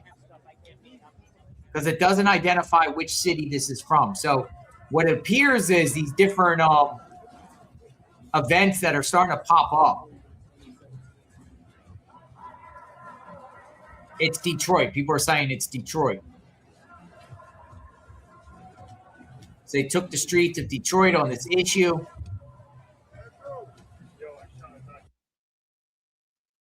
And they might have ended it. But he said he's going to be back tomorrow. Be back tomorrow. He'll be back tomorrow. So easy. First thing in the morning, you can be sassy. You can. I called Corden and I'm like, you're not as bad as Cruz, right? Like, you want to show people you're not that bad. Like, obviously, he's crazy. I called Cruz and I'm just like, you asshole, you complete piece of shit. What are you doing with the money that I worked so hard to make? So just do it, okay? Please do it. Thank you. Thank you so much, Mary. Thank you so much, and thank you for everyone that came out here today to stand on the streets with us and people all across the country, because people went out to protest in the thousands in Minneapolis. People went out to protest all over the country. So thank you so much for standing out here tonight. We need to come together and keep fighting, and not just fighting by coming out on the streets. We need to build community. We need to work with our local organizations that are doing things to help people going through the worst times in life, to come together for the people that are being persecuted by this administration, and to break bread and to build and to help each other and to have a hope that we can arrive at a better world. Next up, we have our final speaker, Corey.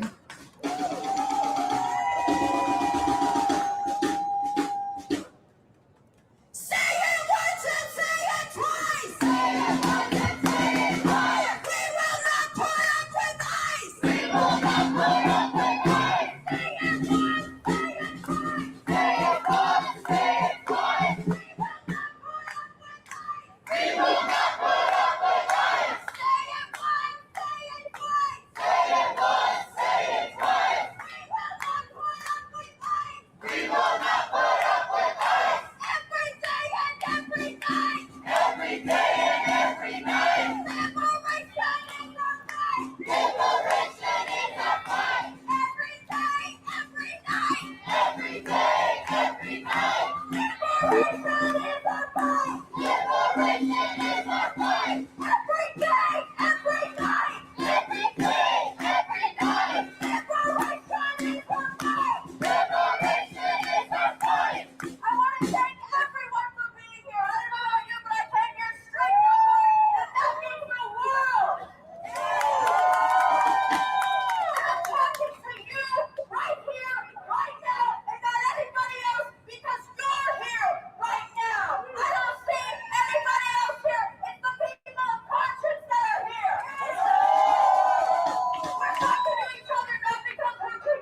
All right, I turned it down some.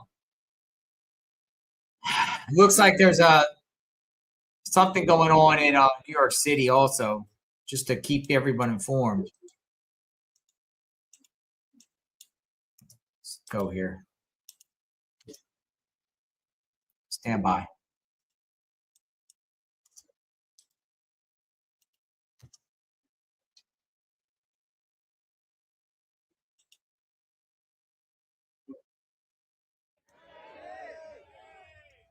And they are trying to normalize the devil's work.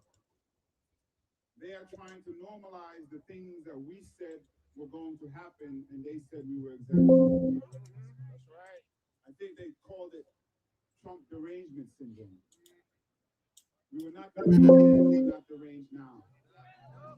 This is what happens when you put someone like Donald Trump in office. That's right. It was very clear. What happened today was horrific, but I'm surprised it took this long, because this is what it was always going to end up being. This was the only thing it was going to end up being. And to a point that Brother Pinto said, I just want to make sure that people are clear. I'm so happy to see you here. That's right. But I want to make sure you understand, this ain't the action. This is not it. They are coming. Chrissy Nome will be here tomorrow, and I'm sure she's not coming. She can't wait. Oh, praise God. She's going wherever she's going. They are coming to New York, and they're going to find any excuse. And if you heard my inaugural address, I asked everyone to link hands and make sure that we held everyone and no one let go of anyone's hands. That's right. And it's an important piece, because the person you hold, you may not feel comfortable with.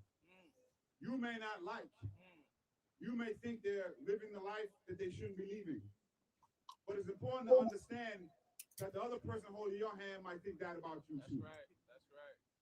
And so we all have to make sure we link arms with our neighbors in this city and let the dictator, authoritarian in chief understand that we are going to love stronger than he hates. That's right. And our love is not weakness. Our love is strength. We are going to fight back in love, but we are going to fight nonetheless. That's right. Stand up, fight back. Stand up, fight back. And we are going to win. That's right.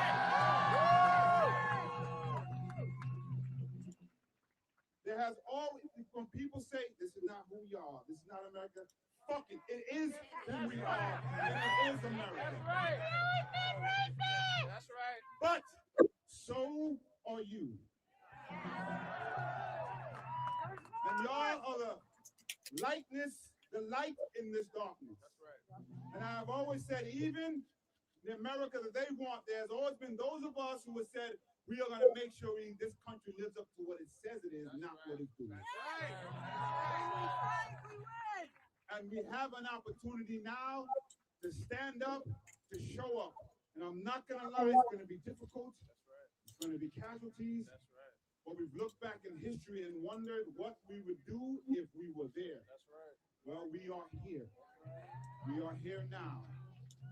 And it's our time to step up and make sure that my children have a country that is better than we are in right now. We can do it.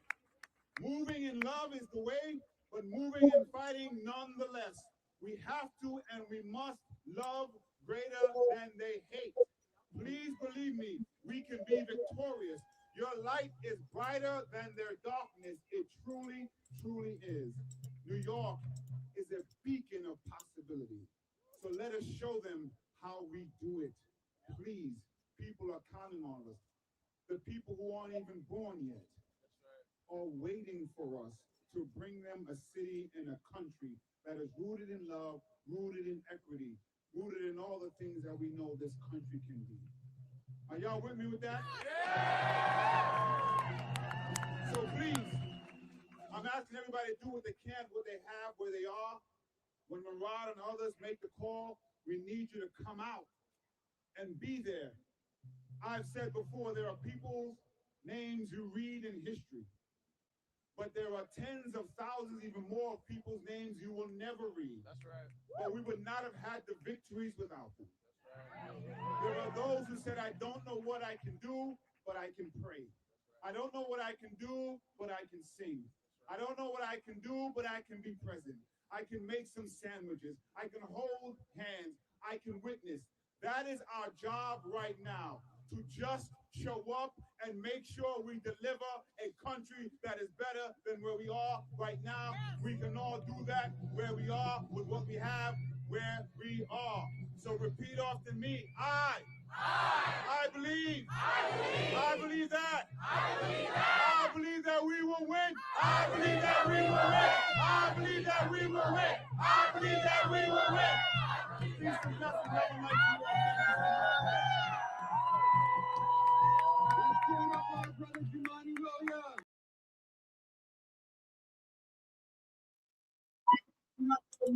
All right. Well, I don't see anything else. The other feeds went away. That's something that's going on in New York. The volume was a little bit low, but clearly it was a response of what happened in Minneapolis. Looks like the Minneapolis one came to an end there, and then there's just these like small, minor little protests, but nothing like crazy. So, and I think tonight, I don't think there's going to be looting tonight, widespread or any outrage or everything like that. Oh, they got another. Get this local reporter back up. We're still here. We're still staying with this. We want to stay with this story, and I'm going to put this up here. Get this,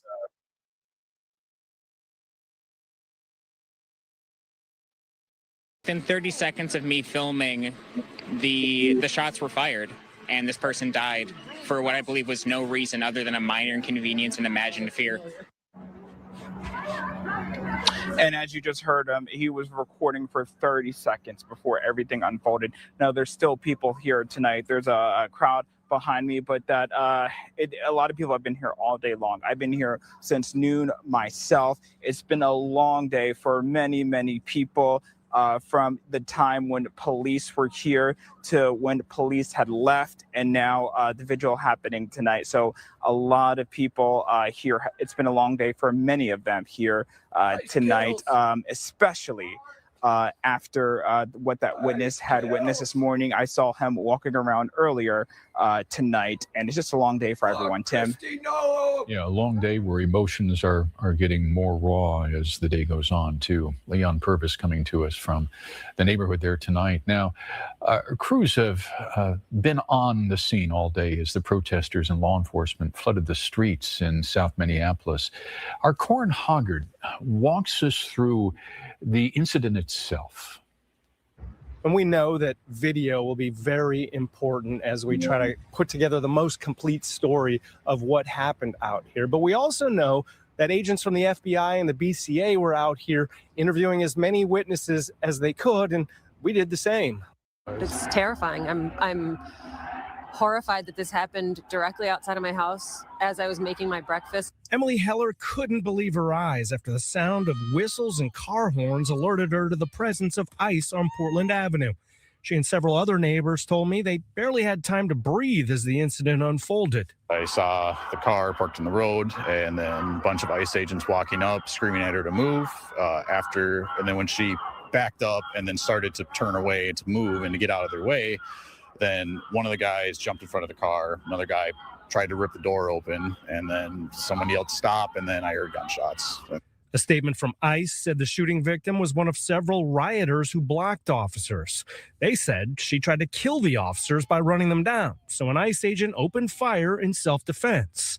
But that's not what neighbors saw at all. No, they weren't driving at a person with any intention of hitting them. She tried to leave and get out of their way, and then they shot her for it.